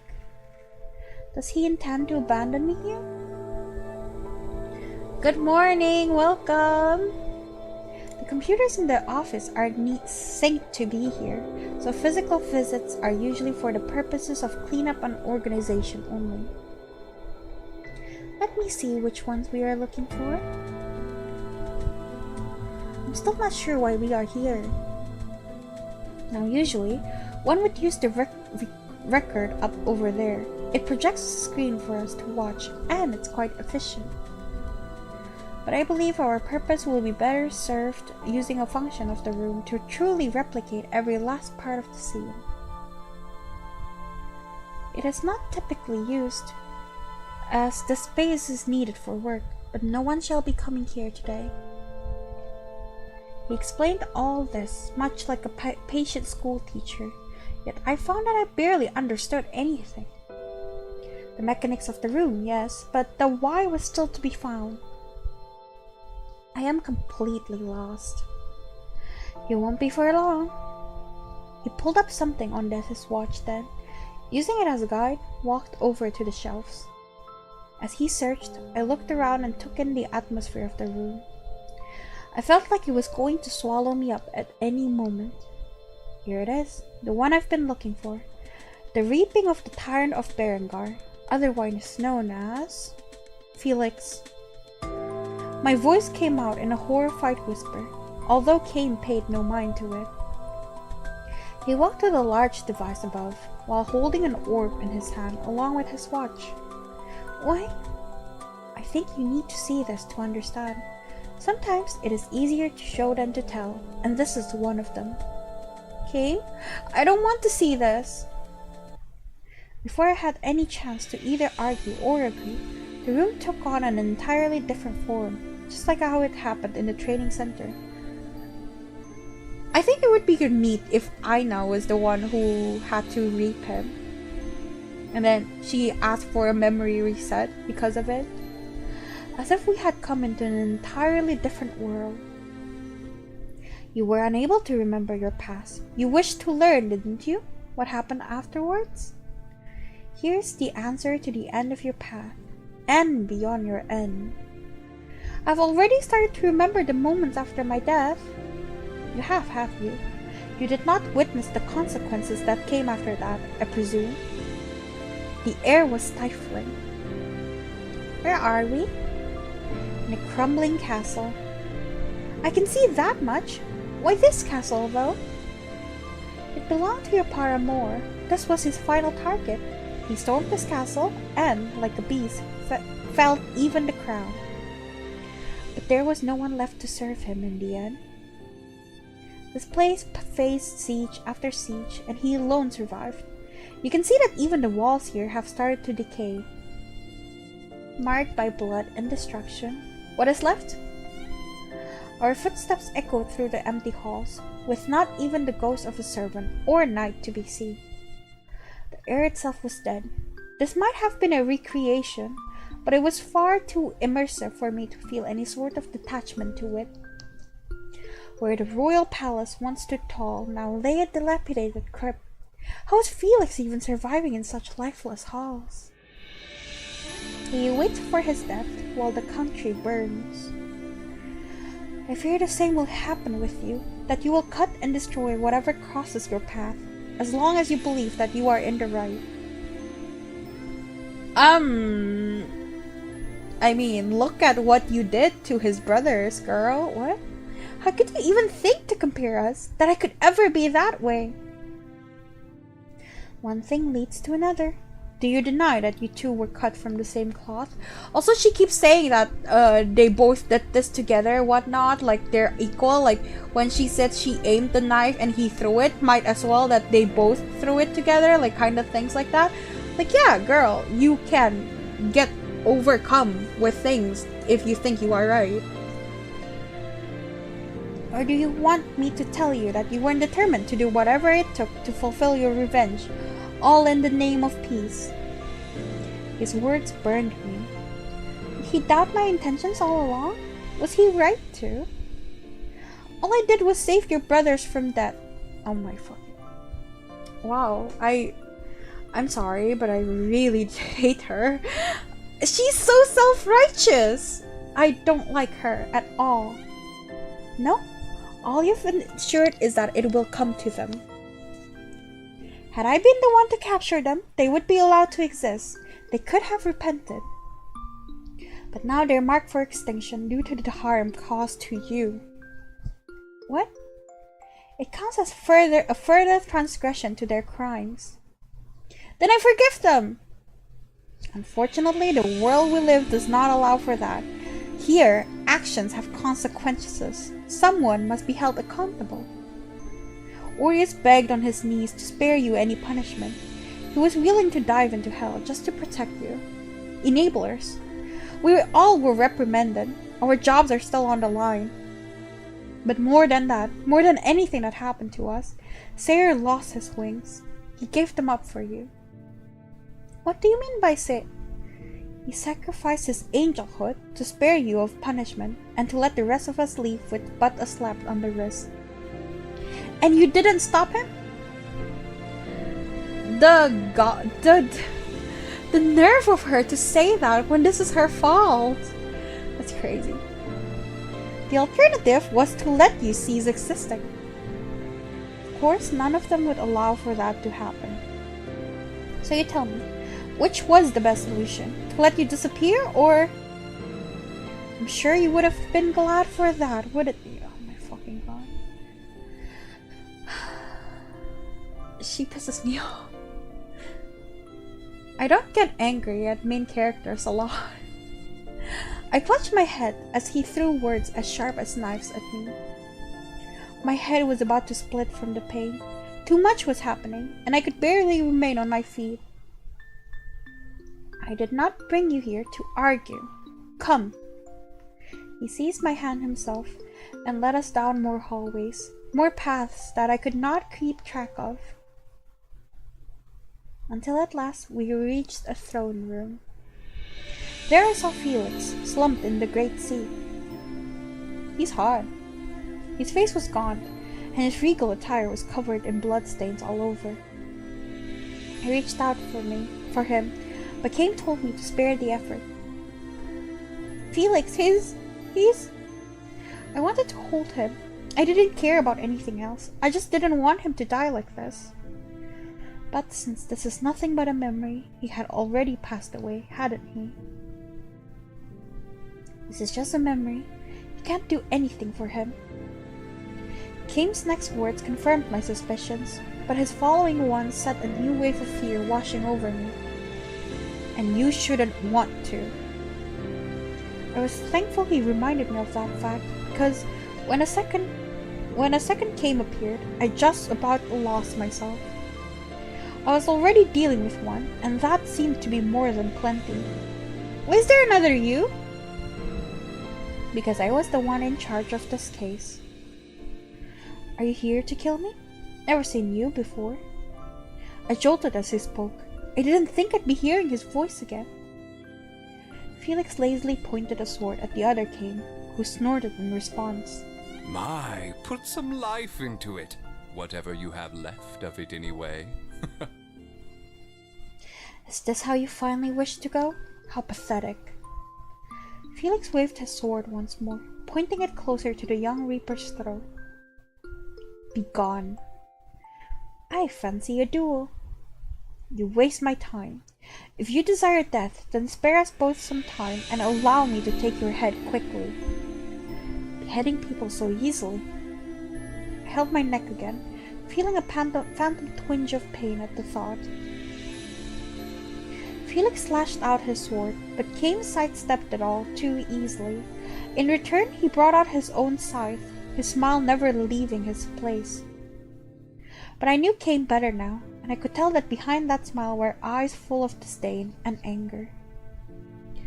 Felix was a scar upon history to be eliminated, and Kame was playing with his food. If he is not dead yet, why are you here? You will see. I didn't like the sound of that. Felix took Kame's blade as an actual challenge, and he drew himself up to strike back. I flinched as they parried each other's blows. My fingernails were digging deep into my palms, and I started to lose the feeling in my knees. Are you proud of yourself for all that you've done? Pride has never driven me, not once. Then it was for your beloved. Beloved, did he mean me? What do you know of her? I know that she was wronged. I also know that this conquest of yours stems from some shitty desire for revenge. Felix growled and slammed Kame against the wall, with his sword to the Reaper's neck. He was quite impressive in combat, even in his dying moments. His strength has always been inhuman. I know that your lover rots away, waiting for a man that she will never see again. She begged us to save your soul. Pretty thing like her deserves better than you. You're lying. His eyes were twitching madly, and he drew shuddering breaths as his knees struggled to keep steady. It tore me apart to see him come undone. My head began to spin again, and I clutched at my head, praying that the throbbing would cease. Why should I bring her here myself? I have met her. She's lovely. I can perhaps see why you burnt down the damn world for her. Give me a good match, and I will take you to her. We can be together in hell. She wouldn't be in hell. She would be someplace better. Their blades clashed over and over. Sparks flew, came supernatural scythe against Felix's mortal mate's sword. Even on the verge of death, Felix fought impressively. He matched blow for blow with Kame, until at last his blade betrayed him too. He skidded across the floor and landed just a foot away from me. I shoved past Kane and knelt down. It went against all reason, but I still put my arms around him. It was a little more corporeal than holding a phantom. He was nothing but a memory, a recreation. He felt like a doll. There was no warmth when I held him, a stark reminder that he was fake, like the spirits I had felt in the training center. But all our pain was real. You fought well. A shame your talents were squandered like so. Let it finally end. Let me see her. With a swift slice of Kame's blade, I witnessed my Felix's head fall to the floor, right in front of me. It was like every fiber of my heart tore apart, pierce by pierce, until there was nothing left of it in its place. You killed him. Well, duh. I mean, I don't understand the problem. He's a Reaper. I whispered, my eyes trained on the head before me, and she wanted to blow up some guys for selling quack medicine, like shitty medicine to a child. Like, don't act so high and mighty. Reapers also can be the force to take a life away when absolutely necessary. I carried out the execution of the Tyrant of Berengar, as unworthy of my blade as he was. This is what happens when our actions go unchecked. Do you understand now? I was beyond listening. Everything overwhelmed me, and my eyes were blinded by my tears. There was a sudden light. We, perhaps, were returning to the hall we were in before. The execution had finished, after all. But I couldn't tell, or be bothered to comprehend. My body was racked with shaking sobs. I knew he had died. I knew it had been alone, but seeing him surrounded in nothing but darkness and crumbling walls, without a friend inside. I at least had one person who didn't loathe me in the end. He had absolutely no one. All he wanted was to be with me again. We both died miserably. I should never have left him. Vere.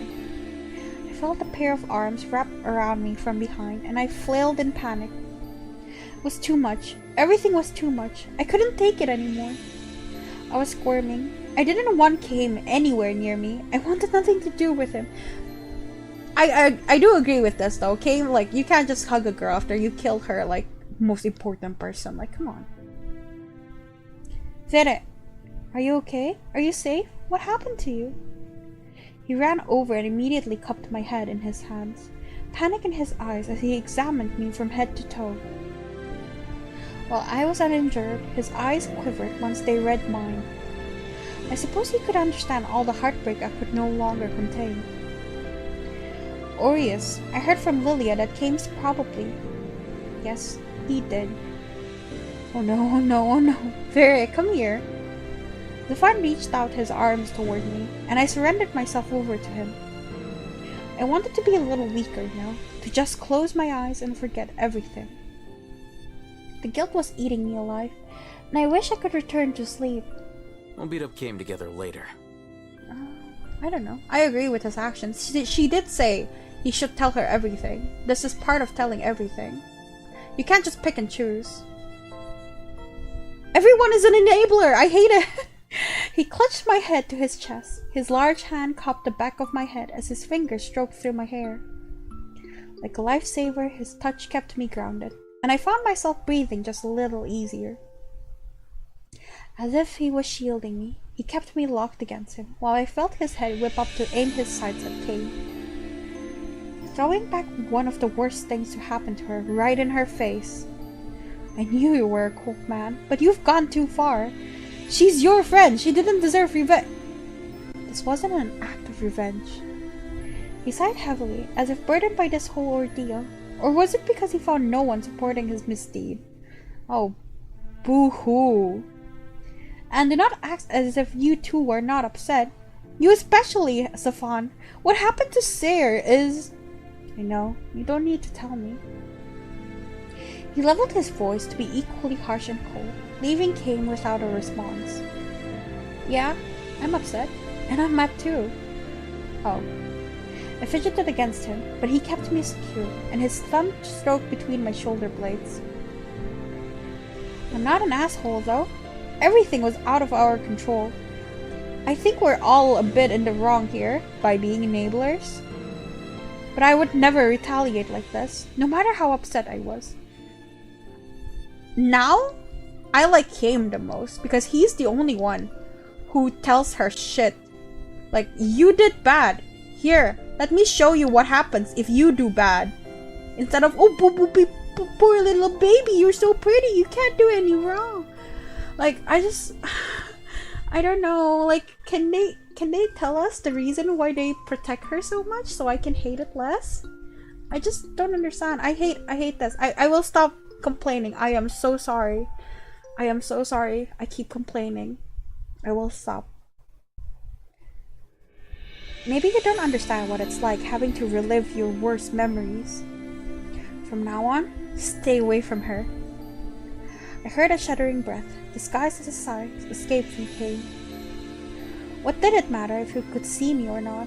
His feelings were made perfectly clear, and mine were just as mutual. I meant no harm. Funny way of showing it. Kane tried to speak once again, but Zafan ignored him entirely, instead choosing to look towards me with a smile that did not quite reach his eyes. Come on, Val and Sayre are waiting for us in the car. I was horrified to see what had become of Sayre. He still smiled when he saw me, but I could feel my frayed sanity about to become undone. We lit together for his sake. Zafan had put a hand on my shoulder and squeezed it. Sayre was sitting between us. Zafan fussed over him, while my angel had turned towards me. How are you? I heard what happened. I'm fine. How is your wound? Has it stopped? Yes, I am fine. We are talking about Vera now.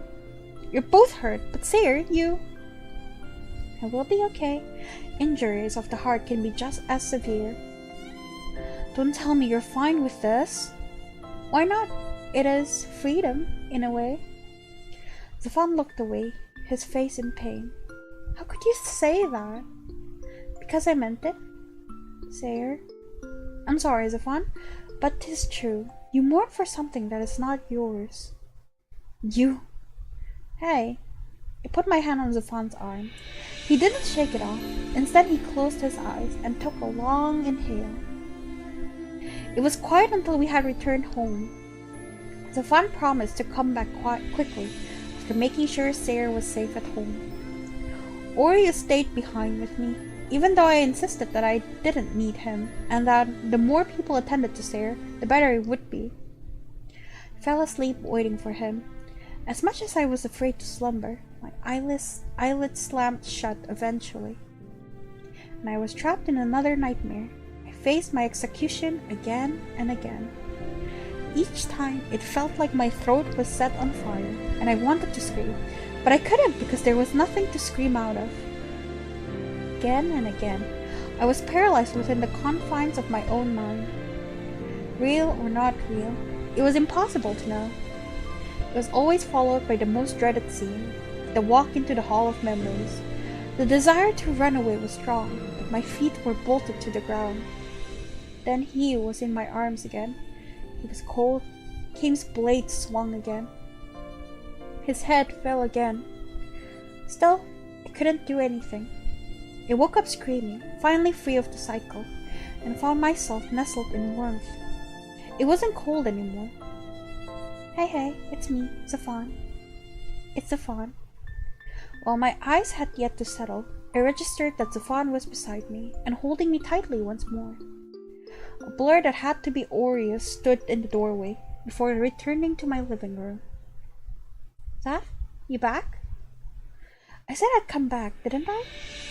I'll have to come and go to watch over Sayer. He's always been my brother. Of course. Zafan, you should go back right now.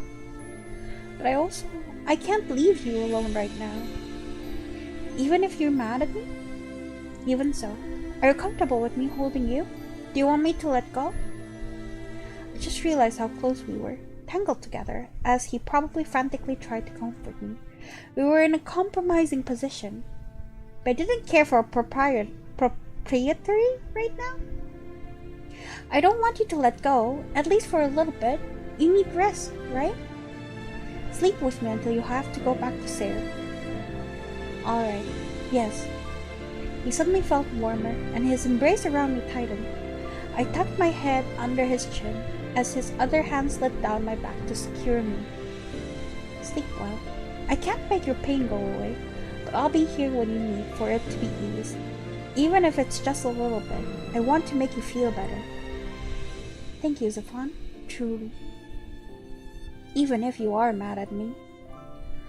Always. I'm always yours, Vere. Mad, sad, happy. I'll still come around in the end. I felt him sigh against my hair, and then hold his breath before his lips brushed softly against the top of my head to give me the gentlest kiss I have forever received. Good night, sweetheart. And then at last, sleep overtook me.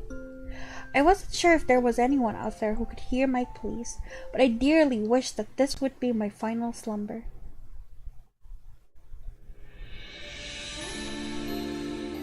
Okay, the full game is definitely happier and there are plenty good times. There's a Discord group for everyone who's interested.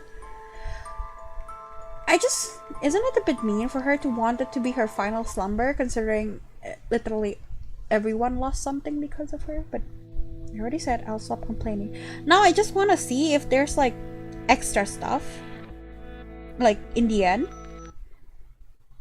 It's me, Orias.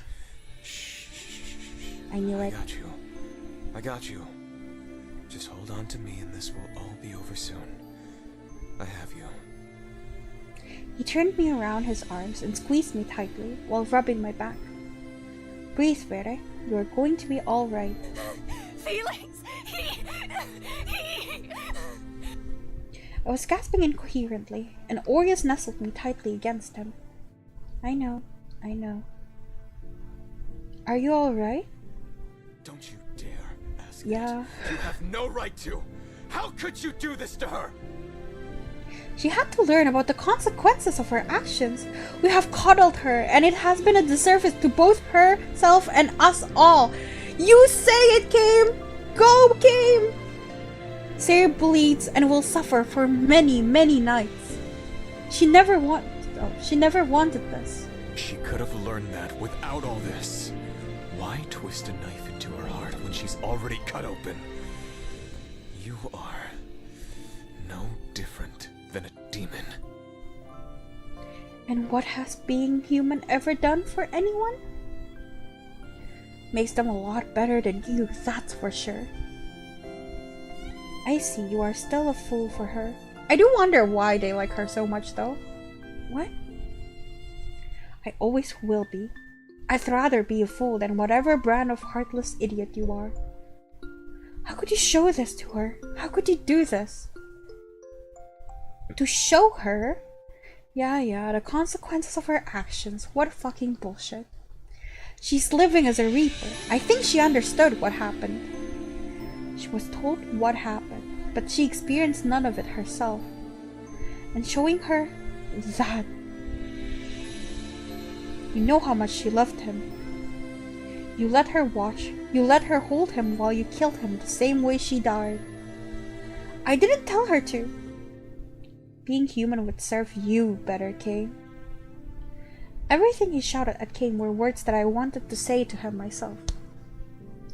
But I was so sorry for all that I had done, and heartbroken by how much my spirit was trampled on today. I felt hurt by the world I had come into, the world that I had left, by the man who had been my ally and my friend. You really don't understand what you have done either. Don't be absurd, it wasn't meant to. You are no wiser than the rest of us, Kane. Your empathy is so lacking that you can't imagine what makes sense to you would actually hurt someone else. They volleyed back and forth, but I didn't have the wherewithal to listen to any more of it. I tugged Orias' shirt, and he shifted his grip on me to secure me better in his arms so that he could stand up. Let's go home, Vere. You're not being mean to me today? He patted me on the cheek, tugging it softly. Would it make you feel better if I was? I shook my head and he laughed softly. The rumble in his chest was soothing, and my heartbeat was soothed into a less frenetic beat.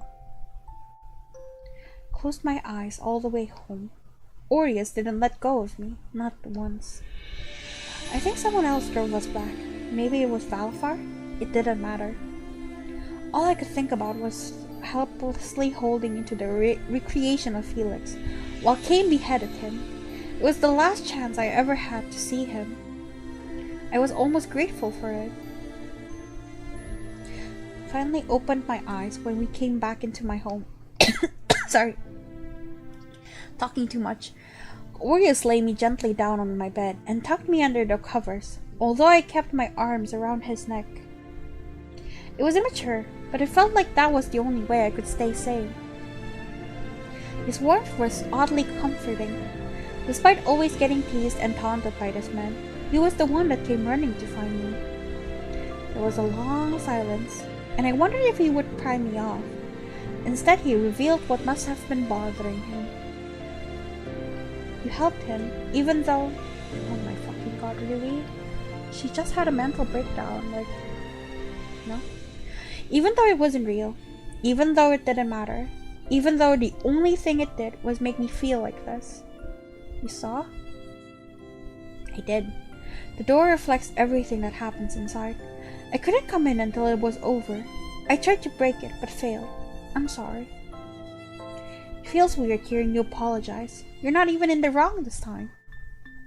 I say sorry, you say I'm wrong. I don't say sorry, you get mad. You can never make up your mind. Why do you always have to keep me on my toes? It won't leave yet, so you can let go of me. I pouted at him. Leave it to Orias to still tease. No, it helped distract me. He was a good distraction. That's why I was glad he was staying. He sighed and laid down next to me, elbow propped up on the pillow. I didn't think you were so fond of me.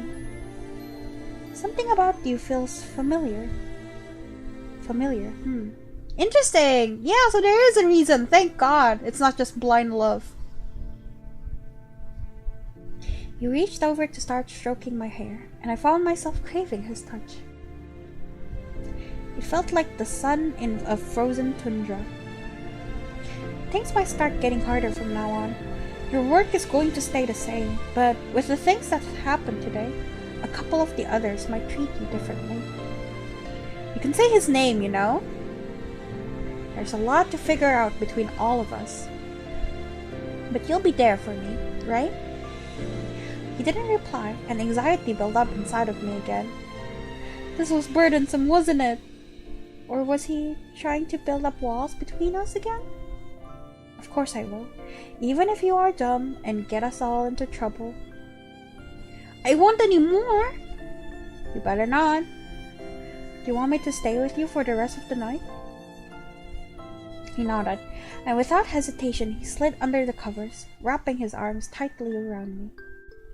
One hand cradled my head, and the other on my back, like being in the embrace of a lover who would never be mine.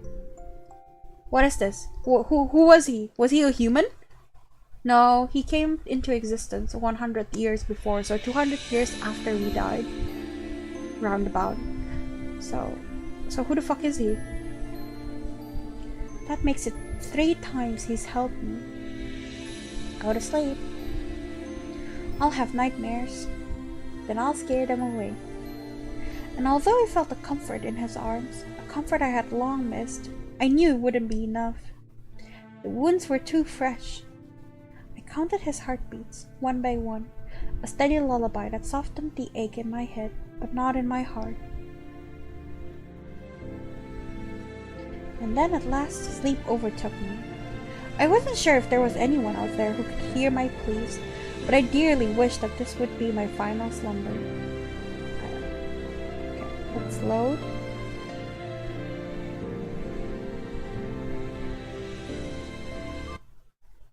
Okay, now we do came. I'm actually excited about this because I wonder how it would affect everything. Is she okay? He asked again, ignoring Orias. I wish I could make up his damn mind about whether he wanted to strangle me or help me. I preferred the former, so that at least I could throw in a punch or two. He walked over to me, and I squeezed my eyes shut in defiance. You have no right to ask that. That's right, you tell him. I didn't think it would affect her like this. I didn't mean to hurt anyone. It was those words that set off my trigger. Despite how emotionally destroyed I was, I felt something volatile rise up inside of me. He was so smug, believing he was so right. Be serious! I wriggled out of Orias' grasp and dragged myself over to Kane. I was still on my hands and knees as I skidded over, but I didn't care. I wasn't being rational. I had decency to sit down on the ground at my level. Aren't in your right mind at the moment. Thanks to you! Why did you do such a thing? Why? I wanted to show you. You wanted to hurt me! I like how she was like, oh, he's so smug, he thinks he's so right. That's what she did to his brothers, by the way, who will in fact face death, instead of just be a little traumatized. But you know, who's counting anyway, right? His reaction was so much more mature too. I swear that I did not. I swear it. He was a fine actor. The desperation felt so genuine. I wanted to close my ears and shut him out of my heart and mind alike. I thought we were friends. I thought you cared about me. Of course I do. I am beyond furious at you, and yet I still care. With friends like you, who needs enemies? His eyes softened with regret, and so I knew I had to get out of there. I wasn't ready to forgive him just yet, and neither did he want to forgive me. Orias, let's go. I stood up on shaky legs, but visions of Felix's decapitated head kept repeating in my head over and over again. Don't push it. Just let me take care of you. It really was shocking to hear him be so calm. People really aren't what they seem, are they? I looked over at Kane, where flickers of guilt broke through his cold facade. No, do not fall for it. Kane's eyes caught mine, and he reached out a hand to me, but I slapped it away. It was the first time I didn't allow him to touch me. Despite what occurred between us, I felt a dull pain in my heart to reject him like this.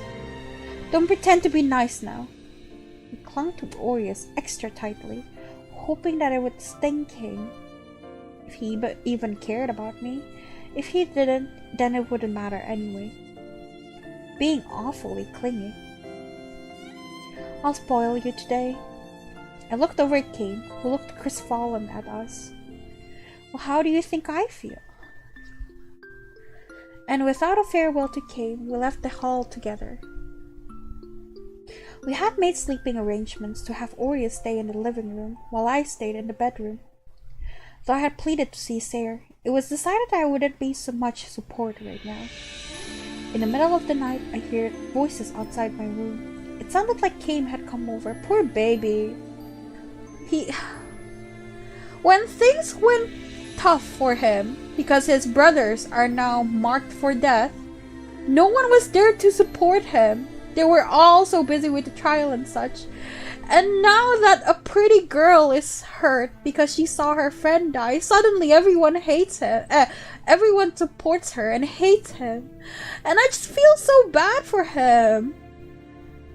Like, give the man a break. What are you doing here? I was worried about her.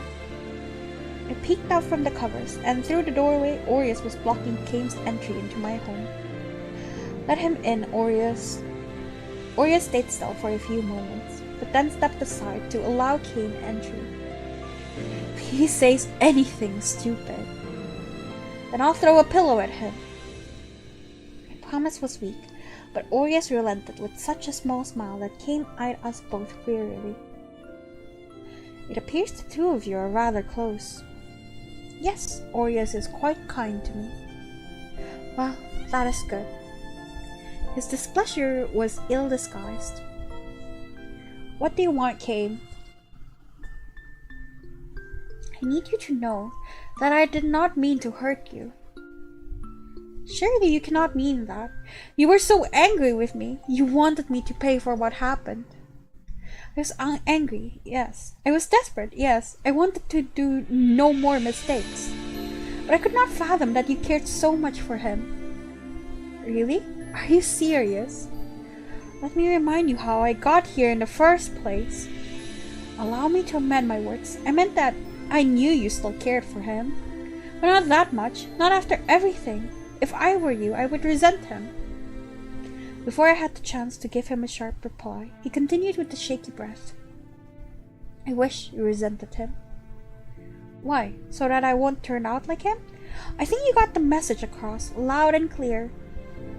Well, I do desire your growth. Oh, don't confess now. That's ridiculous too. Hesitation seemed uncharacteristic for Kame, but I noticed that he seemed to be at loss for words as he opened and closed his mouth, unsure of what to say. I looked on, though I'm sure it was more of a glare. With a deep inhale, Kame sighed as he composed himself once again. I will take my leave. I merely wished to see how you were faring. And the bastard swiftly took his exit without even apologizing. He still thinks he's in the right, doesn't he? I threw my pillow at where he was standing, and while it missed him, I hoped that the thud would make him feel bad at the very least. Would our relationship ever be the same again? Did I want it to be? Once again, I was left to my thoughts all alone. In Kame's apartment. Ooh, cool. If there was an instruction manual on how to royally fuck things up, I would be the author. It would be the case study in every citation. There would be a photo of me in every page. While both sides were at fault, what I did was out of proportion. I had acted in the heat of moment and in desperation to prevent such a tragedy from ever happening again. But it was something that I did not think through.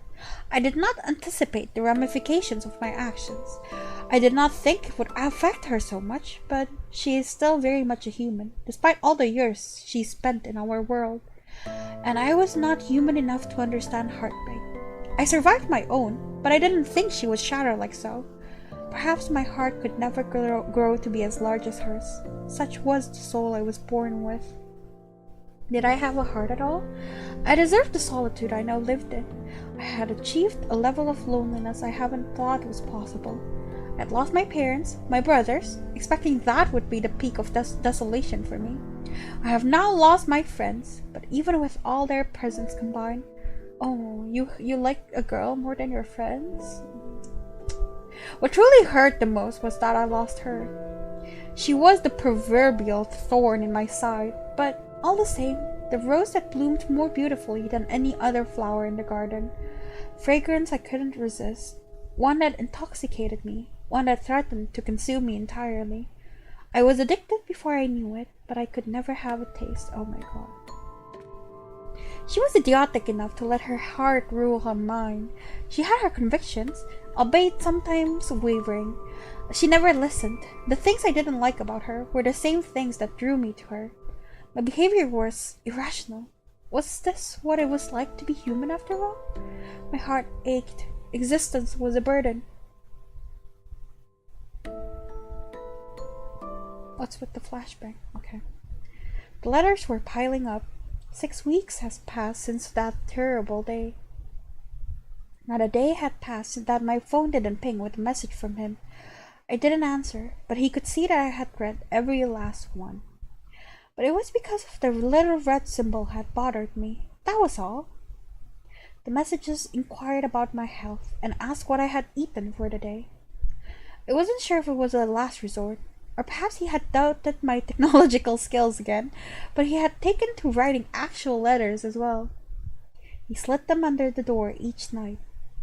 I wonder why he hadn't simply left them on my desk at work, but he had been ignoring me entirely at our workplace. There hadn't been any necessary contact between us. He never tried to accost me there, and I had rarely ever seen him, if ever. Maybe he doesn't want me to be uncomfortable at work. But if he wanted that, then he should never have done that in the first place. The shock was still yet to fade from that day. What happened with Sayre was something that I would never forgive myself for, despite the once angel, taking every pain to reassure me otherwise. The phone was tense at times. Valafar masked his mourning more adeptly. Orias remained steadfast at my side. Despite it all, Sayre never ceased smiling, so I had to smile for his sake. I couldn't take on the mantle of a martyr when he was the true sacrifice in all of this. And then came the matter of Felix. I didn't think Felix's death would be harder to come to terms about, more than my own.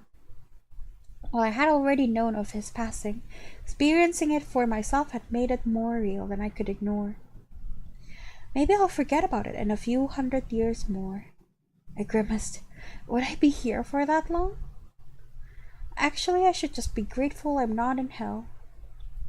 Aiding and abetting criminals. I suppose I would be inevitably causing trouble in each one of my lives. I laughed to myself. Humor, I had been learning recently, really, was the only way to cope in this life. In my depression, I had thought the men to be frivolous, at times, with the jokes they made. It was a very Orias-like thought of me, but thanks to him and the others, I was able to smile again. I needed to move on. It hurt, like a wound that never stopped throbbing, but Felix wouldn't want me to wither away. The way he died all alone in his madness, with no one left in the world to love him. The ruthless manner that he lost his life, in the same way I had, and the way that he too had held my head in his hands. Could understand now why it drove him to madness. He died loving me, and I wanted to live well for his sake. Despite his sins, I would never cease to love him as my dearest friend. But to think that I'm friends with his executioner. Friends? Are we still friends? The letters were fanned out around me. I had yet to open any one of them. I suppose what I do with them would determine the answer. Well, I guess now is as good as a time as ever. I took a fancy letter opener that Valafar had gifted me, and swiped the dagger underneath the envelope flap. It smells like him. Was he hunched over while writing this? Wait, why did I remember what he smells like? Why do I even know this at all? My mind immediately conjured up the evidence. The way his arms wrapped around me from behind, his breath on my ear. I threw the letter in embarrassment, and it thudded softly on the floor. What's wrong with me? I smacked my hands against my face a little too hard as I tried to dispel the image from my mind, but not without yelling at myself for a little longer. This attracted some attention. Oi, Aina, you okay in there? I am. You can come in. Oh dear, was I that loud? Loud enough to hear from outside your place, yeah. He held up 2 bags, in which I hoped there was some takeout food. Thought I'd bring you something to eat and check to see if you've cocooned yourself in again. I had taken to wrapping myself up in as many blankets as I could find. Orias had coaxed me out of my situation by threatening to bring Sayre over to see me in that state, which would then lead to Sayre possibly murdering Cain.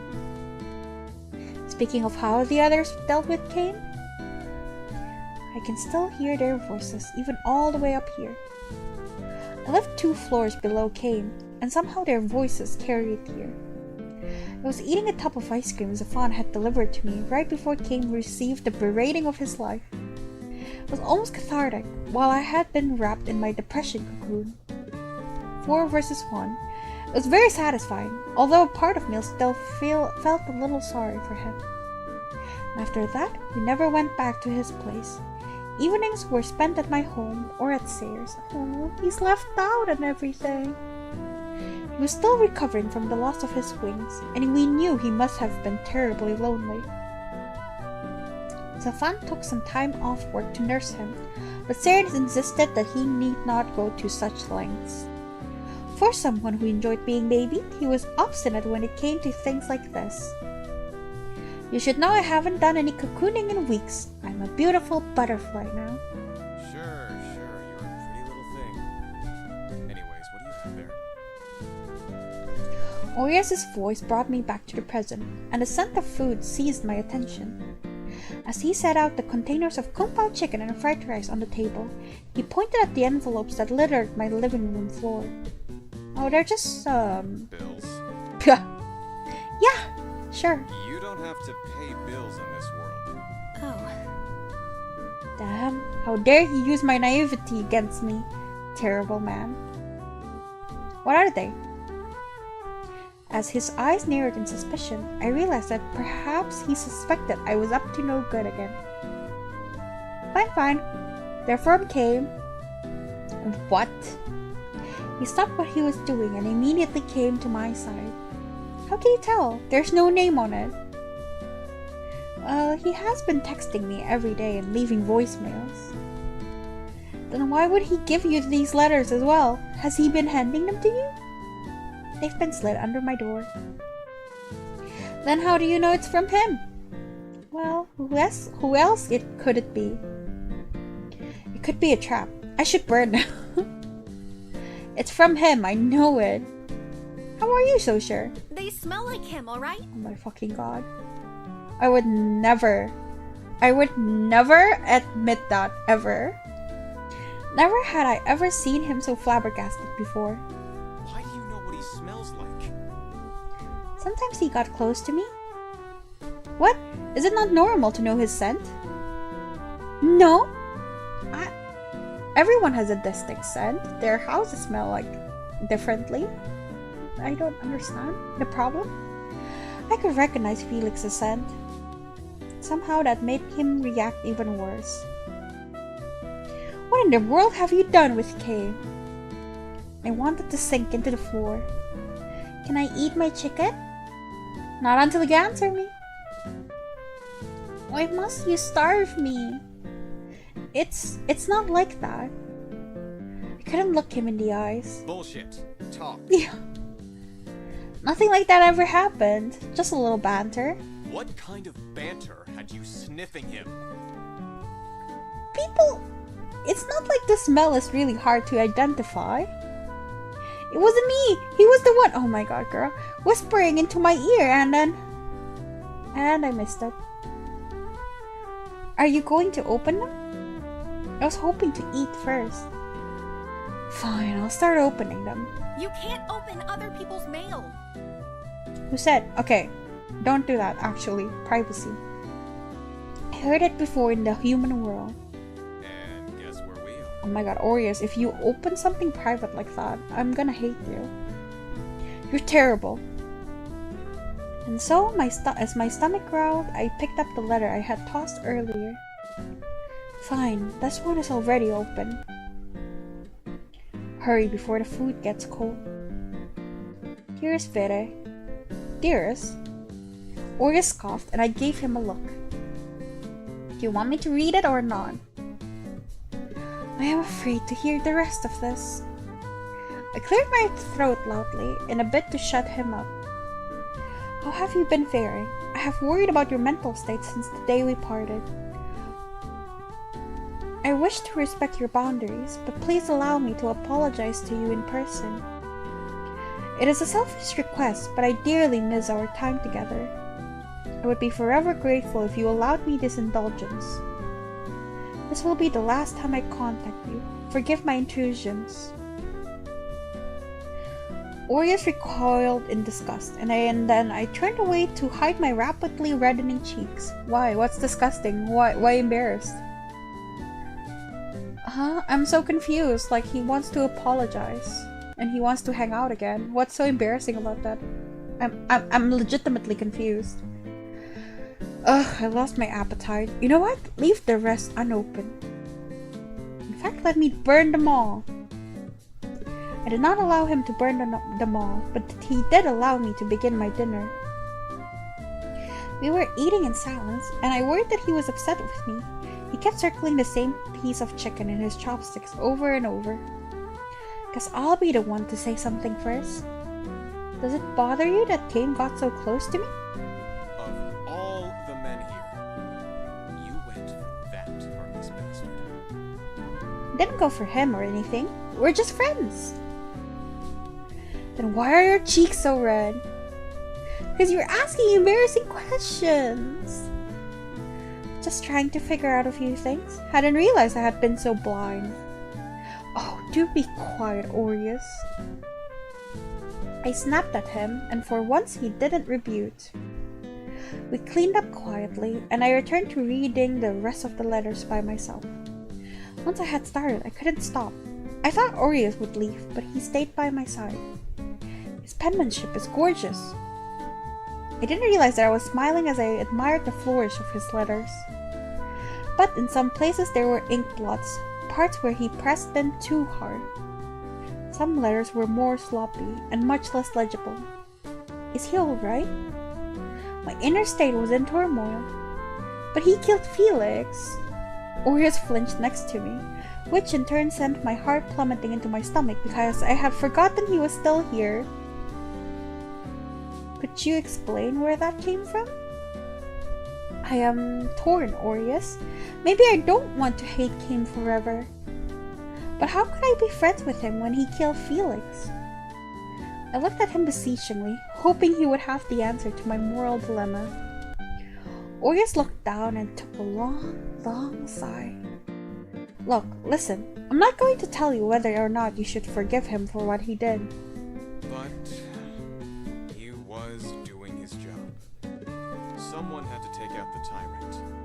Could have been me. Could have easily been Zafon, actually. He wasn't as flippant about Felix as usual. In fact, he had lightened up on his disdain ever since that day. You weren't alive back then. Alright, just in theory, nitpicking as always. Anyway, if you found out Zafon was the executioner, would you be upset with him? You had a point. I couldn't imagine being upset at poor Zaf for doing his job. I suppose it wouldn't be fair. Felix had a cut. I'm sure he knew he was a dick too. He'd tell you it's okay. Why does it feel like you're right? Because I'm always right. Bastard. Man, Cain's shroud is so long.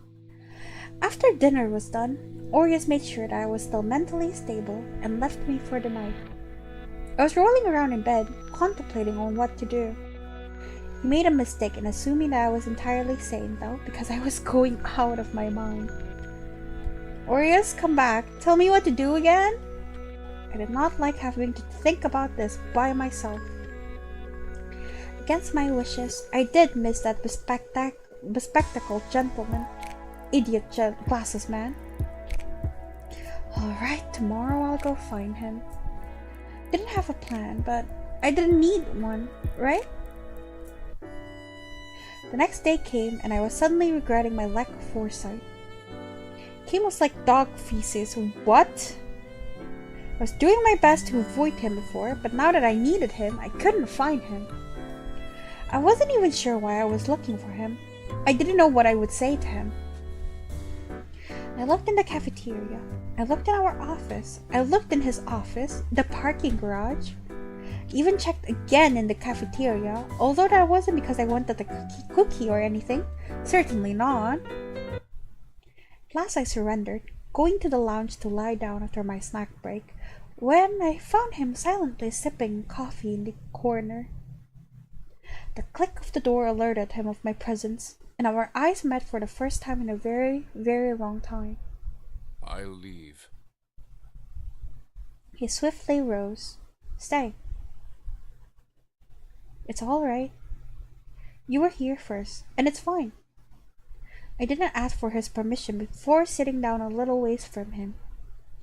I took out my lunch, leftovers from the night before, and ate without saying anything. I took a peek at him occasionally, only to find him fidgeting. It was subtle, something no one would notice if they didn't know him as well as I did. Or rather, as well as I thought I did. Why do you want me to come over so badly? I wished for us to converse. About what? How you broke my heart? I wasn't intending to be so aggressive. It must have been my nerves getting the best of me. I swallowed down a lump and wished I had another cookie to munch on. Yes, I wanted to convey my apologies in person and to know how you're doing. I thought we should talk about everything. What is there to say? Heina, you're not being fair. You weren't fair to... Oh God. Why are you seeking him out just to pick a fight? I am so tired of how she acts. You weren't fair to me. A flash of pain crosses his face, and I felt the bite in me die down. I'm sorry. I packed my lunch back into my bag and stood up to leave. He probably came here for peace, and I barged in here to yell at him some more. This is why I should have had a plan. You don't need to leave. I'll come see you. I blurted it out before I opened the door. Wait! I waited. When are you coming? Wait forever, I wanted to say, but I opted for something slightly more civil. When I feel like it. Wait, of course he needs to get the last word in. Actually, I needed to speak to you. I'm very aware. In regards to our work, we have been paired up on an assignment. I stared at him in bewilderment. Promise you, it was not my idea. And no, neither of us can be reassigned. Looks like I have been put on babysitting duty. I do not need a babysitter. I do not wish to argue with you. He spoke deliberately, carefully, as if biting back harsher words. Not even gonna... He slowly rubbed his temple, and then let out a long exhale. I get you, Kane. We'll come to your desk after lunch. We start today. Despite his brusque words, he looked just as uncomfortable as I felt. I nodded slowly, with reluctant acceptance. Just meet me at the gate, and buy me a coffee first. He seemed so confident that I wanted to have the last word. As you wish. However, where we're going, the selection will be far better. I saw him struggling to hide a smirk, which made me roll my eyes as I slammed the door shut behind me. He was already there, waiting for me and casually leaning against the bricks. Did they input his entire route or something? Was he posing? He looked uselessly handsome. Let's go! I opened my mouth but realized that I didn't know where we was going. I had intended to brief you on our way here, but, well, I should have mentioned that earlier. I figured it would have upset you, but had I tried to rebut your request? The urge to just tuck his cheeks and yell at him was strong, but my dignity was stronger. Right. Well, do not let me stop you, Mr. I know everything. I do not know everything. Fine, mister. I know things but refuse to share. You shared one thing and you got really pissy, girl. Let us not do this right now. He's so mature. I could not be like him. I could not. He stepped right before the gate. Rue de Victor, December 6th, 1851. Sorry, I butchered that up. Stay close. He didn't reach forward to take my hand, but left me with that guidance as he waved me forward. Ladies first. Such a gentleman. Did they put his entire route? The first thing that indicated our arrival was the tantalizingly delicious scent of coffee tickling my nose. Damn him for being right. This happens to be one of my favorite cafes, just over here. We can debrief at a cozy little table? My cheeks grew oddly warm at the thought of sharing anything cozy with King, which was strange considering all that had transpired between us not so long ago. Not that I was upset with him though. Everything was tinted with a different light. Alright, but don't think of it as a date or anything weird. I wagged a finger at him in warning, and he sniffed a laugh under his hand. I wouldn't dream of it, mademoiselle. I could feel his hand moving to the small of my back, as was our usual, but then it hovered before touching me. Good choice.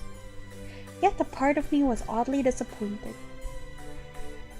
He had ordered 2 cups of café au lait for the pair of us. We had our own little table in the corner, and I was convinced it was chosen on purpose. I had nowhere to look at but him. Our discussions are not for human ears, so I figured it would be best to sit here and talk about our plans. It was as if he knew exactly what I was thinking. He always did do well at picking up my inner thoughts. Well, most of the time. While I felt tense inside, he seemed to have regained his composure enough to speak to me like normal. Was it another one of his masks? Can't you put up a barrier or something so that the humans can't hear us? He ignored me. Now, there has been a ruckus recently. Our timekeepers have noticed disturbances along different points of history. Things that never happened are beginning to happen. They have been able to show slow ripple effects for the future, but it is important that we find a source and eliminate it as soon as possible. How could this happen? Who can say? I'd wager that one of our kind seems to be up to no good. Can we check who has gone through the gate recently? The gate is not the only method of entering the human world. Really? However, bypassing it consumes a lot of energy. For example, if I use it, I wouldn't be able to use my powers. It is why my brothers likely haven't used that to escape. Malphus hides his and Nox's presence using his power. We could easily find him in the human world. And that is why you have the door. Precisely.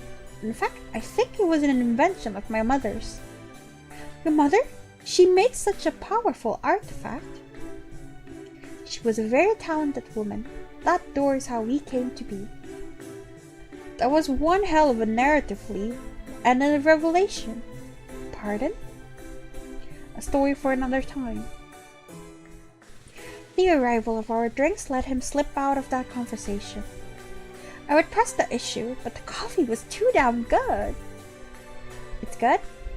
He took a small sip and looked at me expectantly. It's alright. But the happy flush on my cheeks bellied me. He knew better than to tease me, and instead he smiled like the cat who caught the canary and hung quietly to himself as we enjoyed our drinks for a little while. On to the matters at hand. I will be doing my best to trace any use of inhuman powers. The issue in this certain wrinkle of time involves the fall of certain nobility.